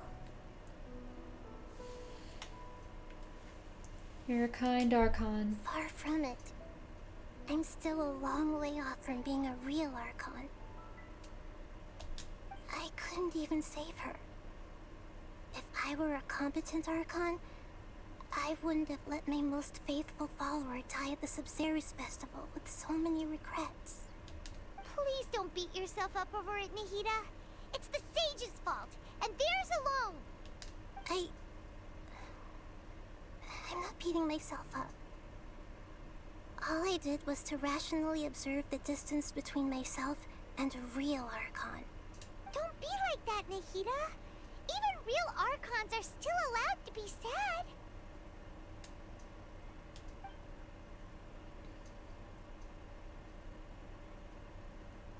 I went there to open the statues and then you left. Starting the Sumeru quest, they're a trip. When you get to doing them, oh, you're gonna have some fun. To prevent more tragedies like this, we must end the samsara as soon as possible. Great, but how do we do that? Although the Sumeru festival dream is under the Akasha's control, only humans can dream. Even the Akasha is unable to create them. That means this dream belongs to a host who created it. Huh? So, how should we find that person? Well, if this is someone's dream, then everything here must come from deep within their consciousness. Which means, with the power of imagination, they can change anything in this dream. Imagination. Imagination? What do you mean by that?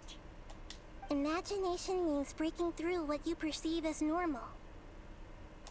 Like when a server at a tavern brings a plate to you, you'd naturally assume that food is on it.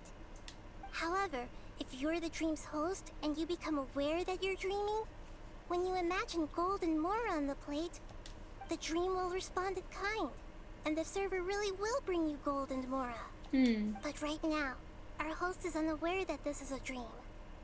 No matter how many times they're served, it will always be food. So we find the host, then what? Find some way to make that person realize that they're dreaming. Usually, once that happens, the person will wake up and the dream samsara will be broken. How are we going to find them, though? If it could be anyone, it'd be like looking for a needle in a haystack. And even if we did find them, how are we supposed to make them realize they're dreaming? After all, like you said, don't wake a sleepwalker. It's extremely difficult, yes. But the only ones who can do it are you two. Remember, everything you've achieved up to this point has all been for the sake of finding the host and ending the samsara. As for me, during this time, I'll be out of town. Out of town? Are you going to that place full of dreams where the traveler went? Yes. I want to try something. There must still be a small wisp of possibility.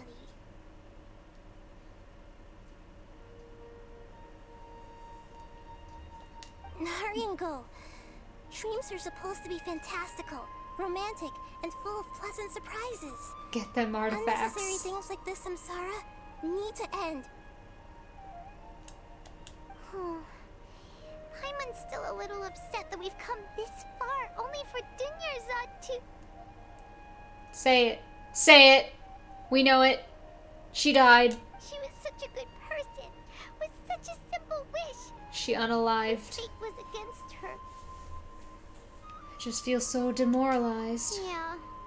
Saving saving Dunyarzad is what kept us going this whole time. But we mustn't lose hope, Traveler. Dunyarzad would definitely want to see us save everyone else. So let's break the Samsara for her sake. Paimon's wondering, do you think the sages would get one of their own to be the host of this stream? Feels like it would be easier to control it that way, no? Unlikely. Knowing the plan, they'd probably become aware that they were dreaming. An unsuspecting host would be less likely to realize this is a dream. Huh. That's true. Plus, the sages probably weren't counting on there being other factors beyond their control, like Nahida and us. So, who do you think the host of the dream is? Maybe Ferris, the Knight of Flowers? Oh, that would make sense. Ferris, the Knight of Flowers, is a symbol of the whole Sumeru's festival, right? Pretty core character. Honestly, I don't think so.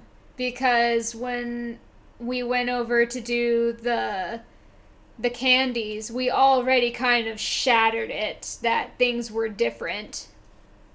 Let's go ask him some questions, shall we?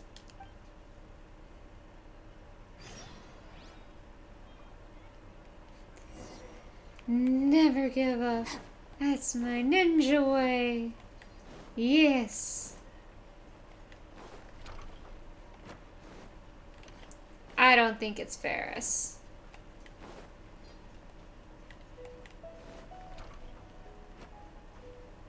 It'll just be the first one.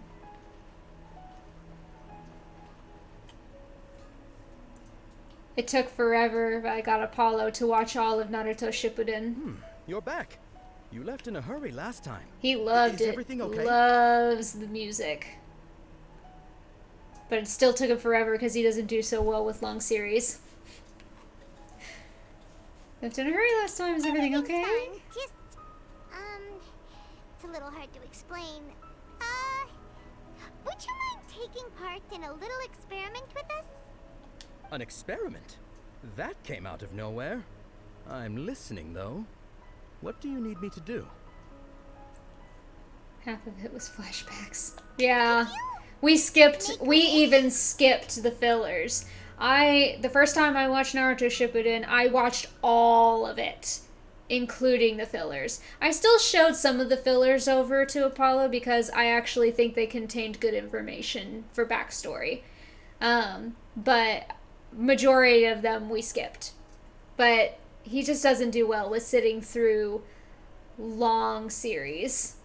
So we typically like to watch, whenever we watch anime together, something that's more along the lines of a short series, like 12 or 24 episodes. Imagine your wish coming true before your very eyes. You want me to make a wish? Is that a new Sub-Zero's festival tradition or something? Less questions, more wishing! Less questions, more wishing! That's us! Okay. Okay. We're the dreamer.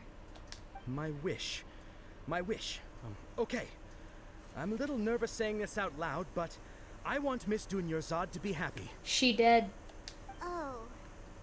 I noticed earlier that she looked a bit down, and she wasn't really talking to anyone. She just doesn't seem like herself. She's always so gentle and kind, and all the kids love her. Yeah, about that. I've also wondered if the reason she asked me to be Ferris Knight of Flowers is because I'm special to her, or something. Poor guy. So, you have a crush on Dunyarzad? That's even sadder! Oh, is it that obvious? After what I just said, I guess it is. He should have whispered Kazuha. When she placed the hat of the Knight of Flowers onto my head, she said to me, I want everyone to have a happy Sub-Zero's festival. What she didn't realize was that I'm not that interested in how everyone else feels. I bet in that moment, I just wanted to be her Knight of Flowers for the rest of my life. 50 years, 100 years, I'll serve her till the end of time. Okay, yeah, that was a bit much. Felt like the right moment to get it off my chest, but that was pretty embarrassing. Okay, I'm ready to make my wish. I would like Miss Dunyarzad to appear in front of me right now with a smile on her face. Here goes. Please come true. I'm gonna open my eyes.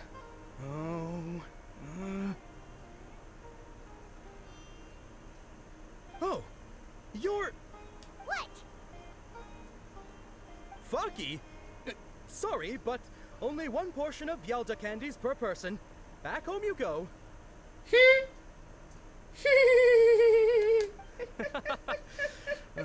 Nice try, you two. Anyway, never mind. I don't need to see her appear right in front of me. As long as she's happy. About that.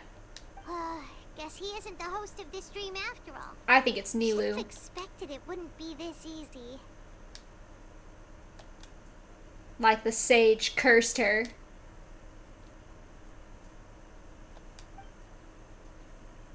It seems like everyone who knows Dunyarzad loves her. But none of them has any idea that she... My lady, step back. That sounds like Dia!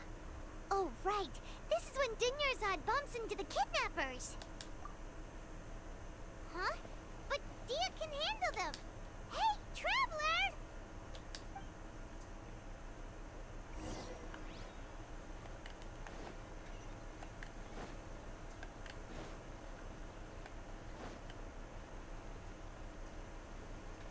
Are they trying to say that Dia?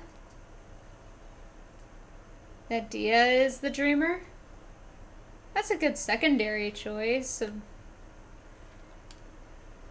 Oh, it's you. Great timing. Please take... Leave these guys to me. Hey, this is my job.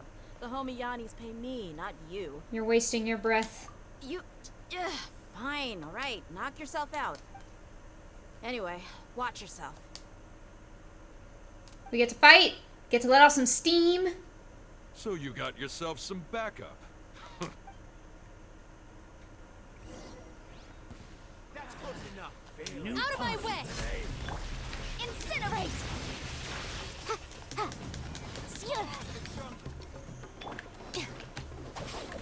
Stop right there! You can't run!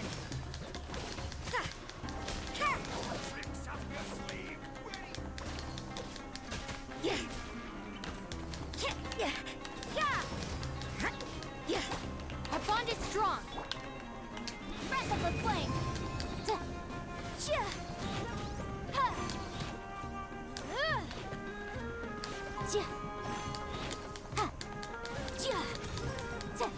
Let's set the town on fire while we get them.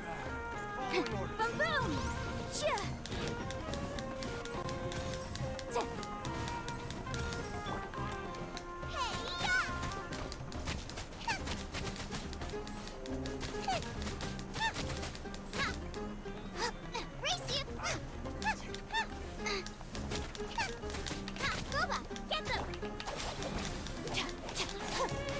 You can't run. Ah! Traveler, were you just taking your anger out on those guys? I'm just angry at myself. You and Nahida both. Dunyarzad wouldn't want to see you two like this. Oh, and speaking of her, Paimon just remembered something. Remember how during the first Sub-Zero's festival, before the Samsara started, we came here with Dunyarzad because she wanted to pick something up? She said it was because she had forgotten something. Yes, I'd forgotten all about that. So Paimon's memory is working so far. Anyway, Paimon also remembers that she is staying somewhere around here. She pointed it out to us the night before the Sub-Zero's festival. Should we check out what the item is? Yeah, even if it's only a tiny clue, it'll probably still help us more than this needle in a haystack search. This is the place. It's rude to enter. Hey, the windows are unlocked. Okay, Paimon's gonna take a peek inside. Paimon enters the room and returns a while later, carrying something. This was only a temporary residence, so there was pretty much nothing inside except this book on the table. Should we open it? Yes. Oh my gosh. Okay. I don't want to read all of this. I'm sure they're going to say it as well. Dunyarzad wrote all of this. Sounds like she was always thinking of us even while we were away. They always say it anyway. I'm like, no. We're just gonna continue. She must have wanted to give this to us as a gift on the day of the Sub-Zero's festival, right? If we hadn't found this book, we never would have known. But now that we know, we can't even thank her. Dunyarzad. Hey! Where are you off to now?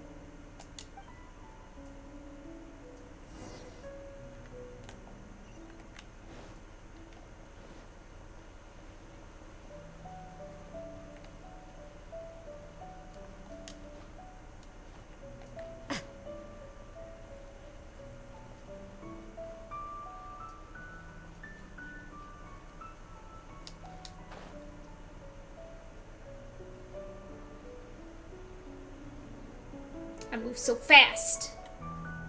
NPCs can't even generate fast enough. Move like lightning. It's Dunyarzad's puppet. That's just weird to say it. I feel better if I say this out loud.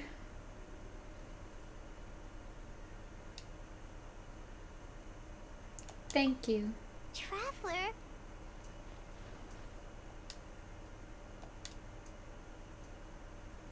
You must be exhausted. Hmm. Come to think of it, we've been stuck in this place for a really, really long time. Heck, even the last time we were chatting happily with Dunyarzad feels like an eternity ago.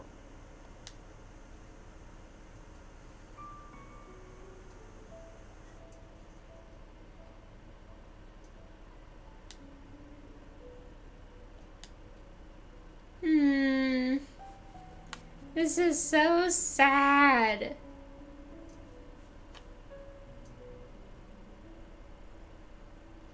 Paimon still remembers when we were sitting here, and the way her eyes sparkled when she talked about Nilu's Dance of Sub-Zerus. I can barely recall it now. There will always be frustrations in life, but I know that the point of living is not to leave behind any regrets.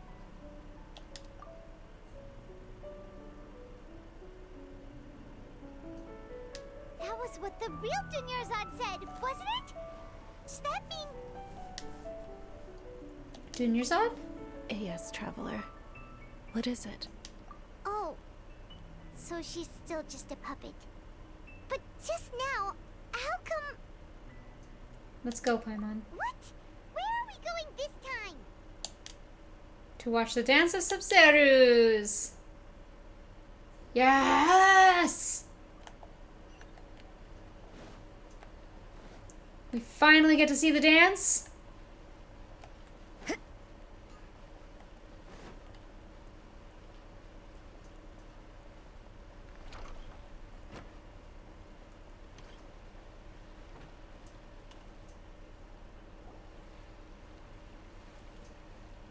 If you continue to resist, we will have to order an investigation. The Grand Sage has already granted you much leniency. I advise that you exercise tact. Oh.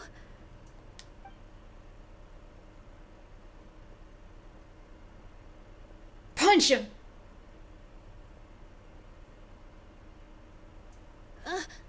Traveler? You don't have to get involved. He's a sage from the Academia. Traveler? Traveler? What the heck are you doing? If you get arrested by the Academia, that's another day gone to waste!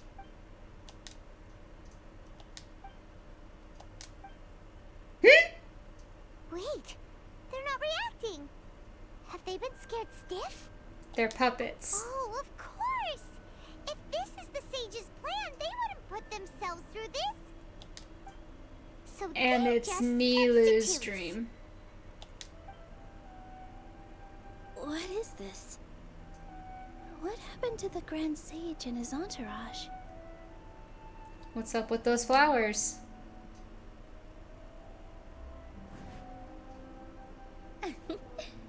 Like I said, they symbolize the goddess of flowers. It's just a shame that all the real Padisaras went extinct after her death. Yes. The Greater Lord brought forth new Padisaras in memory of the goddess of flowers. But she ultimately could never truly replicate that beautiful shade of purple.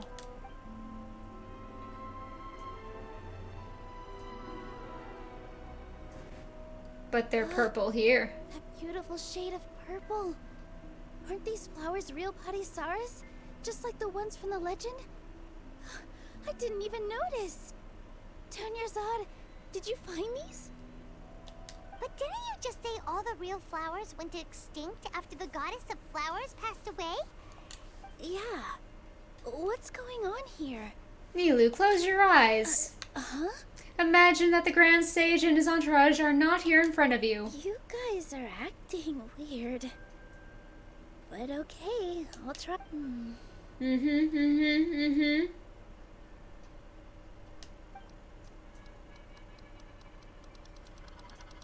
Hey!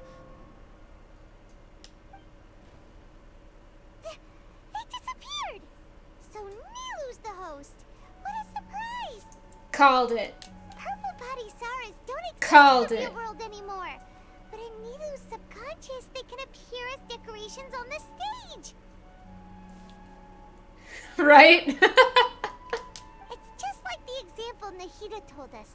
People assumed there will be food on a plate, and Nilu assumed there would be real Padisaras in the flower pots. So when you saw the flowers, you instantly knew it was Nilu? Correct. But if we want to end the samsara, we need the host to become aware that they're dreaming. How should we make Nilu realize that? Am I dreaming? Well, that was easy. How did you come to that conclusion? So I'm right. Is this Lesser Lord Kusanali responding to our celebration of the Sabzeruz festival? Wrong guess, but you aren't completely wrong either. The point is, what made you think this is a dream? As far as you know, people in Sumeru don't dream, right? Yeah, but have you heard the tale of the first sage? To prevent a calamity, he went on a journey to find the Dendro Archon. Ooh, sounds familiar. Dunyarzad told us a story like that when we first arrived in Sumeru City. So You're it not was about dreaming, the you're first just high. sage, huh? Yep, but in the part you heard, he hadn't become the first sage yet. There's more to the story. His piety and wisdom were acknowledged by the Dendro Archon, and she finally gave her blessing to him. All kinds of spectacular scenes appeared in front of the first sage, as if all the knowledge in the world was being painted onto a canvas right before him. He was captivated. After who knows how long, he mastered all the knowledge he could comprehend. Right. Afterward, he said to the Dendro Archon, I miss my parents, my wife, and my children. I've been away from home for far too long. They must be worried. The Dendro Archon smiled. The next second, the sage found himself lying in his bed, as if he had just woken up from a dream. His wife lying next to him said, You're off to search for the Dendro Archon today, aren't you? Have a safe journey, my love. In the end, the first sage took care of many disasters in Sumeru City, and founded the Academia. What a happy ending. So, the first sage was dreaming ever since the beginning of the story? He never went on his journey? Yes. But his faith and determination were conveyed to the Dendro Archon, so she blessed him in the form of a dream. Nilu's nails are gorgeous. But that would be absolutely terrible if she was drowning. Today is what it would be. You're not traveling alone. I'm coming with you. Paimon understands Yep. where you're coming from now. That's a really interesting connection. But we really gotta wake up soon, like the sage in the story. Now that Nilu is aware of it, this stream should be over soon. I see. Well, it just so happens that today's Sub-Zero's festival is almost over too. Dance time! Dancey time! Since we're in a dream, let's make this final dance of Sub-Zero's as beautiful as we can. Waiting a long time for this. For real.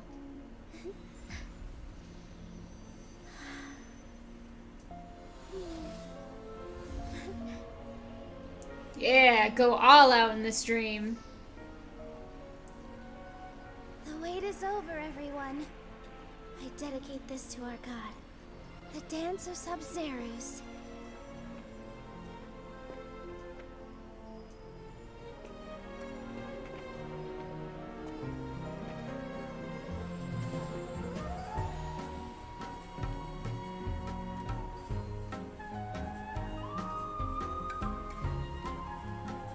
It's got like a jazzy feeling to it.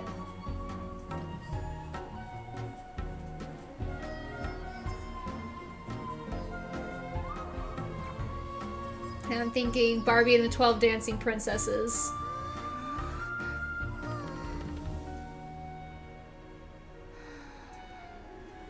I'd be lying if I said I had no regrets. I would have loved to see Nilu's dance.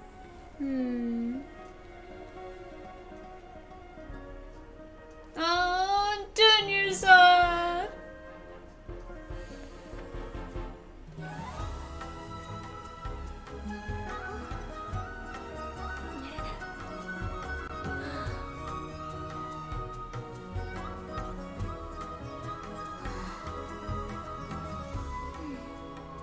I'm gonna cry!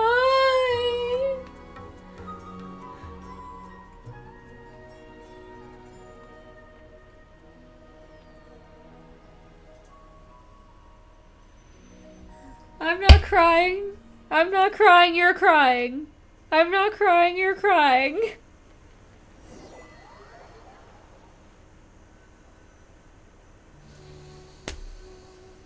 Oh, Genshin's done it again. Another cutscene with beautiful animation. Good morning, traveler. Oh, Paimon feels like she's been asleep for the longest time. Head hurts. Paimon's head feels super heavy. Did we oversleep? Do you even remember going to sleep last night? Paimon thinks it was after the Sub-Zero's festival. You've been asleep for 40 days and 40 nights. The Sub-Zero's festival! Have we finally escaped from the Sub-Zero Samsara? I remember now! Quick, take off your Akasha terminal! At the end of the Dance of Sub-Zeros, I think I saw... Let's go see Dunyarzad.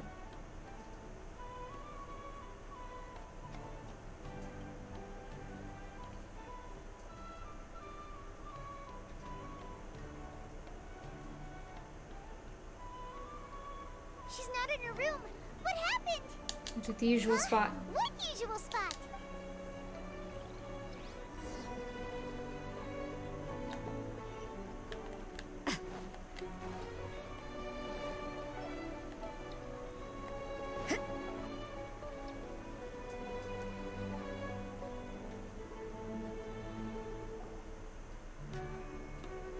Well done, traveler and Paimon.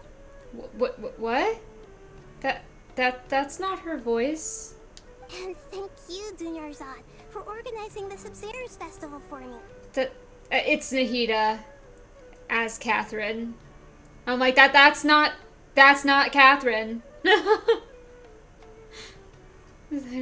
Broken run. I'm sorry, who are... Dunyarzad! You're okay! Oh, don't scare us like that! Dunyarzad. Oh, Traveler Paimon. I have something amazing to tell you. I just had a dream. And I saw Nilu performing the dance of Sub-Zero's.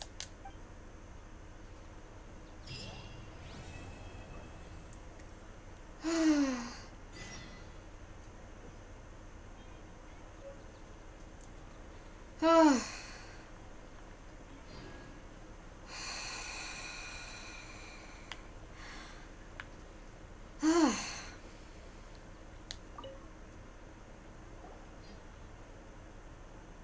actually Nahida, aren't you? Paimon felt like Catherine was acting weird when we met at the Sumeru's festival. And Dunyarzad, did you save her? It's a really long story. It's really weird seeing Catherine and hearing Nahida's voice. Let's chat somewhere else. How about by the Traveler's favorite bench? We have a favorite bench now.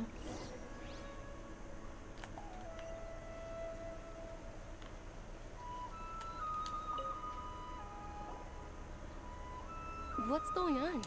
Why are you two so excited to see me? Hasn't it only been a night? No. It's actually been much longer than that. Oh? Strange. Was I really asleep that long? No wonder I have such a headache.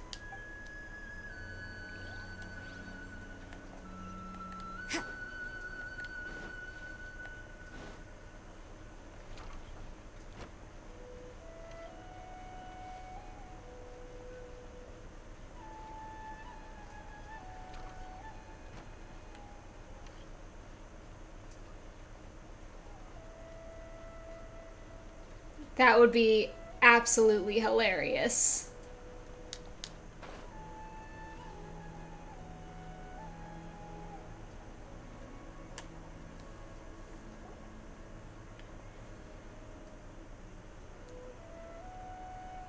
Let's talk about Dunyarzad first. It's such a relief that she's alright. After we parted on the last day of the Sumeru's festival, I left the city and saw what the Traveler had described. Among the countless dreams, I found one that was growing fainter and fainter. This proved my suspicion. Once Dunyarzad could no longer bear the Akasha harvesting her dreams, her consciousness began to dissipate. But this also meant it escaped the Akasha's control. Such a small fragment of consciousness can't last for very long, though. It will return to its original dream, where both will gradually fade until they completely disappear. I used all the power I had to keep her dying dream alive as long as possible. But it still wouldn't have lasted for much longer if it hadn't been for you two breaking the samsara. So it looks like we did manage to save Dunyarzad in the end. Not a moment too soon. This is truly a miracle. Huh? Why are you two smiling so happily? I thought you'd be so moved that you'd start crying. I need to spend more time observing human emotions. Both are fine. Everyone reacts differently. Alright, you two must have a lot of other questions for me, right? After all, you saved my faithful believer. As your reward, I will answer any and all questions. What did we see in the Avidia Forest? In the Avidia Forest, there was this incense that made the Traveler fall unconscious and dream of a huge tree and a red sky. You also heard someone's voice, right? It said world. Remember, I wasn't crying. You're all crying. Yeah, so you do know. We've been wanting to ask you what that was about, and if the red sky was related to Conria. It seems like the Traveler established a connection to Irminsul.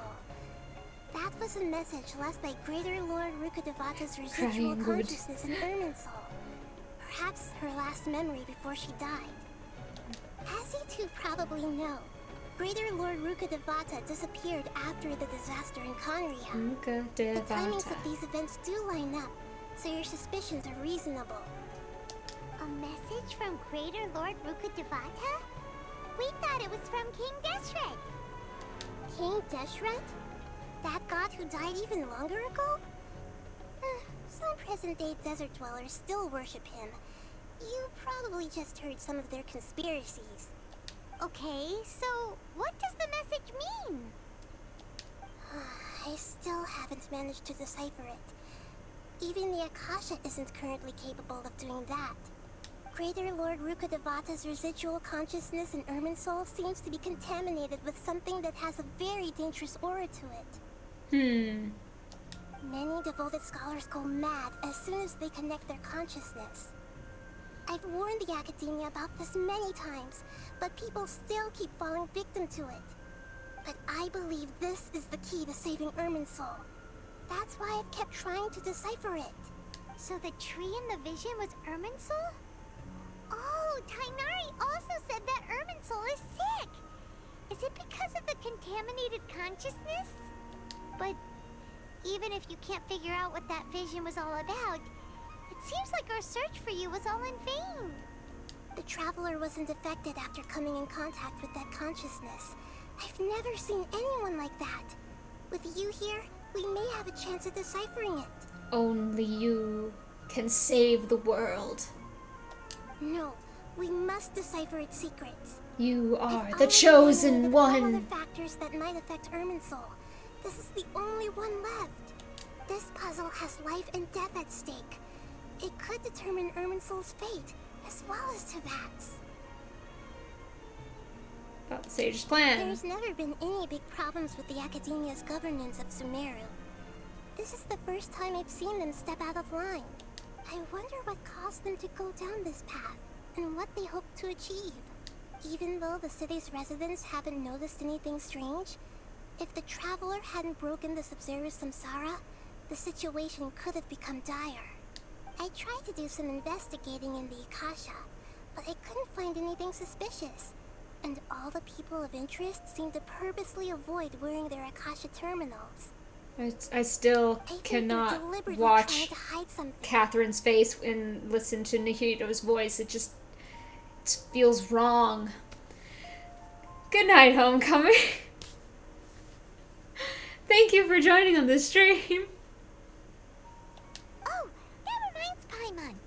In Gandharvaville, there was a sage who had invited Tainari to join some kind of project. Could it be related? Regardless, I need to first investigate the sage's motives, make things right, and punish them if needed.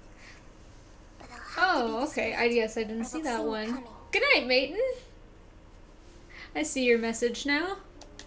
At the Avidia Forest, there was this incense that made the Traveler fall unconscious and dream of a huge tree and a red sky. You also heard someone's voice, right? It said world and forget me. Yeah, so you do know. We've been wanting to ask you what that was about. And if the As you two prop on I accidentally skipped. Okay, so I still Lord Rukadeva. Many devoted scholars I didn't realize I clicked that again. So the tree and the vision, but the Traveler wasn't no. We must. This puzzle has life there and we death go. at stake. It could determine Irminsul's fate. You mean how the Akasha stops you from having dreams? Yeah, it's been such a long time. No one's noticed something's up? It's not that no one noticed. It's more like no one cared. Ultimately, it's all rooted in the sage's misdirection. Misdirection? The sage has convinced everyone to believe that being unable to dream is a sign of rationality and wisdom. Not dreaming is a badge of honor in Sumeru. Even if the truth is that their dreams are being reaped by the Akasha. With their propaganda in place, the sages can maximize their use of the Akasha to facilitate their research. Besides, Greater Lord Rukadevata must have created the Akasha in the hopes that it could be used to its full potential. That's why I've never come out strongly against this. Anyway, the perspective advocated by the sages drowned out any voices of doubt. By now, even those who never use Akasha terminals find it too shameful and embarrassing to talk about their dreams. And just To a be accurate, set. I'm using the Akasha as a medium to occupy Catherine's consciousness. How did you do that? Poor Catherine. Does this mean you can also occupy other people's consciousnesses? So this is the actual Catherine, but she's in her head. That I don't like this. I don't like that. The Akasha is the legacy of Greater Lord Rukkhadevata. As Lesser Lord Just Kusanali think and the first Akasha terminal, energy transfer. my consciousness has Okay. always been linked to the Akasha. Not possession. I've always respected my people's free will, so I've never actually occupied their consciousness. When necessary, I just borrow this bionic Snezhnayan puppet. What? Hold on. Did we just learn some deep, dark secret? So Catherine is... No wonder Paimon felt something was off about her. What about your own body? Why do you need to borrow other people's? Don't you live in the sanctuary of Surasthana? That story begins a long time ago. After Greater Lord Rukkhadevata disappeared, the sages found my newly born self and took me back to Sumeru. At that time, I was young and weak. The sages kept me in the sanctuary of Surasthana, ostensibly for the sake of protecting me. But I've hardly heard from them since. However, I do understand that they had hoped to find Greater Lord Rukkhadevata instead of me, a symbol of her passing. So, the sages basically put their new Archon under house arrest? How dare they! Why don't you teach them a lesson, Nahida? In some ways, they aren't wrong. Greater Lord Rukkhadevata was omniscient and omnipotent. Even after her death, the Akasha is still empowering this nation. And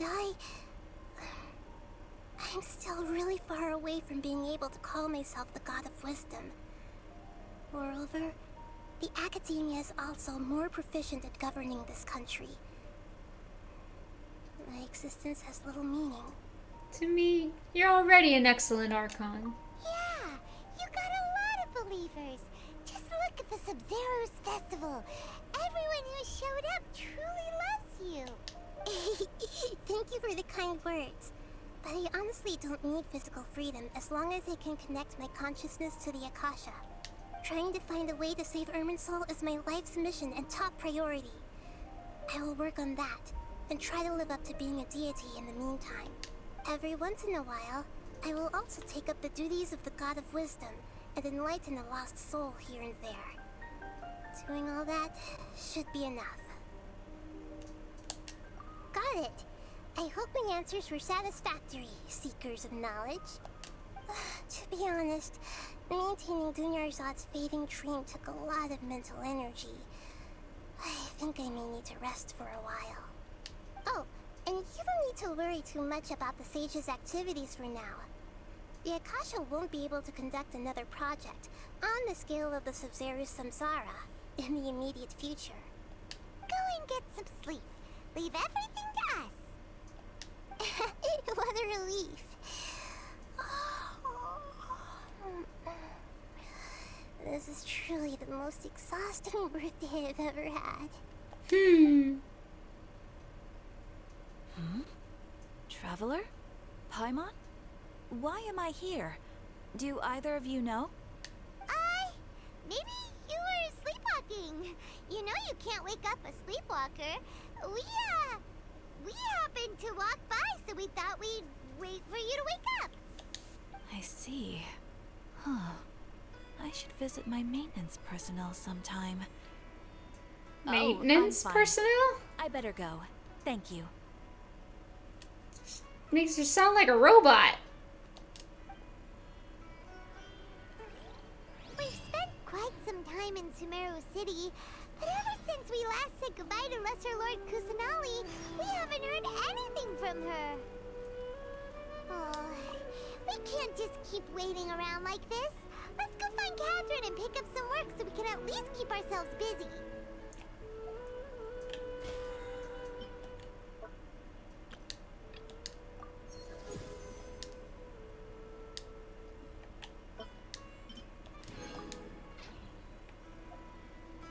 What we're going to do, since now we have our favorite bench, apparently, we're going to try a 10 pole.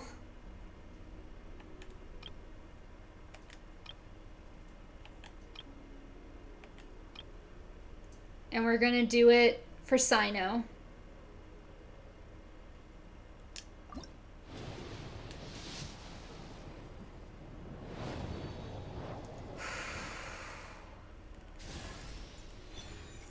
Ooh. That looks cool.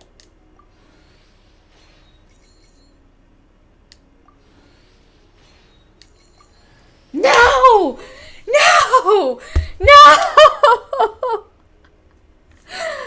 No! No! No! It begins! No! I knew!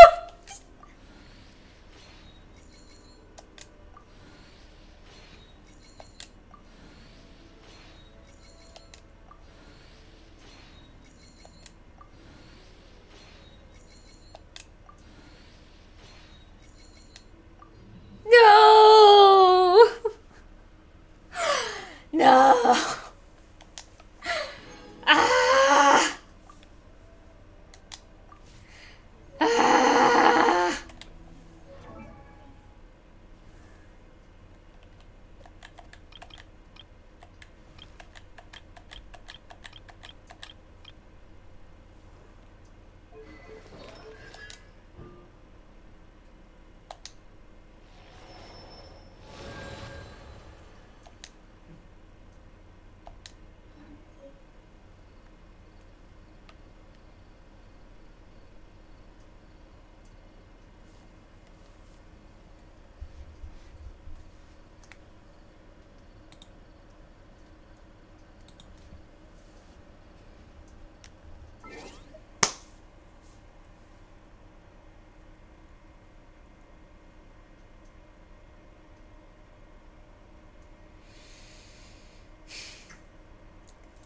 We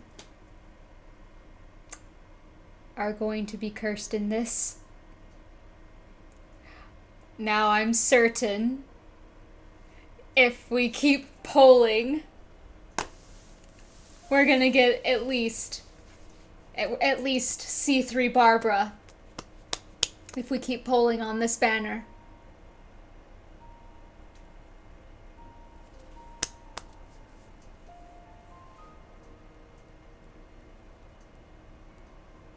Why?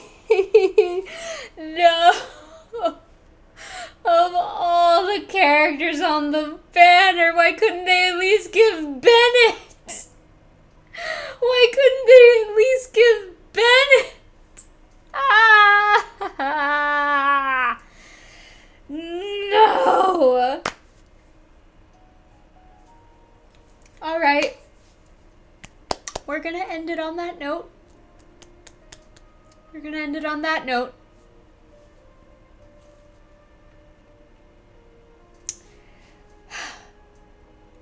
I can't keep up morale after that. No, it's all cursed. Thank you for joining me, for crying with me, enjoying the beautiful animations, and then being deceived at the very end. We're no longer using that bench. This bench is now exonerated from any future wishing.